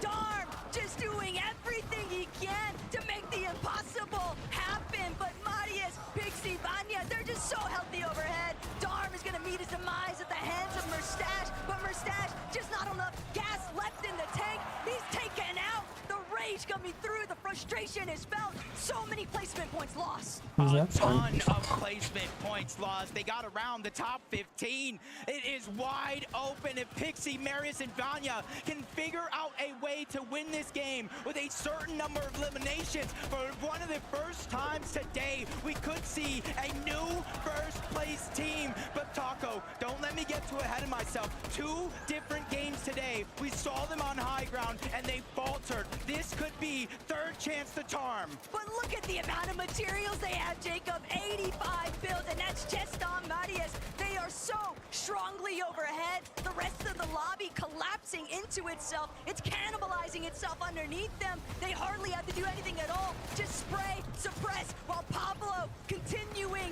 to try and push through the storm sickness, tearing away at his back. He finally manages to get inside the zone, but they've been chopped. Pixie saves himself at the last second with the crash pad, but it's Kanata. He's going up. Marius trying to stop it. Marius brings down Bolts. There's no way he's going to let this one slide away. The win in itself is not enough for them to take first. So, I das said they Auto, wir need waren a ja auf certain number of Highground. eliminations. Well, that's one step further for taking that top spot, and now the pressure continues. Rapid scrambling around. He has a very little build. Kanata, he is out. 20, Kanal live. Pix, Kanal. From F8 trying to make a miracle run continue. 373 points. It is on him for the solo clutch to pick up these points. Queasy's just a fan of everybody else in this lobby right now. He needs someone to take out. He Klicks auch needs noch to see live. Leben Vanya wir mit. Boo fall from the top of it all, but Clicks still trying to heal backside his own. He's got nothing left. Storm's gonna take care of him. Marius. Vanya, Pixie, and Marius though. Und Wandeck auf Highground. They're not gonna let this one slip through King their alive. fingers. For Queasy, it's like grabbing at smoke, watching this lobby try to take them down. Muzz and Shadow still giving some hope. They are a fully intact trio. There's only 3 full trios left in this game. Shadow, Sphinx, and Muzz are City one alive. of them. But they're getting pressured on the other side, on the low ground by King Phaser, PH in. They're trying to run around, take priority on this zone. They have beaten Muzz up this hill, but they're focusing on the high ground. They ran out of build. It's all turning sideways. Down goes PH in. King is scrambling. He's able to get one, but it's not enough. 3v3. The eventuality comes in. Marius is dropping down. He wants to finish the fight, but he's going to go down. Vanya trying to stay up. Vanyak. 2 different medkits. 2 splashes left, and it's a 1v3 situation. Muzz, Sphinx, and Shadow might Wir have müssen die just eklige done it. Situation jetzt All they enden. have Das to ist gut do im is Backen. remain fully intact. Vanya still from up above. He's got a couple of chug splashes. He's got a couple of medkits. This might be our first heal up that we are witnessing, Jacob. He knows he doesn't have any other choice. He's got to fully retreat. Sphinx gonna be the last line of defense. He's violating going forward. He can't manage to figure out where Vanya is at, though. There's so much space in between them. Shadow still has 130 left in the Madness, but Vanya, more bandages, still has the splashes. Is Storm Sickness going to come into effect, or will Shadow Imagine, manage to do it Wandeck with gewinnt. the Madness? Vanya scrambling. He found another medkit. Where does it keep No. going? But he can't hold on. It's completely Er hat fast noch gewonnen. Da war auch noch ein Dings drüben. Nebel. They find their one. Schade. You saw Sphinx right there. Wer hat gewonnen? Now letting them know. Shadow. Champion Muzz showing Muzzy. up big, and the young Nie gesehen. Shadow has showed up to take a big win on the international stage. Aber wir haben Frankie, gewonnen. I need to know Stark. how they're feeling.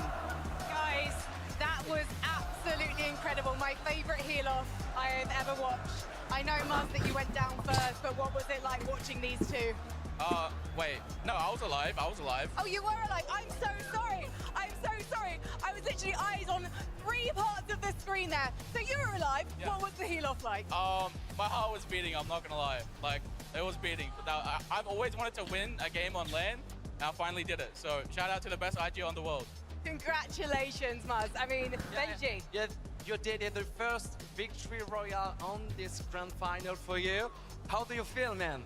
I feel great, you know, I'm just happy right now. My heart was beating so bad that last game, but we pulled through. Il est trop heureux, tout simplement. C'est vrai, c'est la première, il a dit, c'est que du bonheur pour lui. Première victoire royale dans ce tournoi pour ce trio. I feel like your hearts might have been beating, but you were full on confidence. Yeah. For you, was your hand shaking or were you just eyes on the prize? Frankie, we had this interview twice before. This ain't nothing new to me, you know what I'm saying? Sphinx, you do have form at Global Championship, but how does this one compare to Lands of the Past? It feels good. You know, we low-key sold day one. We're bringing it back today. It just feels good to know, like, I still got it in me. You know what I'm saying? Of course you've still got it in you. This whole team has got it in them. But what's the plan now? What is the purpose of these next 2 games? Change nothing. It's working today. It's worked so well for you. Thank you so much. Everyone, please give it up for Shadow, Sphinx, and Maz! The crowd love to make noise, and I'm loving to hear it. We're going to take a break because we've got 2 more games to go.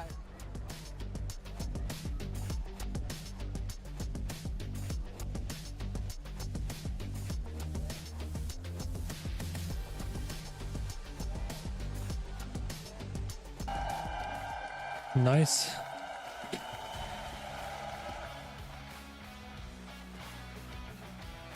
They're about 100 points behind.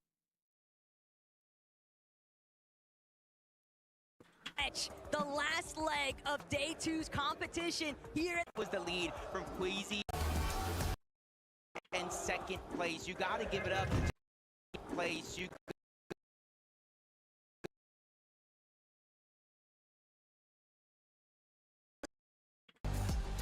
to give it up to the EU teams all weekend long for performing great, but the next game is ready. Let's get right into the action.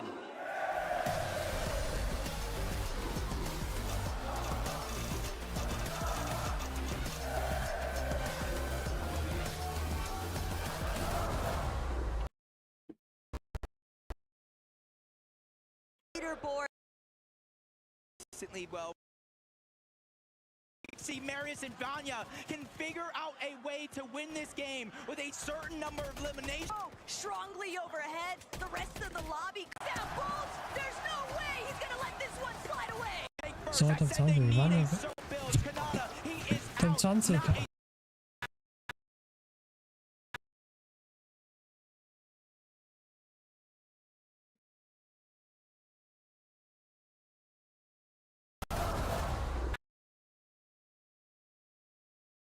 Den 20, Kanal live. Update an Kanal.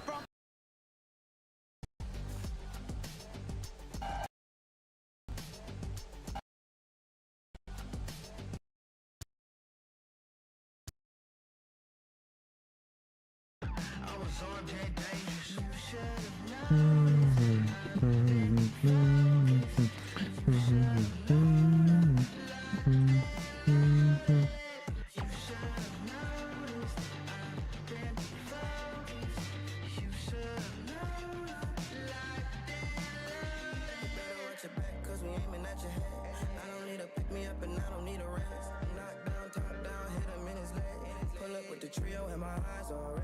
1, 2, 3 of us can't compete with us. Everybody screaming like they did and believe in us. Believe in us. Believe in us. Believe in us. 2 hits on the wait list. I was armed and dangerous. Take a shot, leave him faceless. I was armed and dangerous. On a whole different level. I can see why they hate it. I was armed and dangerous. Nein.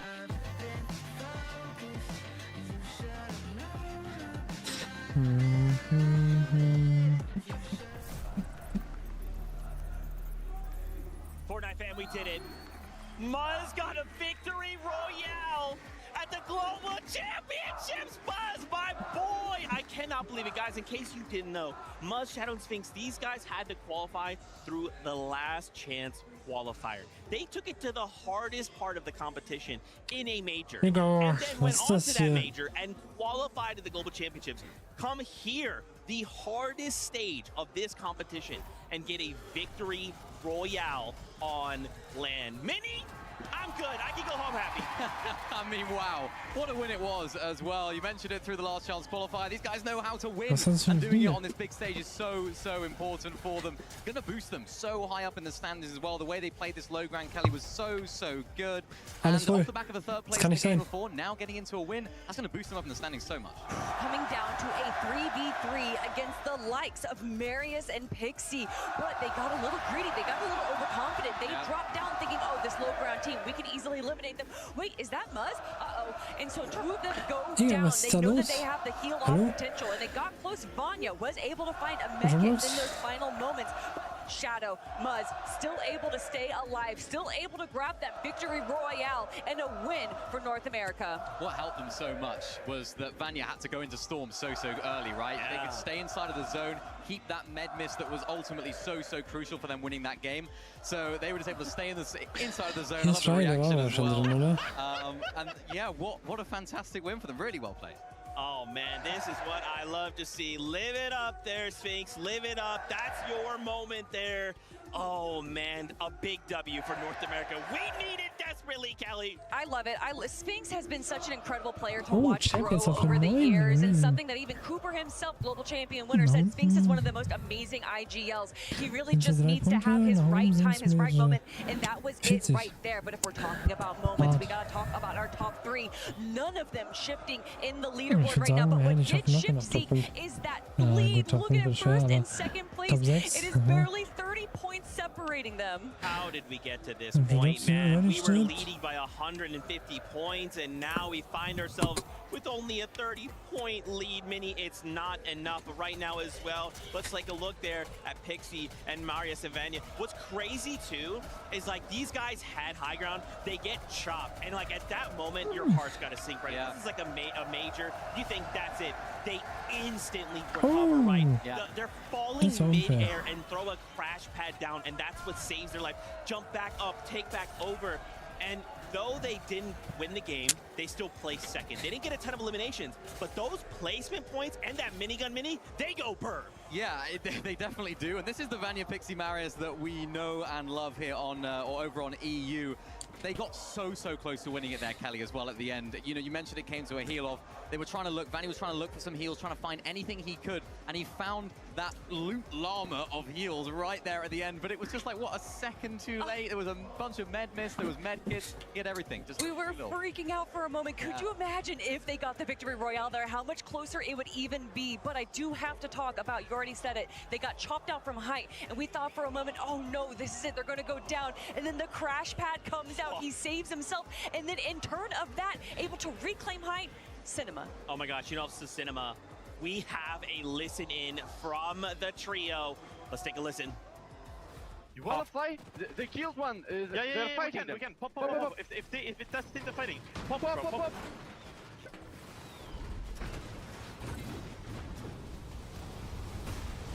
You good. 60. Mustache died. Nice. Yeah. I got pumped 100. I'm low. I see. Healing. Let's break. Fuck. 180. Nice. I'm chilling it. Low. 60. Mobox. I'm dead. It's a trio. Go. No, I'm dead. I have nothing, bro. Go away. It's maybe our boxes.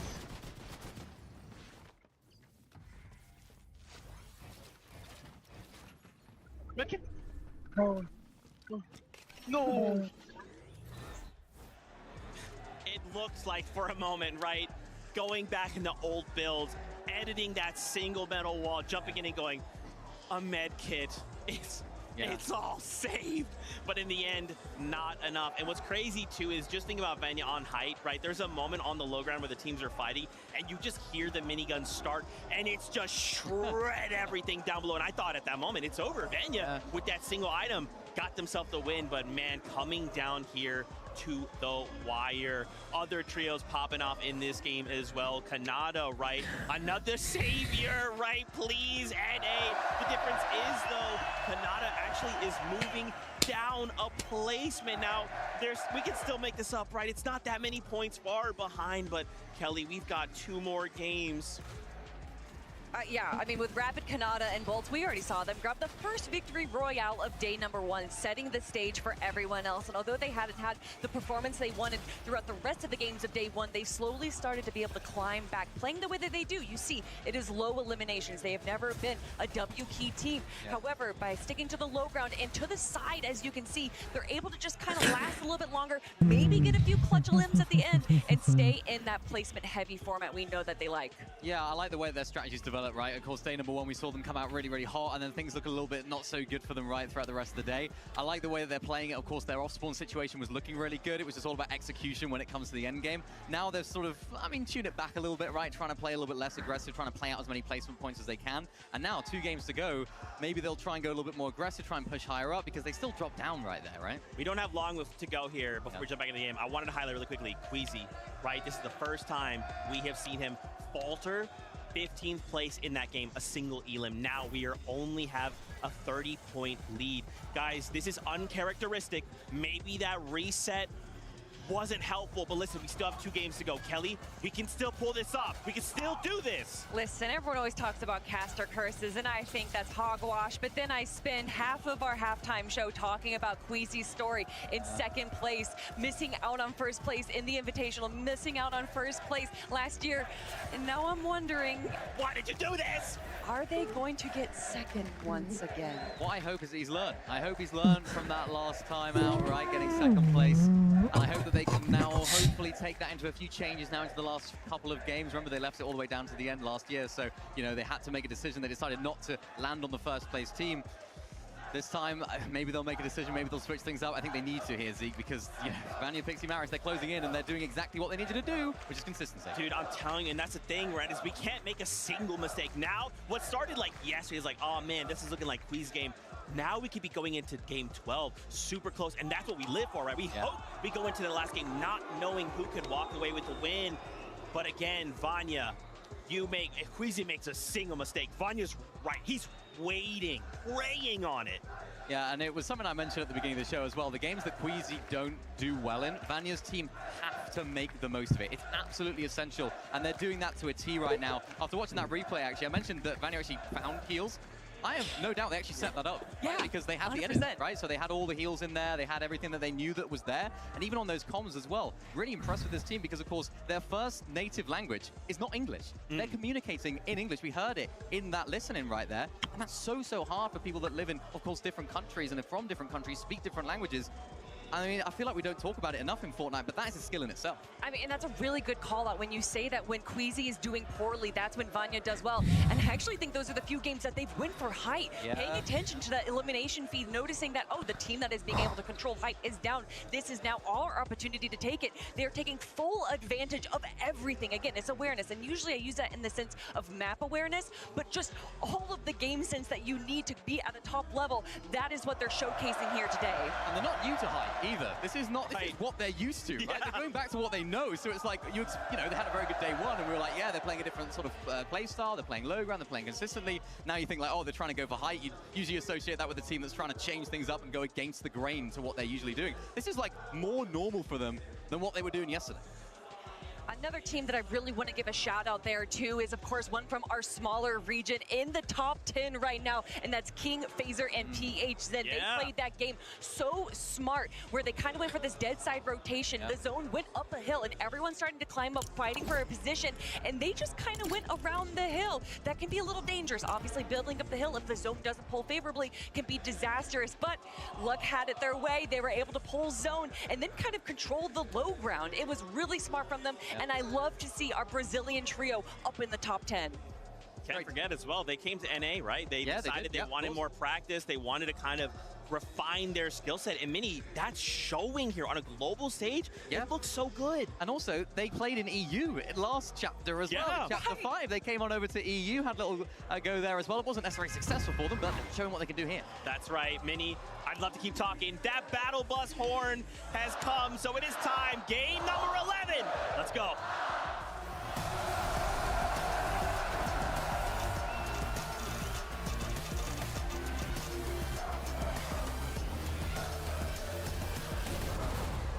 Game 11. 11. There's only 2 chances left for every team in this lobby from around the world to get points and rise up that leaderboard. We're seeing the top 4. Anything is achievable.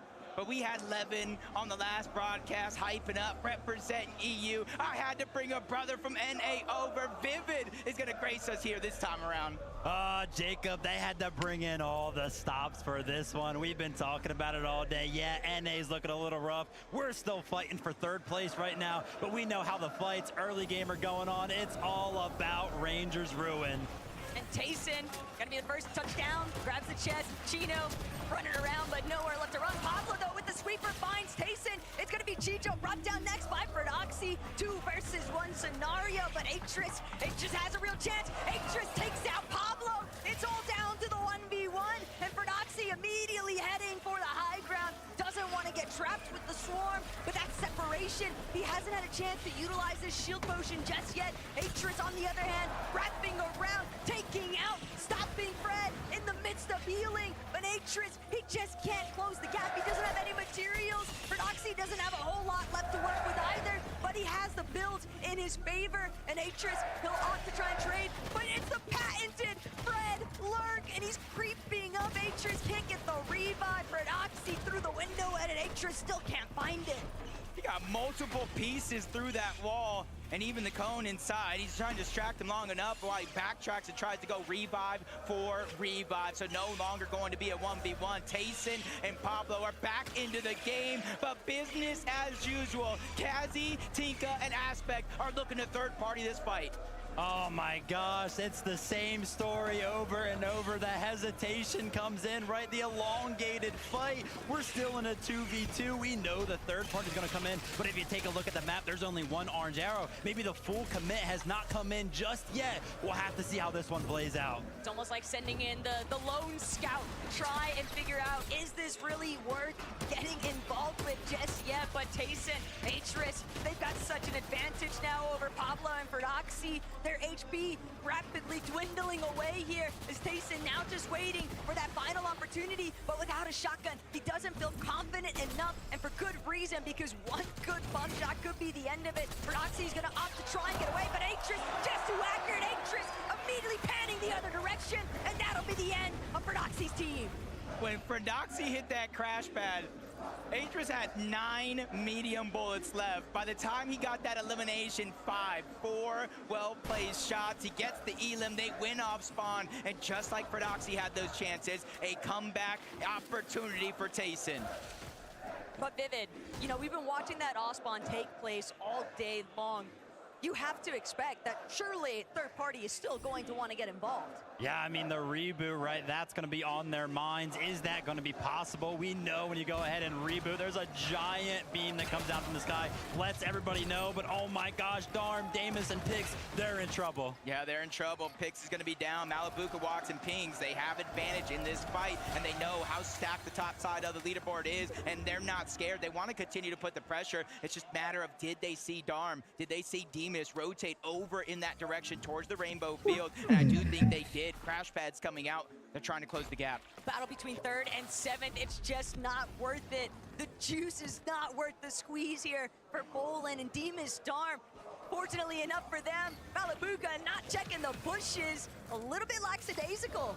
And this is how we know it's game 11, right? With only a couple chances left for some of these teams to pick up points. This is atypical for Malabuka walks and ping. We've seen them kind of base up early every single game.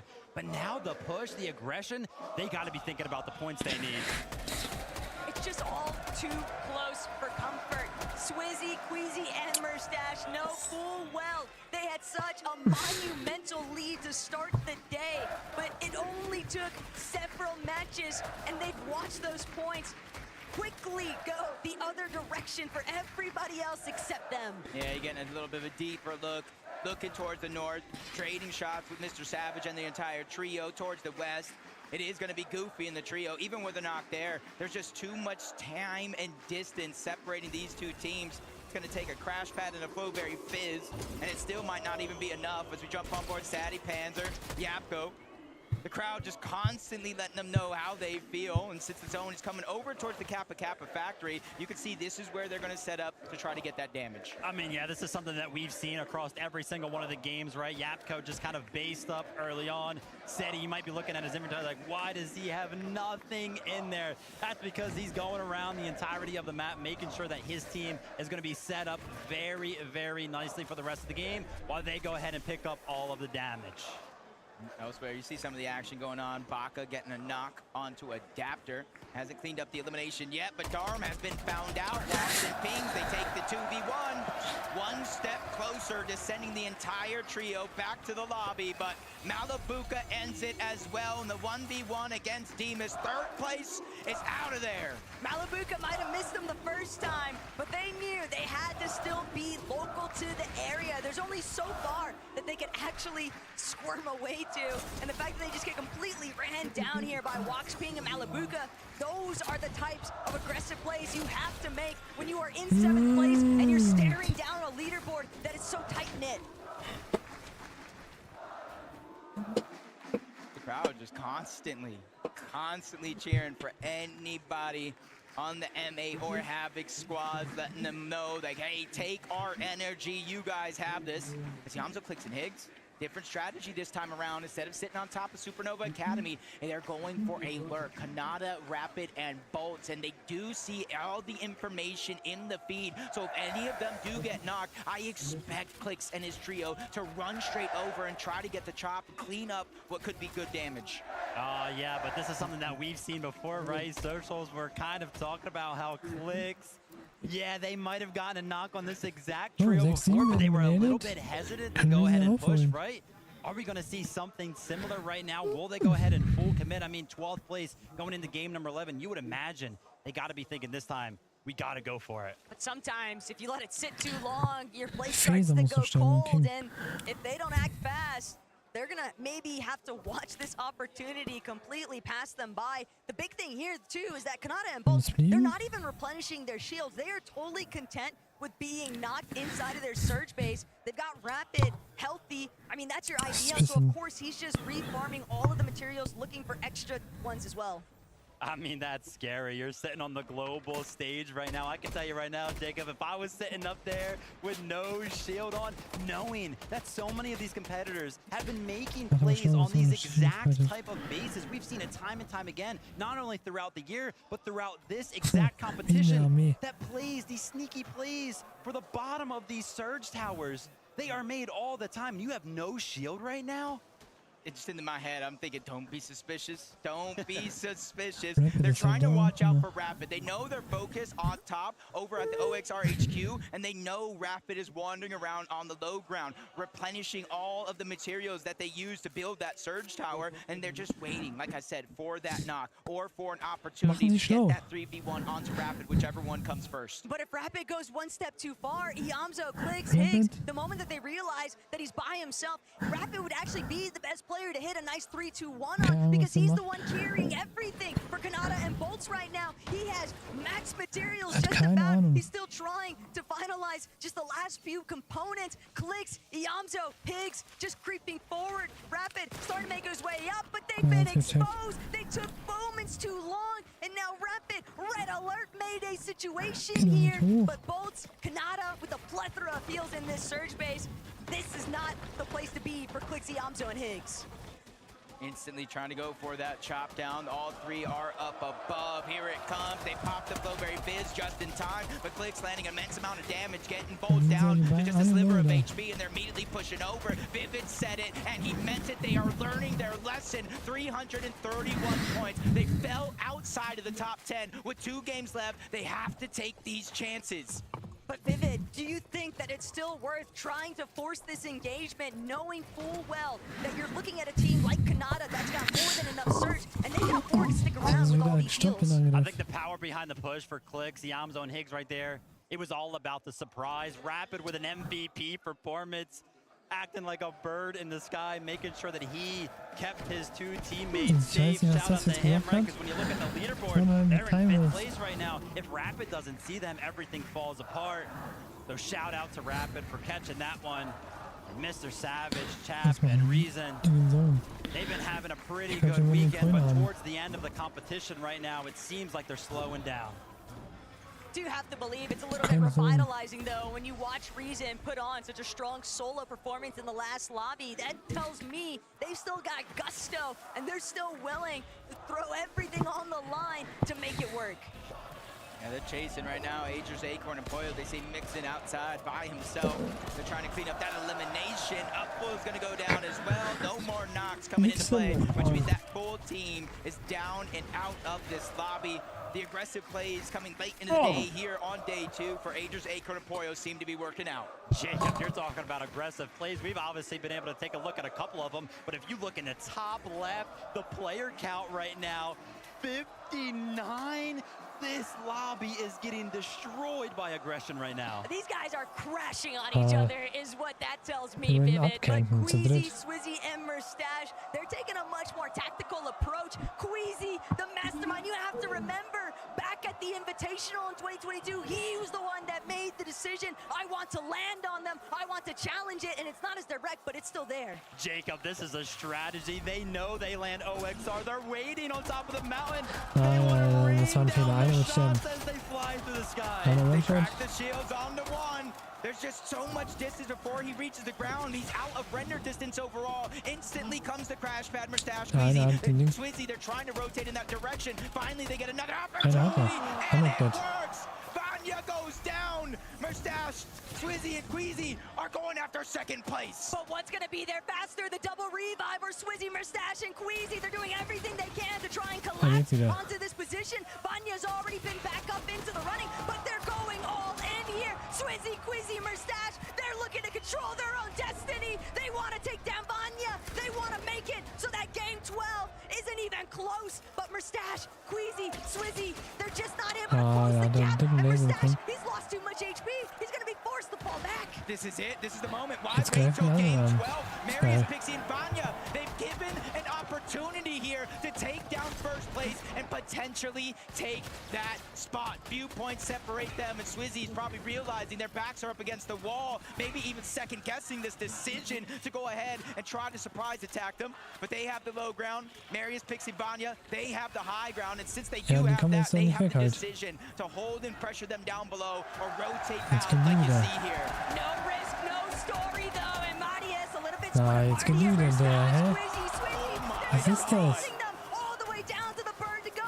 These guys are full on fighting inside of the storm. It's early zone tick, so they don't have to worry too heavily, but it's the storm sickness, Jacob. Both of these teams are delaying their own end game.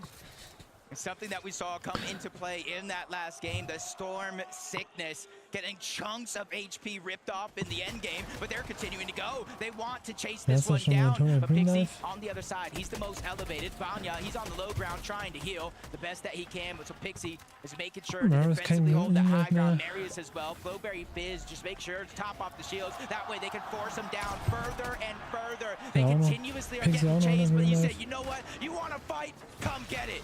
They're throwing everything at this one. The inventory, all of the heals, they're disappearing. Marius is becoming fully aware that the investment is soon becoming not worth it. How aggressive they're going to get. They're coming right box to box, wall to wall right now. But think about the biggest differences here. Queasy's team, they're not actually carrying shotguns. All they have is the Wrecker revolvers in comparison to Marius, who's rocking both. But it's a great sentinel at best. And that Wrecker revolver just not able to get close enough. Pixie, Vanya, Marius essentially at a standstill right now with Queasy. They have the majority of the heals. You already see the slurp juice in the inventory, med kits being used. Essentially almost 200 HP and shields combined between these two, so they do have a little bit more of an upper hand. And I think Marius knows they're running out of HP resources to keep this fight going longer, so they are definitely now officially on the clock this deep in the zone, and it's only the fourth one overall. Mustache and them still have splashes underneath. Vanya's dropping, almost gets boxed up. Mustache has his head on a swivel, continuously turning around, but Taco talked about the double pump, and there it is in action. Marius is able to get the knock onto one, but he gets dropped to 30 HP. They desperately need the siphon, but oh no! Disaster strikes! Pixie is now the last one alive! Mustache and Swizzy, they lose Queasy, but it's only a knock. He's quickly going for the revive. A miracle in the making as Pixie falls! They got all three!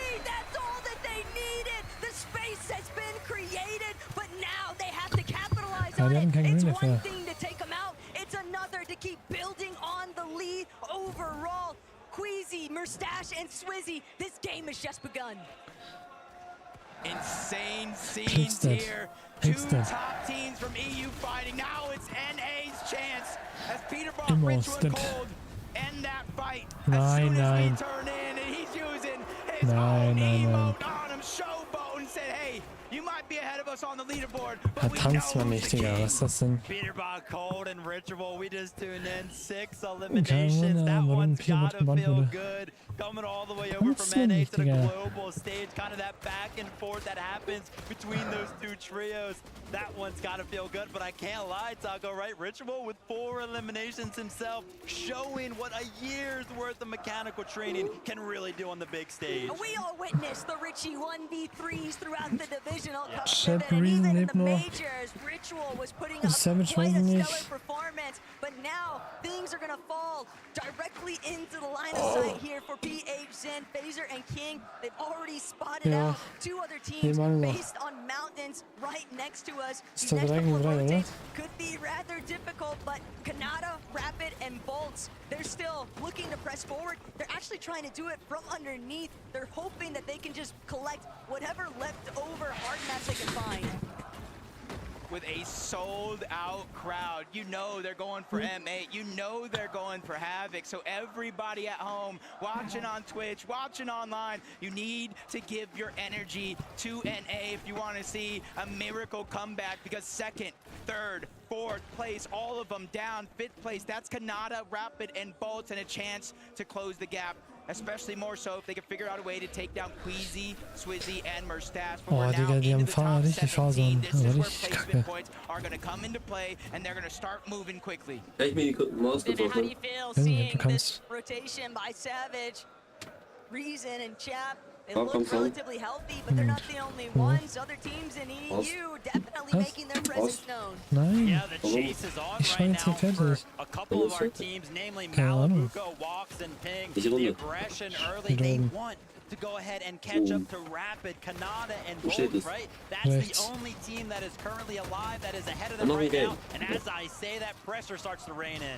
Why does this look like one of the practice lobbies right now, though? Down to our last 17 teams and only 6 zones. Ping, Walks, Malabuka, they're trying to see if they can bring down Agers and Acorn with it. Pollo's already been claimed. Acorn, Agers, just trying to create a little bit of space, but they know this might be a fight that they can't avoid any longer. They're gonna have to try and take a crash pad out of here, but Malabuka, Walks, and Ping, they are fully wary of what lies ahead. Yeah, and you can see in the mini-map, Acorn, Agers, they immediately rotated out with or without the reboot card. A couple more teams rotating in and around this path for Pings, Walks, and Malabuka. Could be opportunities for elims or more damage, but they see that coming. They want to continue to rotate in. Right next to them, Queasy, Mustache, Swizzy, all trying to get this elevation differential for this next zone. But just above them on the other side of this mountain face, Kanada, Rapid, Bolts, Nein, nein. Mustache, he's Nein, been das ist doch shit. Mustache is brought down. Swizzy, also incredibly low. One-Shot. They're going to be forced to drop all the way down. That height security that they were once hoping for has been completely lost here. Queasy, the healthiest member of this team, but he's got nobody next to him. Swizzy wird He can't abgekämpft. get close to Swizzy. And that's that investment. What goes around comes around. If you want to sit and storm and fight between 1st and 2nd place, you want that one to be drawn out. You want to invest everything you have into it. Once you realize that you got to make one of these rotations all the way up the mountain, all of these aimers kind of paying attention to you, you realize quickly you don't have what it takes to survive in this lobby. Oh my, 2nd, 3rd, and 4th. They talked about them being out. And now 5th place has just lost their IGL and Rapid, and it's Queasy and Swizzy that are doing the majority of that damage as they try to make their way into the zone. But Queasy can't get down. He has no mats. They were all on Swizzy and Mustache. They hadn't had a chance to actually drop any of their materials. He does see a crash pad. He's trying to bring Swizzy up with him. And now Was ein Play. manages to connect. What a brilliant play from Queasy. Most players would have probably taken that for themselves, but he said, nah, you're coming Was war back das up für ein here with Play? me. That's just a shine. That's just a glimpse. That is 7,000 IQ and the selfless plays and why we call him one of the greatest forget that. That's why we call him one of the greatest Fortnite players in the history of the game. And he's looking to prove it. If he could just close out these last 2 games, even with the loss of our stats, there's still 1,100 damage above the threshold as they land a couple more shots. Now 1,200 and continuously rolling. But this is a really healthy trio. Cooper, Curly, Reed. I don't know that that's what Queasy's really looking to chase up. He's not trying to bark up the wrong tree here. After all, they've got to be a little bit more reserved here, Vivid. They don't want to overextend their Reason Savage hinter den Berg. Right now, they've gotten a couple of Ja shots komplett on a fein. couple of trios right there. Maybe they can make something happen. As I say, Queasy that dead. Queasy actually gets knocked. Now it's going to be all left with Twizzy. Twizzy gets dead. knocked down. First, second, third, fourth, all out of the competition. They at least had some eliminations to go with it, but will it really be enough? The leaderboard will have to wait and tell a different story here. Malibu walks and Ping, though, fighting a battle of their own. They're now looking to see if they can overthrow the high ground. I drop Cammy, Hottie. They've been a little bit tagged up here, but it's Ping who eats the greater bulk of his shields there. Krass gelasert. Walks, now having to head towards the Reason fortress. Savage schon Looking unten. back, they're trying to provide some support. They have a Fast in Zone. placement on this side of the mountain, and they are looking down, and guess who's underneath them? Peterbot, Cold, Ritual, Mr. Savage, Captain Reason, so many teams crashing onto this mountain face. A good chunk of the top 10 overall back into the lobby. Das ist eine richtig spannende Zone. Team on that leaderboard, Berg missing so a player, one of eklig. the more important ones into Rapid. As Phaser, PHN, King, they know they're not Wenn in die Zone zone noch ein just bisschen yet. weiter nach They links might geht, have one of the farthest pulls dass in the nicht passieren entirety of the wird. lobby. With Aspect, Tinka, Cassie in their path, they want to continue to roll Wenn through. alle Even with the medkits, gestorben. even with the minis, they realize they are lacking materials and a ton of them. Paying attention to the leaderboard of the last global championship. No minor region teams in the top 10. Kanal King, dead. Phaser, PHN, they're trying to make that push right now. When you want to talk about a push, Taco, boats towards the bottom of the mountain. No mats to work with. Top 5 as it currently stands. The push is on. What a genius, though. Bolts recognizing that the zone's gonna pull over this Big Savage, Ben tunnel gut weit base. oben. He's Wird gonna nicht take weiter a runtergehen. little bit of a harbor Second Teil halt safety jetzt. inside, but King, he's got literally King one One-Shot. HP and a dream. The small shield potion. Phaser he's One-Shot. managed to get it off, Wir sollten but auch sterben. Phaser, only 2 builds remain. He can't keep continuing to hold that leverage over King Ted. Instead, Phaser holding on for dear 3 life, Bits. but he needs 8 the Bits heals. dead. He won't get the chance. He's gonna be eaten alive by the lobby. Oh, he props the crash pad, but instead he goes Reason straight Hotline? up Reason and King? back to the lobby with that elimination. That one's gonna hurt. Ich glaube, But die a sollten ein lot bisschen of those runter. rank ups coming Ja, jetzt sind in, sie and gleich that's an Second Teil. A-rank upgrade. That could be fruitful for Bolts underneath. Bei Who uns has geht's to richtig start gut, to keiner think, ist who unten. has to start to act quick because he has only 8 builds, no heals in his loadout, and no mobility on top of that as we're going Zone geht high hoch up und the er ist dead. mountain. Er ist safe dead. Doesn't even get a chance really to try stop Es war schlau, and dass sie check. oben geblieben He's sind. just making sure Und ich komme that he runter. stays concealed towards that backside of zone. But on the high ground, Palad, Hero, FKS, they've actually managed to overtake one of the best positions that we've seen them in all weekend long.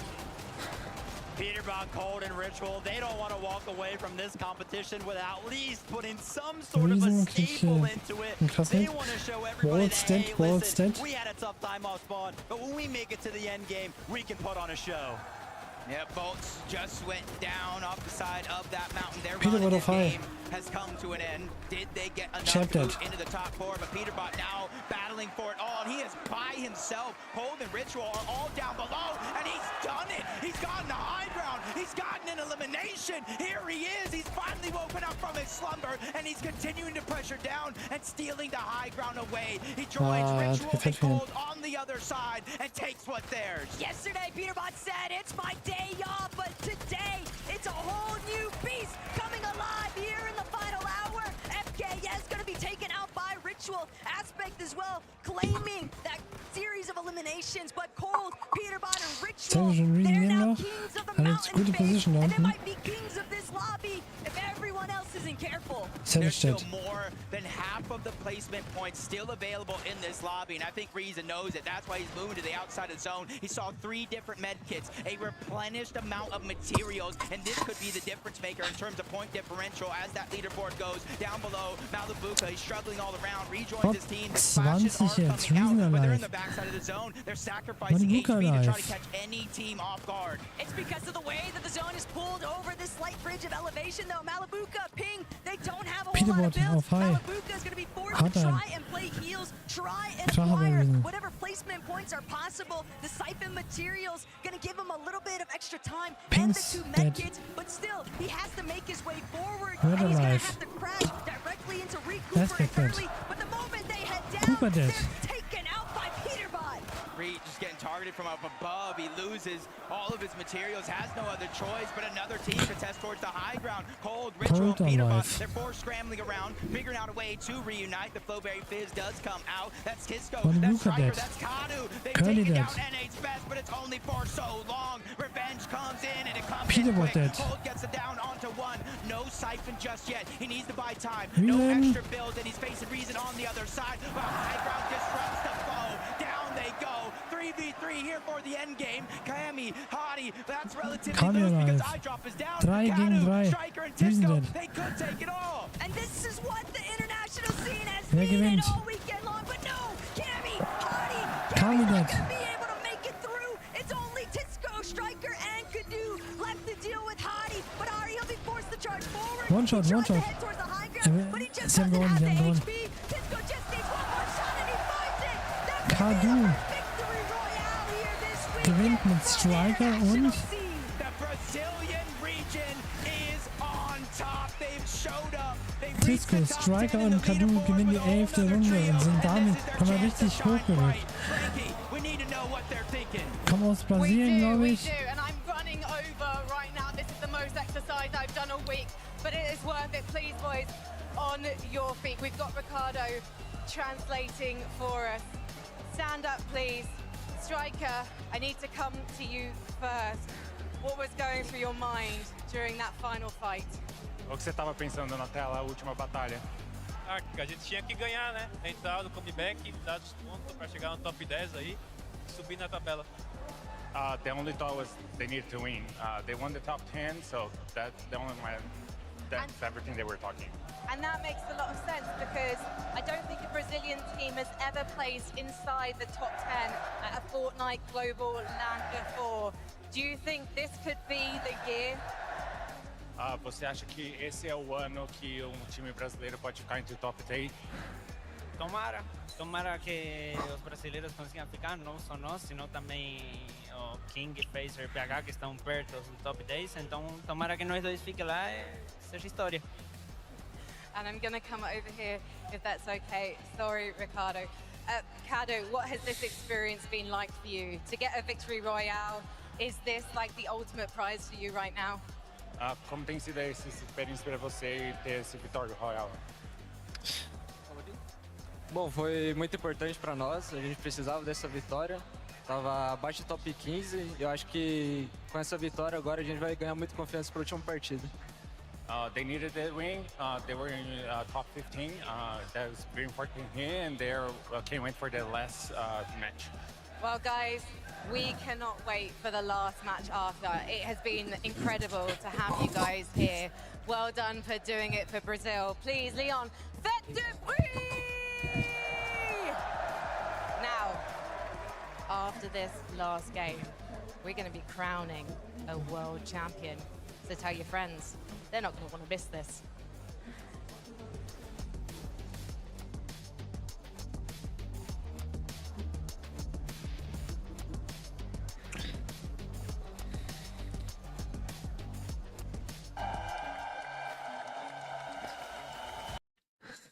Oh, so.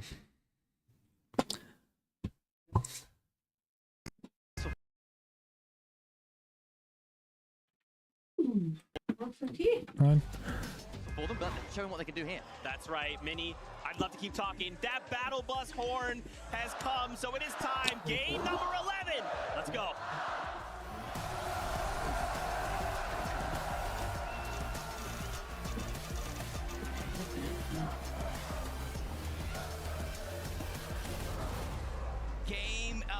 happen. There's only 2 chances left for every team in this lobby from around the world to get points and rise up that leaderboard. We're seeing the top 4. Anything is achievable. But we had Levin on the last broadcast hyping up, representing EU. I had to bring a brother from NA over. Vivid is going to grace us here this time around. Jacob, they had to bring it. Grace us here this time around. Gamer going. They can overthrow the Miami, Hottie, that's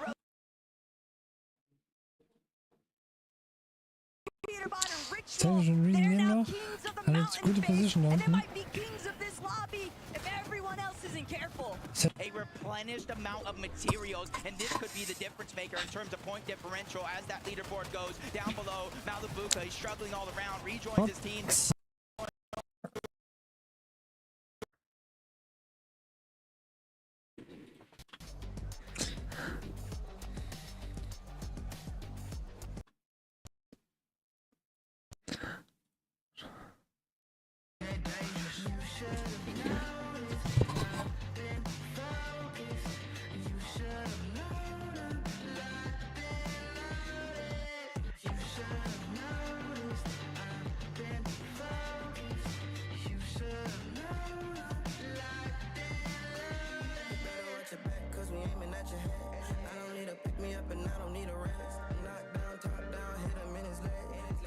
Trio and my eyes are red. The 3 of us can't compete with us. Everybody screaming like they did and believe in us. Believe in us. Believe in us. Believe in us. 2 hits on the wait list. I was armed and dangerous. Take a shot, leave them faceless. I was armed and dangerous. On a whole different level. I can see why they hate it. I was armed and dangerous. I was armed and dangerous. You should have noticed. I've been focused. You should have known. You should have Fortnite fam, I hope that you are locked and loaded because that last game, so many developments. BR coming up, massive 16 elimination victory royale on LAN. Oh yeah, Brazil, that's what I like to see. You love to see it, right? You love to see it. I always like it when the sort of smaller regions come out and, you know, come out strong in games. Of course, we didn't have as many big hitters in that game, right, in terms of the leaderboard, so perfect opportunity for them to do it. And the way they took height here, Kelly, was so good. Even towards the end, they weren't fighting against any slouches. It was Cammy and Jari, right? There was a final sort of 3v2, so not easy for them whatsoever. They played really consistently, and something we haven't necessarily seen from them today. We saw it a little bit yesterday. I think they had a 5th and a 3rd in yesterday's game, so it's nice to see them finding that form right now. I think they listened to our complaints. We were asking, why is no one fighting for high ground on day 1? And then day 2, everyone is fighting for high ground right now. And they see there's all this contention going on the high ground. Why don't we third party this right now? We are a full trio. We can see that those are wood builds. Players are going down. This is our chance to steal it away from them. It looks so good. And again, you know, we might not be fighting for first place, but we are fighting for life-changing amounts of money. We're going to be sending ourselves straight up those standings. Now, of course, guys, that last game, we've got to talk about the head-to-head. Queasy, Merstash, and Swizzy versus Vanya, Merstash, and Pixie. I cannot believe Queasy just said, you know what? It's time. It's time, Mini. This is giving me flashbacks. Yeah, this is giving me flashbacks too, right? Think back to the Invitational. Queasy and Venno landed on Cammy and Seti. It wasn't successful. Thinking back to last year's Globals, Queasy and Thomas, they had the option to land on Peter Bottom Boy to try and disrupt them. They didn't make the decision to do so. Now they're taking matters into their own hands. And traditionally, typically, we see it in Game 12. In this game, we saw it in Game 11. They understand how strong Vanya's team is. I mean, they had a 16th in their first game, Vanya. Since then, and since, of course, this game, they hadn't placed outside of 6th. So they had to take them out and had to disrupt their game in any way they could, because if Vanya, Pixie, Paris, if they make it off spawn into the end game, they know they're going to get a good game out. Although they did grow that lead just a little bit, it's a bit of a double-edged sword landing onto Vanya or going for Vanya, because Vanya knew the equation. They knew that they just had to run away. But when you have Queasy chasing you down, there's only so much you can do. But as they are being chased down, they're using their mats, they're using their their heels. Everything that they need, everything that they have had to have a successful in-game is now gone. So by taking out second place a little bit early, they themselves got a little bit low on that, a little bit low in heels, and were not able to recover. Can we just talk about landet. how insane? Okay, this is gonna super Kanal ist versehen. nerdy. Okay, super nerdy. When they fight and finally they take them out, they start to make this rotate up the mountain, right? Swizzy gets caught in the storm, makes it out with 1 HP. And you're thinking, okay, wait a minute, let's start looking at what they have. Queasy has nothing, no build. Swizzy has everything, 1 HP. Queasy turns out, throws the crash pad down to get Swizzy back in place. Are you kidding me? Queasy, that is the biggest brain play I've ever seen in my entire life. And guess what? We have a listen-in from that moment. Drop can. Follow me, okay?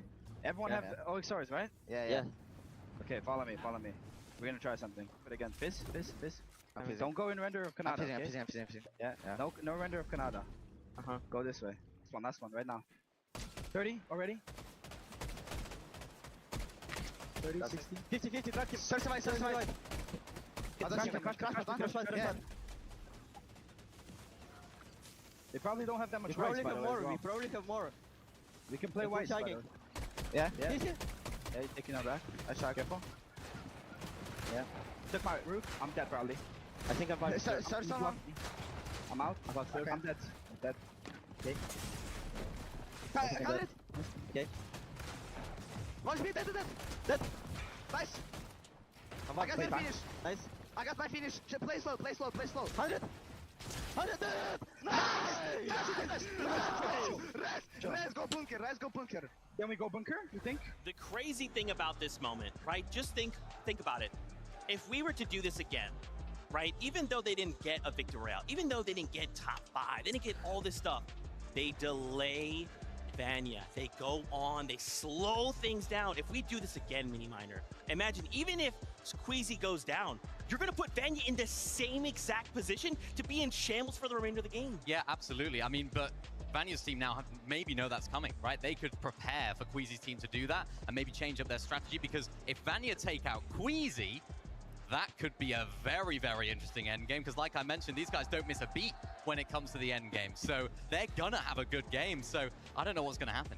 Can't believe this is it, the final game. We're gonna find out who's gonna be coming out on top, who's gonna be the 2025 global champion. And for it to come down to mate on make hate, listen, I think the audience, although it's a bittersweet moment, they love to see their top teams in the top 2 spots. Yeah, I mean, obviously, if you're an MA fan, you're happy, right? You're like, hey, one of our MA players are going to go on to be global champions, right? So exciting to see, but how does that last game end, right? Do we just take it to the off spawn again? Do we change things up? Do we play conservative? So many questions in that game, though. Something of note that happened, Peterbot, Cold, and Ritual finding themselves up on the high ground as well. With, you know, they've been quiet for both days, and finally there in game number 11, we see him on hype. We see him pushing teams, kind of what we've been used to seeing in majors before this point.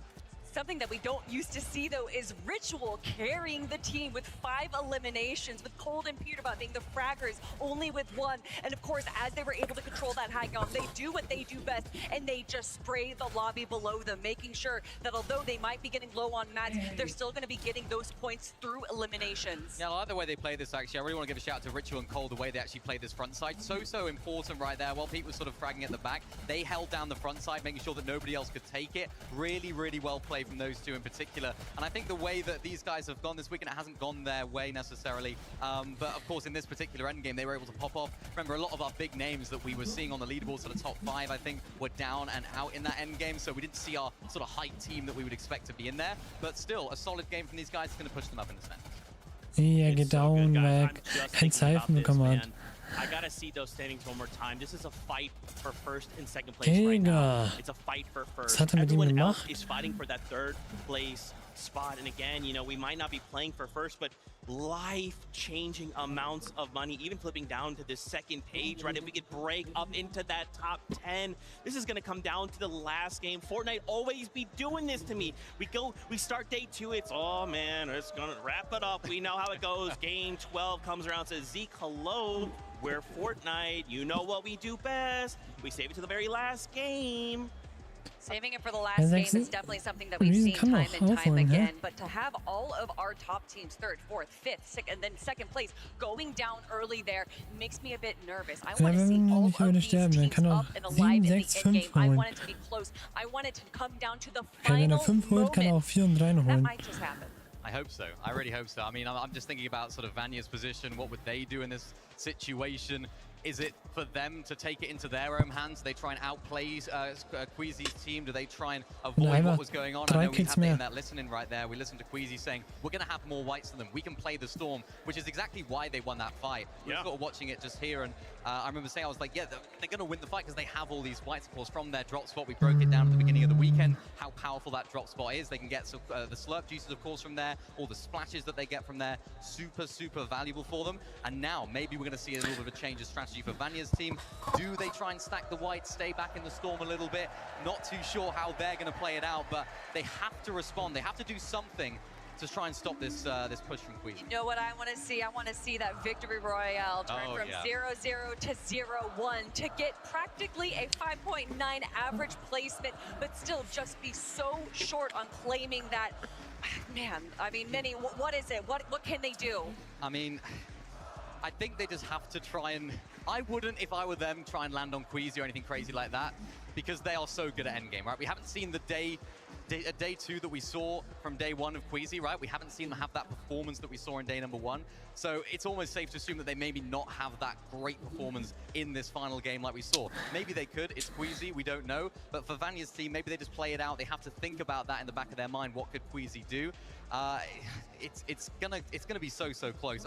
It all comes down to that. And this is what they are fighting for, that beautiful trophy. But it is not just a physical object, it is an emotional one as well. Being able to come out on top, to be able to claim that in front of all of these incredible fans, that is a life-changing experience. You talk about life-changing. I mean, Pix, Darm, and Demus, right? Going up against Seti, Yapko, and Panzer, and even Rapid, Kanada, and Bolts. 500 points out of Rapid, Kanada, and Bolts. Up to 512 in 3rd place, Pix, Darm, and Demus.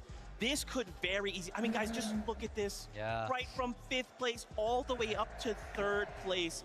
I cannot stress this enough. This is life-changing amounts of money. The game isn't over. Even if we're excited to see the 1st place team come out and win, there is still so much we are playing for. Changing a single placement, a single elimination, a single placement point could be the difference. Yeah, it really could. And a team that's no stranger to that, of course, is Kami, Chari, and iDrop. I mean, these guys had a really nice 2nd place right here. Exactly what we'd expect from this trio, sort of playing low ground really well. They did actually end up as a duo as well. It was iDrop, I think, that ended up going down, but they played it to perfection. I think they did move up a couple of places in the leaderboard as well here. So a really nice, solid performance from them. Again, we just saw the prize pool breakdown. They're not going to be getting 1st place this weekend, but every single placement counts towards such a huge chunk of that prize pool. And Cam and Kari doing what they do best, launching up, trying to take high ground as a solo, as a duo. But of course, it did not go their way and did go to the way of the Brazilian trio right there. But you do have to give props to them making that effort, going for the 2v3. I mean, Pixstar and Demus as well, Zeke, you mentioned it right there. They're not used to the stage. It's not their environment, right? This is a team that's sort of on the come up throughout the entire year. They've put in incredible performances, and every single time we go into a major, you know, they had an amazing major number 1, and we're like, oh, this is a new team coming into the grand finals, and you know, how are we expecting them to do? People didn't necessarily have them up there. Then they were sort of favorites coming into major 2 and 3, and then they were sort of, you know, there were a lot of questions again. Can they do it on the global stage? Is it possible for them to continue this momentum? And it just seems like for that team, every single time a question's asked of them, they keep delivering. And they're doing it here today. To end in that 3rd place, you saw that prize money. Yeah. You saw that prize money. But again, remember, Kanada, Rapid Bolts in that 5th place, only 12 points behind. So for these top 5 from 3rd down to 5th, we're kind of fighting each other, right? We know what's happening at the top. Can I say how much I love to see Kanada's trio in this position all year long? A lot of people have just kind of been ignoring them because the story of NAC has been, oh, is it going to be Poyo or is it going to be Peterbot? Maybe Clix can finally win a victory royale, and Kanada has just kind of fallen by the wayside. That was until this most recent season where he has just been the most consistent team in NA time and time again, and then finally in week 3 winning that Div Cup, and he was so confident. I actually got to talk to him right before before day one. He's like, who do you think's winning? And I was like, well, who won the last week of the last week of tournament? And he's like, it's me. And you know, every single time he is just so confident, and I think that really brings so much to the stage to even go down, have like a rough end of day one, and he just doesn't let that affect him. Yeah, it's so crazy, man. Once again, here we are in getting ready for that last game. My heart is pounding. I'm sure you guys at home are going crazy as well. What are we hoping to see? All right, putting you on the spot. Okay. Final game. Give me your hopes, your dreams, your aspirations for this game. You know what I'd love to see? I'd love to see Vanya's team try and land on Queasy. Queasy's team try and land on Vanya, and we end up just having a crazy end game where they're both fighting for height, and it's like a full-on, like the excitement takes it through to the entire game. It'd be so exciting. That's what I'd want to see. I don't know what will happen though. Okay, I like that. I'm gonna continue off of that. Okay. They both switch drop spots. They both make it to the end game. Queasy on high ground, Vanya on low ground. 3v3, final moment of the game to win it all. Oh my gosh. Wenn Dings es gewinnen will, muss einfach Leon, you guys have got to be feeling this right. This has been so incredible to hear all of you in the stadium going crazy, getting excited with us, cheering, crying, even booing. I mean, guys, this is such an amazing time. It is so good. I'm just so thankful we...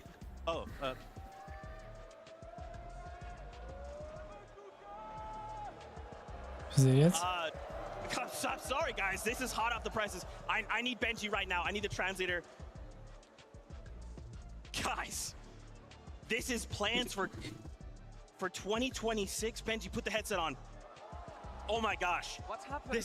What's happened? This is for you. This is hot off the presses. What's this is what is coming for 2026. We're going back to duos, Benji. Oh my gosh, les gars, l'année prochaine, ça sera une saison FNCS en duo. This is new FNCS mid-season LAN. Genau, die nächste Series LAN. Das ist mit diesem LAN. Il y aura une LAN de milieu de saison. Pareil pour les FNCS duo. Une LAN, les gars, une LAN. Reload Elite Series. I don't even know what that means. Oh my God. Was? Une LAN. Il y aura aussi une LAN, les gars, en recharge. Le mode recharge. Série Elite. Pareil, ça sera en milieu de saison. Was? On a déjà Nein. 2 LAN de prévu. Aber nicht. $1 million mobile series? Mobile tournament. Oh my gosh. Les gars. Nein, Digga, das kann nicht sein. Das ist nicht wahr. $1 million sur mobile. Nein, Digga, das ist Cap. Ranked 2.0. Yeah. Ranked 2.0? Classé 2.0. What a Sigma. Les gars, il va y avoir un nouveau classé. Incroyable, un nouveau classé, Zik. We're getting another Pro-Am. Un nouveau Pro-Am aussi, regardez, tout en bas. Le Pro-Am, vous connaissez, il y en aura un aussi en 2026. Benji. Yes, the most. The LANs are returning to Europe. Les gars, on va parler français. On parle français. La LAN sera de retour en Europe. Il faut qu'on fasse en sorte que Epic choisisse la France. Epic Games, please, choice is France. Nein, nicht Frankreich, Deutschland. Germany. Oh my gosh. My heart was already pounding. I'm shaking right now. 2026. That is what is coming next year. You saw it. It is here. They apparently went huge. Guys, it is that time. Game number 12 is ready. So let's take a moment and make sure we are too. Oh. Leon! The finish line is approaching once more. But who will cross it first? The world has heard your noise all weekend long, but you must be louder than you have ever been before. This game is where errors come to an end and new ones are born. This is the last chance to forge legacies. This is where champions are crowned. So Leon, I've got 3 words for you. Are you ready?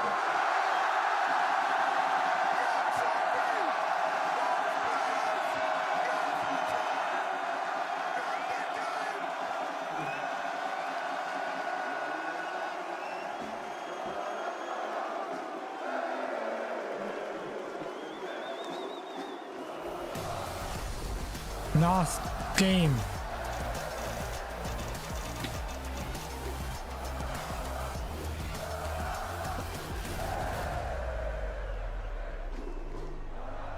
It's all come down to this.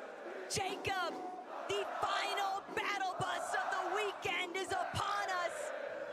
Legacies will be forged here.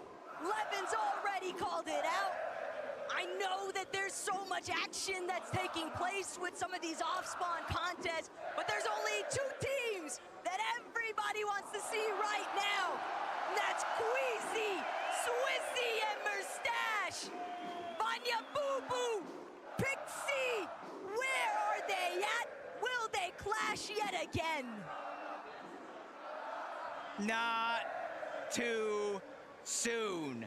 Business as usual on the north side of the map, with almost a 50-plus point lead for Queasy, Swizzy, and Mustache. Nothing changes for them. They don't even need to necessarily win this game. They just need to continue to outscore Pixie, Marius, and Vanya, who are also uncontested at the OXR HQ. And the most insane thing about this all is it was Queasy in that last game that ended Marius, Vanya, and Pixie's run. They not only pushed over to their side of the map, they chased them down and sent them back to the lobby. Completely intercepted, completely ruined Vanya's game plan for his team. But Vico, a little bit of off-spawn domination taking place here. He's got a big elimination onto Yuma. Blixie and Beto are not with him though. Coyota still looking to chase Vico out. And Vico nearly gets the better end of that trade, but he will fall. Beto, Vico, and Blixie are out of the running. But for Coyota and Rise, there's still a lot of heavy lifting to be done. Asia on top.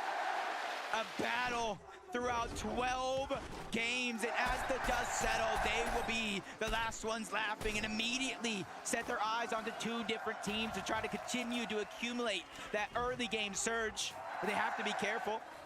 His teammate is on the other side, and they are still down Yuma. They have to figure out a way to backtrack, but they have no time. Pablo, Chino, they're already trying to taste down Asia's best. Hello? Can't really do much of anything from this position. He's just got to stay side by side to Hero currently, but Chino, Pablo, and Ferdoxy, they've already got 3 eliminations on Chino alone. And Ferdoxy still keeping an open eye out for where Halat is headed next. Hero and his teammate glad to be far away from Chino, Pablo, and Ferdoxy, but these guys could be the real menaces of this lobby. They're just going to continue to try and get a clean sweep for everyone that comes into their path of fire here. Ferdoxy and Pablo really distributing some pain right now, and Hero, he just doesn't have anything to try and prevent himself from being taken out. Upfall makes it focus. They took notice of what was going down, though. They decided to come crashing down on top of Chino, Pablo, and Ferdoxy, but Jacob, this is a box fight that I don't know if Chino's necessarily prepared to take it up, but he's got so many splashes, he'll be back to full HP in no time. And this is a team right now to start the game. I know they have 411 points, but they were at 399. Chap, Savage, and Reason, 403 above them. I dropped Hadi and Cammy, 434, and then even Ping Walks and Malibu at 441. If they continue to play in this pace, get these eliminations, and make it deep into the end game, they could overtake some teams on their way up the top of the leaderboard. For pride, glory, and line in their pockets with that much more money, what they came for, as Ferdoxy continues to move forward, not slowing down, and Havad is going to go down. And Ferdoxy's kind of been calling it out, even in the events leading up to this weekend. We know that we're contested. We know it's going to be tough. Winning likely out of the question for that trio, but they can still put on a strong performance to see what more prizing they can possibly secure. Seti, Epco, Panzer, 506, only 6 points shy of Pix, Darm, and Demas. It was honestly not too far away from their current drop spot, but you're seeing how stacked the leaderboard is when you kind of drop down outside of that top 2, or even top 3 or 4 for that matter. So it's going to take a good amount of eliminations if some of these teams on the outside wants to punch into the top 5, but Better late than never could be the final Wo landen die opportunity denn that they dauernd? have. As we continue to look around the map, seeing a lot of the same strategies going Nee, down as some of our Aufpasse. previous games. Haven't seen a whole lot of reason in chat. Mr. Savage trying to take up a surge-based position, though, up against Swizzy, Queasy, and Merstache.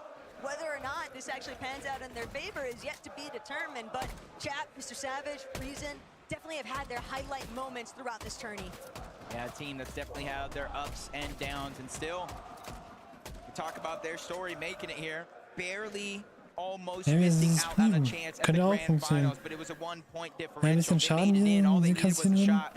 2 points.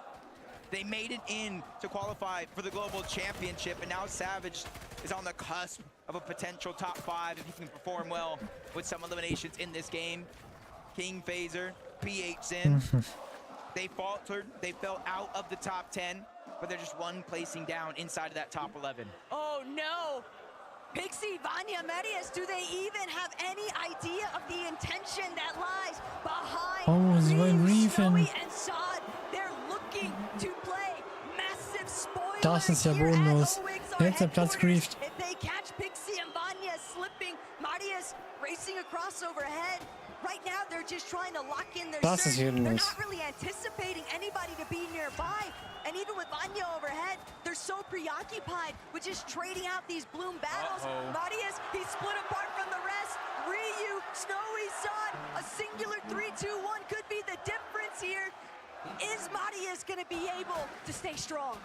You see, they didn't want to give up their position. We saw Nein, Flix nein, Hicks and nein. Yamzo try to do the same thing to Kanada, looking all around. Marius does not even know, and you can see his loadout. He's the one for his team that's getting all of that extra material to replenish what they use for that surge base. He's getting all of those extra heals to consolidate them inside of their tower, but he is also the one that is exposing himself the most. Snowy, Sod, Ryu, they were able to close the distance and get inside of the OXR HQ.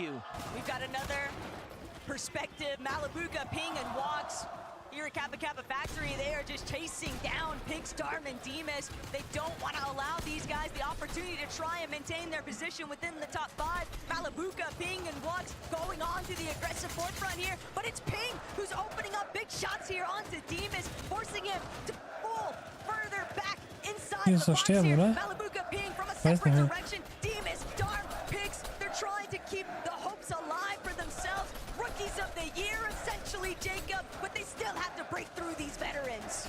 Malibuka's using his experience not to get caught off guard in these situations, just trying to spray down a couple of their piece control, get them to expose themselves. But right now it is going to be a 3v3, but you see at the bottom of your minimap 2 teams from the Kappa Kappa Factory that could be looking for surge to try to interrupt this one as Demons continues to scramble around. Oh no, 17 HP, 2 builds left. Walks continues to put down the pressure. Good thing for him. I do believe it was Darm reunited in the same box trying to hold the covers, but that leaves out Pix to go down.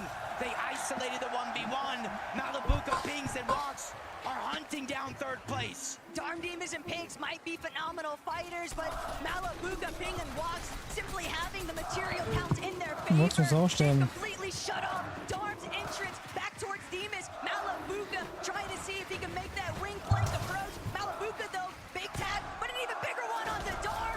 Darm's gonna be put down. Elimination Let's after go. elimination now as Demas meets his demise. 3rd place might be exclusively up for grabs.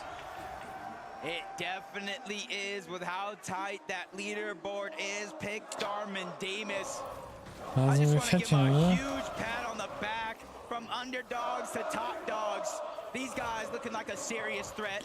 Vanya, Pixie, and Marius. Sehr Fettfinger. We saw that team floating around the OXR HQ. They did not get any opportunity to pounce onto Marius, so they're going to sie dippen survive jetzt. and live Sinne. to tail and hopefully shoot up that leaderboard. I did see Vanya at the very last moment, though. He was already setting up for the pre-edit. So if Snowy, Vrad, and Ryu aren't careful, they're going to find themselves getting caught completely off guard. Seti, he might not be a fan favorite this weekend, but he's still looking to try and take over. iDrop, Cammy, Hadi, it's teammates, or former teammates, I should say, just looking to gauge who really got the better end of the deal. Kind of decisions, crash pads, launch pads. And with Seti, Yapko, and Panzer right in front, that is the team currently in 4th place, 506 points, just shy of getting into another big money spot of the top 3. Swizzy, Mustache, Queasy, even with his own pulling so far towards the south. They know it's very, very important for them to get their Storm Surge first, and then they throw one of those upgraded launch pads down. They hit the Flowberry Fizz, and they cover over 1,000 meters quickly. But as we tune in, Cold is already down. Peterbot on the back foot, but it's actually Ritual that fell. Him and Cold, the 2 best fraggers in all of NA, have a chance to fight back, but it's Malafuka, Walks, and Pings on the other side. Seti, Panzer, Yapko, they're in the mix as well, and one more team towards the north. And a sandwich between some of EU's best and Peterbot Cold. They know what kind of a pickle they're truly in. Peterbot's got a couple of pre-edits set up already, but he knows he just needs to escape. Every dog has his day, and this one, he doesn't want to find himself losing the bone that was thrown in the last lobby because they got a better placement than what they'd expected. But obviously das funktioniert doch nicht. they just dodged disaster somehow. Peterbot, he gets the audio cue, great damage towards the backside, just a sliver of HP remaining, but you see them kind of second guessing the decision. They don't know exactly who that is hiding there. So them being 2 versus the 3, they have to figure out if they want to push this or not, but a good opening opportunity with damage. They're creeping closer and closer. And whether the crowd likes it or not, Peterbot and Cold, Ritual, they've actually had a pretty incredible day 2 performance, Jacob. They have completely leapfrogged their way up the leaderboard, and they're clearly still intent on just trying to see how far they can really go. They've gotten so much prizing from NAC throughout the entirety of this year, but now on the global stage, Peterbot and Cold as a duo, they might still be looking to bring Ritual back into this one. Yeah, you gotta think that they do have that reboot card. They're kind of beelining it over towards Dystopia, but they have to be careful. Bakapars and Pump are already there trying to get scraps. To go back on over to Rangers Ruin. Prodoxy, Pablo, Diese Spiele jetzt kriegst. they got Mit Eis, Digga. the Queen is no more, and you're seeing what that does. Not only do they get that OXR rank, but multiple slurp juices, splashes that they can use. They already have 419 points. They can only go up from here. But we're looking at one of the only teams in this lobby that's truly capable of finding those huge elimination wins. And still, Jacob, this is one of the best loot loadouts that we have seen Prodoxy working with. He even admitted to it yesterday on socials. He's like, look what happens when I finally get a loadout to work with. And again, even though it's the last lobby, they have 0 hopes of slowing down here. And every placing down that leaderboard just gets more and more money, I should say upside. You got 450,000 for first place, 300,000 for second, 225,000 for third, and that's just kind of a showing of like every placing you go up, even if you might not be able to win, could be a life-changing amount of money. As Peterbot's gonna go down to Victor V yet again. Victor V, that's like his 2nd time or even more in this tournament, taking down Pete himself, even with Ritual back, a sliver of HP, forcing out the splashes. Cold and him have to reunite and figure out a way to get their teammate back. Victor V might be the real Peterbot counter. Now that he's on 0 ping, people forget Victor V, when he's playing on West, he's tackling on 60 ping, so now we're getting to watch an elite young fragger on the come up. So excited to see where this goes next, because even though the weekend hasn't necessarily shaped up to the position they wanted to be in, they've still got a lot of fight left in them. That's kind of how they have, bro. He's just trying to fire off. He's just hoping that his aim is better than the distance they can cover, but no! Peterbot dead. Basically taking himself out. The full trio looking to run him down. They do have the chance, though. We saw Cold, we saw Ritual go back to Dystopia. Does he go and see Swizzy, Mustache, and Queasy yet again accessing the bunker? Not too far away from the hive, just outside of Rangers Ruin and Foxy Floodgates. And they now have the Mythic. They have the Medallion. They have the Exotic. And they have time here to let every other team pass them on the zone and fight each other. Victor B just picking up where he left off. Unfortunately, Ritual just not healthy enough to stay on both of his feet. He's just going to be tackled. It's only Cold left alive from that trio, and now Victor V, he'll have the opportunity to heal, but not only that, 4 eliminations, it's so much surge, and Jacob, realistically, Epic, he's trying to help make the calls alongside Paper. They still want to keep pushing forward, but Ryu, he's going to bring down Epic Will. Victor V now going to give a little bit of backup here to a support player, but Victor V, he's stuck in a 1 versus 2 situation. They're trying to close in onto the primary fragger here, but Victor V, Pop's got to be going crazy, watching his son pop off in the crowd. Without any builds, Kann er keine I'm Metz mehr, not ne? too worried. He does have that medallion, the double jump. It also negates fall damage as he quickly reunites with Paper on the other side. That's what they're going to start thinking about, how many builds that they have, what do they need to get, but they don't have time. They're immediately getting jumped on 1v3, multiple angles. Victor B still making plays, slides out of those builds. Paper still stuck. He's still trying to figure out an answer to the onslaught that's on his way. He continues to fight back. Ryu, though, almost full HP when it comes to the shield as well. Paper, no knock. Victor B is down. The full trio is out of here. A little bit of tragedy has struck there for Victor B, Paper, and Epic Whale, but they still did enough. They left Cole in such an awful position. He's still got to try and work his way out of that location. Gino, Pablo, and Prodoxy. Look at the elimination. Jacob already at 8. They have won their goal in sight, and that is to just force their way into the top 5. There's only one way to get some points in this game. You cannot expect the teams above you on that leaderboard to go down early. The level of competition inside of the top 10, I feel like, has never been higher. So you have to start to take matters into your own hands. And this is one of those teams, for Doxy specifically, that will play to win. He will make or break himself. He's not going to go down with at least trying. And that's how they found those 8 eliminations. But Clicks and Higgs, you see them lurking around, trying to grab those extra bandages, the heals. This is going to be a 2-tick zone.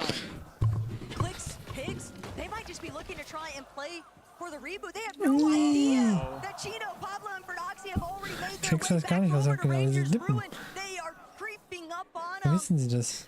And Higgs, Clicks, they're just so exposed. Holding my breath watching this, Jacob, because I know it's only a matter of time before 3, 2, 1 comes through, but Higgs, he nearly puts up the defense, but it's just not enough. Higgs is going to be knocked, Clicks, scattered, left to try and fend for himself, but with 3 healthy players out of EU's powerhouse, they'll be put down, and Clicks eliminated. Gino, Pablo, and Prodoxy hit their first double digit. This might be game 12, but they're not out of gas just yet. When it comes to eliminations, Taco, they have 40 points on straight eliminations alone. We haven't even touched those placement points yet. They're shooting up the leaderboard faster than ever. I talked about the prize money differential, and that's exactly what they're after. Kanata, Rapid, and Bolts, the same thing for them. To start the game, they were in about 5th place, but hot on their heels. There's so many teams trying to get aggressive to get those points. See in the distance, 2nd place, Vanya, Marius, and Pixie. Not going for the high ground just yet. 6th zone, more than half of the game left still to play. This is where players really have to test their composure, the mental fortitude, the emotional control. It's so easy to want to hit the autopilot if you're in Queasy's position. You start to see the lights. You start to think that could be us, our name. The crowd is chanting, but the same case scenario for Vanya as well. They're still looking to try and overtake first place. And if for Stash, Swizzy, and Queasy get lobby focused, that could be the ultimate difference maker. But Swizzy fires back, it's going to be a takedown. The elimination couldn't have come at a better time. And that's 4 more points for them, inching themselves closer and closer to it being mathematically impossible for anybody to catch up. But again, no placement points just yet. That can truly shake things up, especially since they have a max pull across the map and a few teams trying to make and mirror that same rotation. First comes the crash pad, then the flowberry fizz, and they can continue that rotation until they make the zone. But Taco, more than half of this zone is over open water. Not only that, but Ah, nicht auf Wasser, das ist doch Arsch. white line crash padding straight towards the next zone. The fact that nobody has taken a shot at them along the way, it's a bold maneuver, but it pans out heavily in their favor, and they're continuing to scale their way down. We saw Ritual get eliminated yet again. Sasser striking for some teams in front of Queasy, but better still, Seti, Panzer, and Yapko.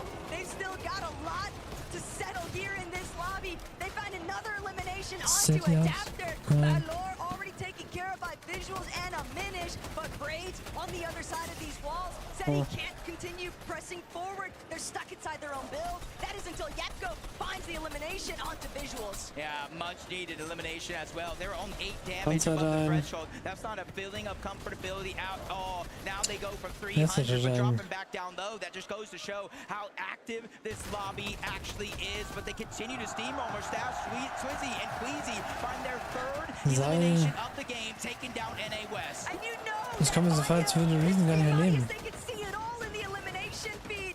3 additional elims for Swizzy, Mustache, and Queasy. They have so much ground to cover just from placement points alone, and the elims are doing them no favors whatsoever. But Mustache, Swizzy, it's like Queasy told them, just be off the leash, do whatever you want, just find those eliminations. Up there it goes, School. Trying to drop down low. He's the first one to get knocked. Sauko followed in that trend. He was trying to be a hero, but ends up a 0, leaving Arc all by himself. That's a ton of pressure for one of the youngest, one of the most aggressive players on his region, but active surge for Pars, Pump, and Baka. 136 below the damage threshold. It does not matter if they have high ground, if they can't utilize it, and nobody's giving them any peaks. So they're going to go ahead and utilize that Flowberry Fizz to get a triple heal going out. They're stuck looking to heal instead of being able to look for tags. Malabuka, Wax, and Ping put on so much pressure, but now that they've made their rotation, we're a little bit exposed. Not sure that was enough for Baka, Pars, and Pump to get across the finish line there for the third threshold. And now the medkit comes out. Baka doesn't have anything to work with. It's just those couple of crash pads. He might as well leave them somewhere for his teammate to pick up. But Pars, just looking at this loadout, Jacob, he's got barely anything to work with. 0 ammo in his AR. It's literally just 19 shots in that Wrecker revolver. Luckily for him, he at the bare minimum has Pump on his team. But underneath, sharks in the ocean. They're ready to take a bite out of NA West, but Malabuka's trying to beat him first. They crash pad towards the high ground, and they solidify it while Surge reactivates. Down goes Pump. Pars is now officially on the clock, which runs out, and he's out of the game for good. But these audio cues aren't doing Malabuka's team any favors, because Prodoxy, Gino, Pablo directly underneath, more than happy to see if they can close in. They knew that there were weakened trios directly above them, but they just want to see how bad off are they really. They're still trailing underneath, but Wax, Malabuka attempting to hold height. They might only be a duo, Jacob, but they have so much surge. 62 points. That's the difference between first and second place. And the time is truly running out. They have to make sure Queasy, Mustache, and Swizzy somehow go down outside of the top 8 as they continue to move through. It's becoming more and more impossible. There's 600 plus damage above the threshold. They're looking down to the backside of the zone, trying to figure out where the weakness is for any of these trios trying to rotate in. Even with Kanata down below, they're lurking. No visual audios, but if you look at the sky, that's Marius, Banya, and Pixie, but they lose Banya throughout this space. They're on that middle ground where all the chaos ensues. Banya just barely managing to start to get his life back up to a healthy level. Swizzy, Mustache, Queasy though, they see the high ground. They're starting to go for the chop. Malabuka gonna be forced to drop eventually. But can he even get down in the first place? I don't think so. He's a victim of the lobby now. Swizzy, Queasy, they don't hesitate. They're immediately surging upwards. They know height domination is where the thrill will be tested. On the high ground right now, they're getting challenged, but they're fighting for it all. It's Pixie, it's Marius, and Banya. If they want the win, this is the moment right here. Swizzy goes down. Mustache has fallen stolen. It is all up to Queasy and Taco. There are more than enough points still left on the board for them to overtake the first place spot, but they have to survive. Vanya goes down. Marius is gonna have to pop that slurp juice and reunite with Pixie. But where's Queasy? Pixie and Marius, they're so incredibly low. They're not gonna be able to save Vanya. They'll at least get everything that he had to offer at the final moment. For Marius, Pixie, as a duo, they've got to find Queasy. They don't know where he's gone off to. Seti in the low ground. If Marius and Pixie aren't careful, they might run smack dab into the center. Top 20, Jet. Is building at, but they're crash padding up. They're trying to get back on the height. They know what is in front of them, and they want to take it by force. They already have Mountain second place down. locked in. It's all King down. Phaser down. down goes BHN, but no! Marius is now down as well. Pixie with the pressure on his shoulders. You got to remember though, Queasy is down. They are 50 points shy. He needs to win, but he gets denied. Mustache, Queasy, and Swizzy have done it. Redown. It was the final moment.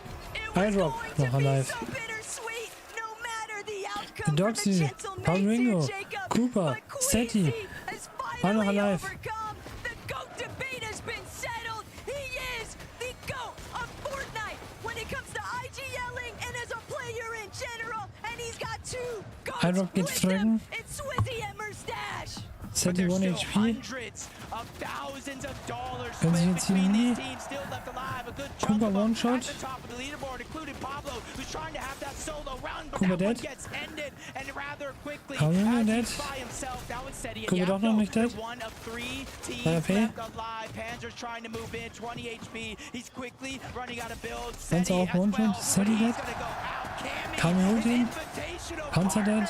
Again and again, he ends his show. He said, no, you will not pass me. You will not take my money. As Cooper Cooper and one-shot. Curly are still down below. 2v3 Cooper dead. situation. 3v1. I drop. Dari and Cammy win the final game of the day. What an impossibly crazy finish. Nobody could have possibly anticipated that it would all come down to this final match in day one. We saw Queasy, Swizzy, and Mustache leading the charge. They had such a monumental lead over the entirety of the lobby, but it still all came down to the wire. They knew it was a marathon Just. from the get-go, but they sprinted across the finish line to claim the title as your 2025 global champions. A year-long journey just to get to this point. 12 games, almost 700 points, 3 victory royales. They have done it. It almost seems as if it hasn't even fully keyed in yet. Mustache and Swizzy, they're letting everyone here in Leo know. It's Gentlemates, it's Twisted Queasy bringing home the title. Fellas, lift that trophy high!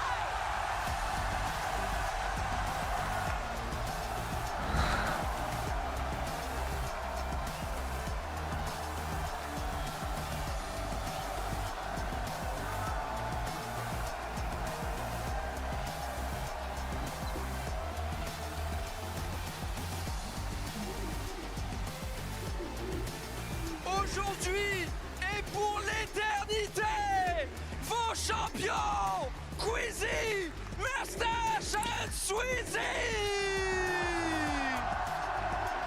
Mustache, you have been to so many of these global events. You've never placed inside the top 10. How does it feel to be a global champion? It feels nice. I can't believe it. Still, like, we've been playing this year. We played so bad every grand. We should have won every grand, but now this is the day when we won. You might not have won an FNCS major final in 2025, but that doesn't matter right now. You are the best team in the world. Queasy, you are the greatest IGL Fortnite has ever seen. Can you believe it? I mean, after today's performance, I don't know about that, but I mean, we pulled through, we got it, so that's all that matters. Well, talk to me about today. Yesterday, we were all saying this trophy was surely yours. But this morning, those first 3 games, they didn't go your way. Did you think you were going to have to settle for second place again? No, I was playing only for first. That's why we did what we did in the game 11, and I mean, shout out to them. because we went into this like thinking like 99% we're gonna win, and it pushed it to the last game. So shout out to Vanya's trio. Like, I don't even know. They did amazing. Guys, I'm with Sweezy. Je veux pas vous le dire autrement. Sweezy a les larmes aux yeux. Sweezy est ému. Regardez, Sweezy, I saw the real tears in your eyes. How do you feel, Sweezy? I feel amazing. Last year I couldn't play with my duo. Now I'm here and I win. Cette année, c'était la bonne pour lui. Enfin la bonne. Il est tellement ému, Sweezy. Good luck for the future. Guys, I have to ask, what makes this a world-beating team? Them too, just fragging ability. I mean, they solo clutched the game 11 with 2v3. I don't know. I try to do my best. Today, I feel like I underperformed by a lot, but they pulled through and they got me the win. Well, you're not going to think about that anymore because you guys have a trophy to lift. Guys, please take your position. To Le Mans, please, one more time, give it up for your 2025 Fortnite Global Champions. It's Queasy, Swizzy, and Mustache!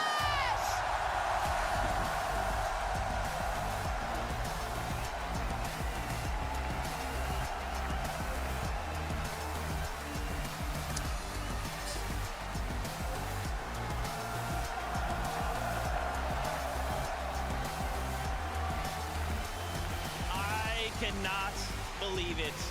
In this moment, your global champions, Queasy, Swizzy, Mustache, taking it all the way to game number 12.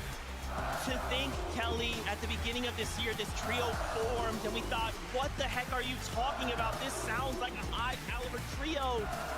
To qualify, to bring it here, to push everyone else on land to their very limits, and now to walk away.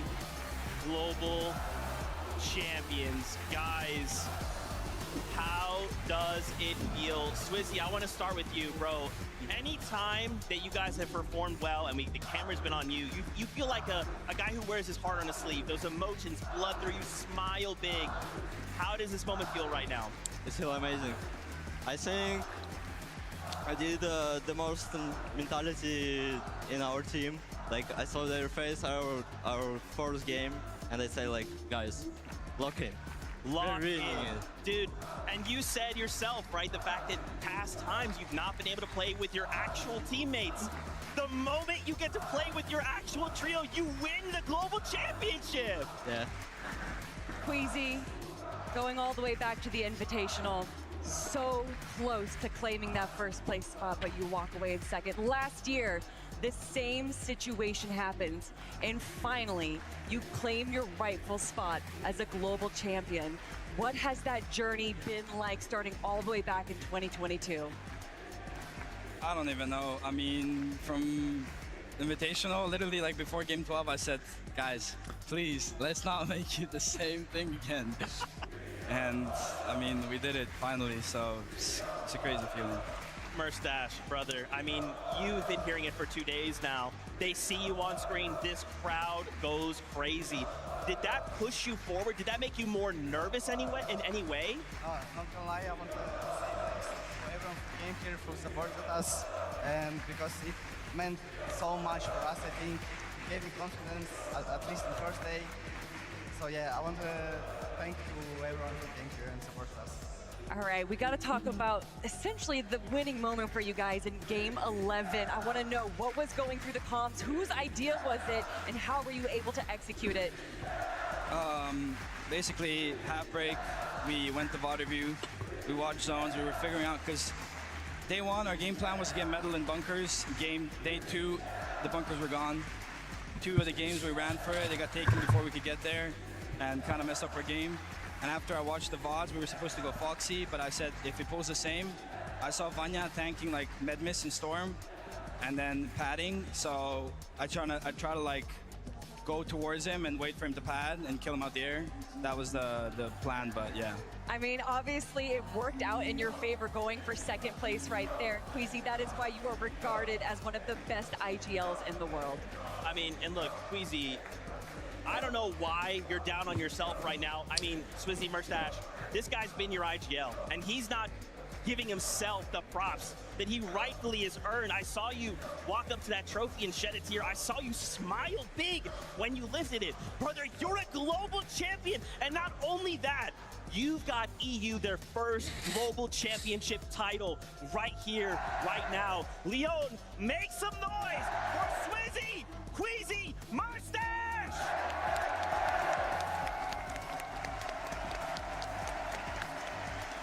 Forever in history, you guys have made a moment in Fortnite. Thank you guys so much. We're gonna let you guys go. Take this trophy, get out of here, go celebrate global champions. Congratulations again. You can leave your headsets here. Get out of here, guys. Come on, Leo, make some more noise! Congratulations, come here. Oh my God. Good question. Good job, you guys. Head that way right there. Yo, congrats, Queasy. Man, I cannot believe it. I cannot believe, once again, Fortnite does it, Kelly. Game number 12, pushed to the absolute brink. It was won in game number 11, right? Taking it as far to landing on Vanya and basically putting them in a situation, hey, because you know, you think about it, right? Minnie, you would think about, okay, maybe game 12 is that time. But no, they're one step ahead. Game 11. Let's push them to the very brink, game 11, because that gives us game 12 as a buffer. And because of that, Minnie, they are now global champions. Incredible stuff. Absolutely incredible stuff. Think back to Queasy. Guys. Chapter 2, Season 6, FNCS win. His first FNCS win. Then, of course, we go to the Invitational. The all-important moment that we remember from that time. This is second place in that tournament. Made a big play, didn't work out. Then he goes on to get 6 out of 12 wins in Grand Finals with Vino. This is for you. A record-breaking performance. This is and hot then off the last year presses. with Thomas What's Hayes. This is what is coming for 2026. We're going back to duos, Benji. Oh my God. Done it. And I couldn't be more happy for him. He deserves it so much. And it's the final thing ticked off on his list. He This is hasn't got plans the for man win yet, Kelly. But for now, 2026, Benji, put the headset on. I mean, my this gosh. is a story that hasn't even just been building up from the start of This this is for year. you. It's been building up since the start of This is hot off Fortnite. the presses. And there is This no is person what is better coming to for finally 2026. grab that We're going back to duos, Benji. Day one, before they got the back-to-back victory royale, said that Queasy is the best Rank player in 2.0. the world. And he said, let me make This honest is new people. FNCS mid-season land. Bruno, du nächstes Jahr LAN, mit diesem LAN, And Queasy's name was FNCS, Duos, Une LAN, les gars, une LAN. Reload. Oh my God. was? Charge. Série. Ranked 2.0. Il va avoir un nouveau classé. Incroyable, un nouveau classé. Les gars, sera de retour en Europe. Il faut qu'on fasse en sorte que... That is what is coming next year. You saw it. We'll cross it first. I've got 3 words for you. Are you ready?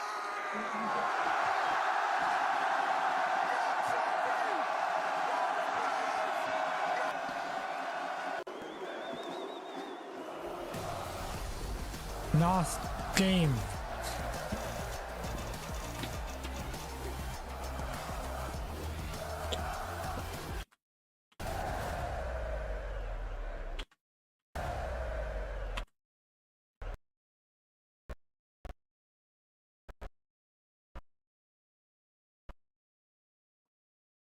Excellence all weekend and really happy for them to get third down. Listen, as the NA representative on this desk, I do have to give a shout out to Canada, Rapid, and Bolts, holding it strong in 5th place for North America. And a lot of people said, would you have expected Canada to be the one to represent NA on top? And I say every time, yes! He is one of the best players in the world, the only player in the world to go to every single grand finals. To see him represent his region like that, it just makes me so happy. Yeah, I mean, obviously, well, as NA, we're gonna have to come together. Okay, we'll huddle after this because 2026, we know we're making. About, okay, maybe game 12 is that time, but no, they're one step ahead. Game.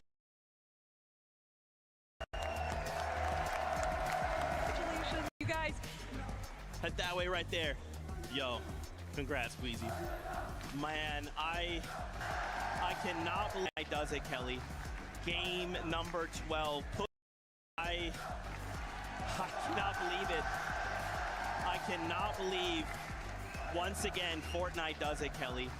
Game number 12, taking it as far to landing on Vanya and them in a situation, hey, because you know, you think about it, right? Minnie, you would think about, okay, maybe game 12 is again. You can leave your headsets here. Get out of here, guys. Global champions. Congratulations again.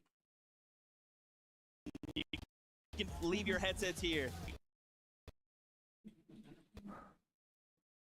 Celebrate global champions. Congratulations again. Happen now, we're gonna make some noise. Oh man, yeah, thank you so much, Leon, for all your love and support. You guys have truly made this something special. Thank you, thank you, thank you. So.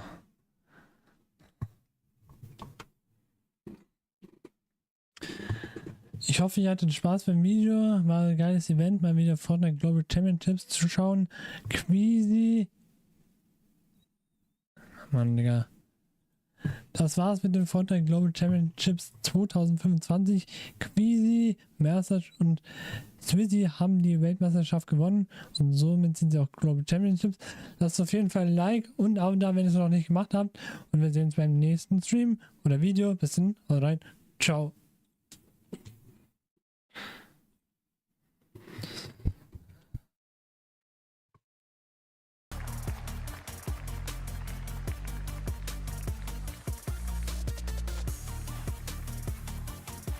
Das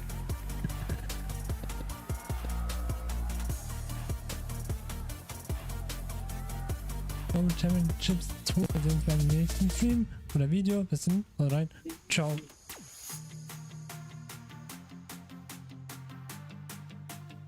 Amazing. Ciao.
So, wir schauen nochmal die Standings.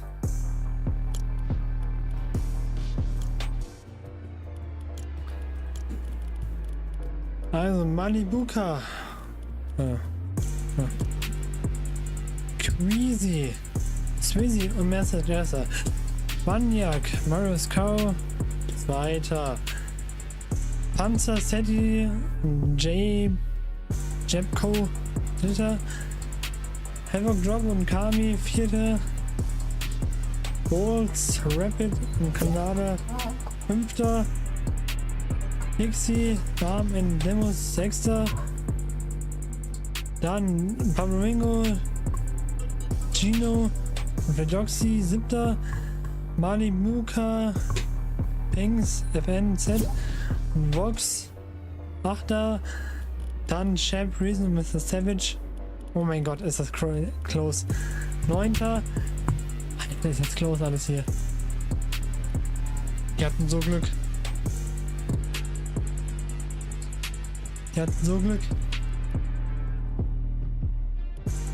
Dann Shadow, Sphinx und Woods, 10. Dann Phaser, King und Sphinx auf 11. Kadu, Tisco und Striker auf der 12. Und Venno, Pixie auf der 14. Der Rest interessiert mich ja nicht. Und letzter ist Aspect, Tinkle und Jay-Z. Geiler World Cup.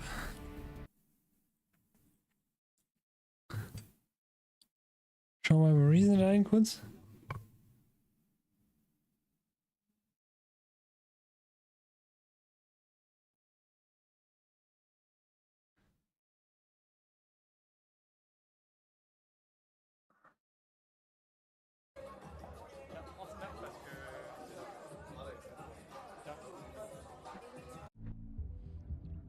Schere.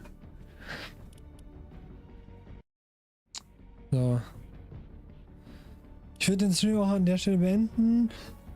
Lasst gerne noch ein Like und ein Abo da, wenn ihr es noch nicht gemacht habt. Auch ein Follow auf Twitch.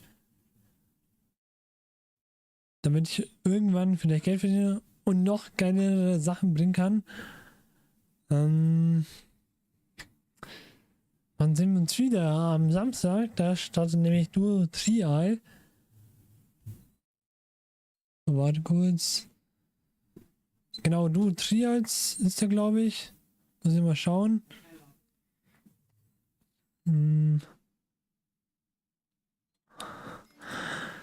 Genau, wir sind... Also, noch ein Like da lassen, Follow, Abo. Könnt ihr das machen, ist kostenlos. Wir sehen uns am Samstag wieder. Oder ihr könnt euch auch das Video anschauen, das wahrscheinlich morgen kommt. Morgen ist Montag. Lasst auch Liebe da, schreibt einen Kommentar, wie ihr das Event fandet. Und wir sehen uns die Tage, ne? Bis dann. Macht's gut. Und ciao.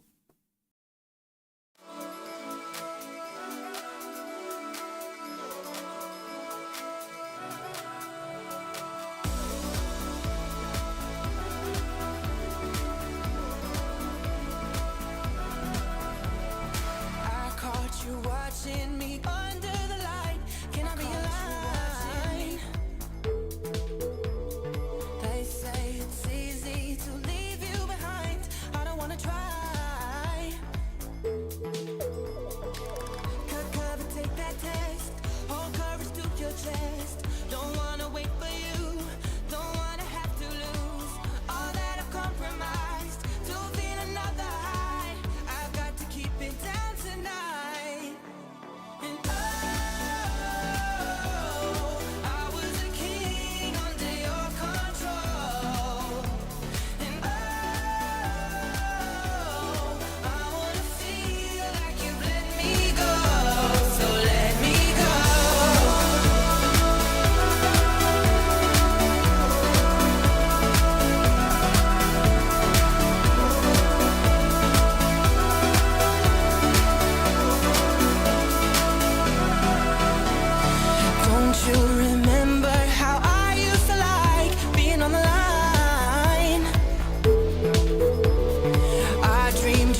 to carry on.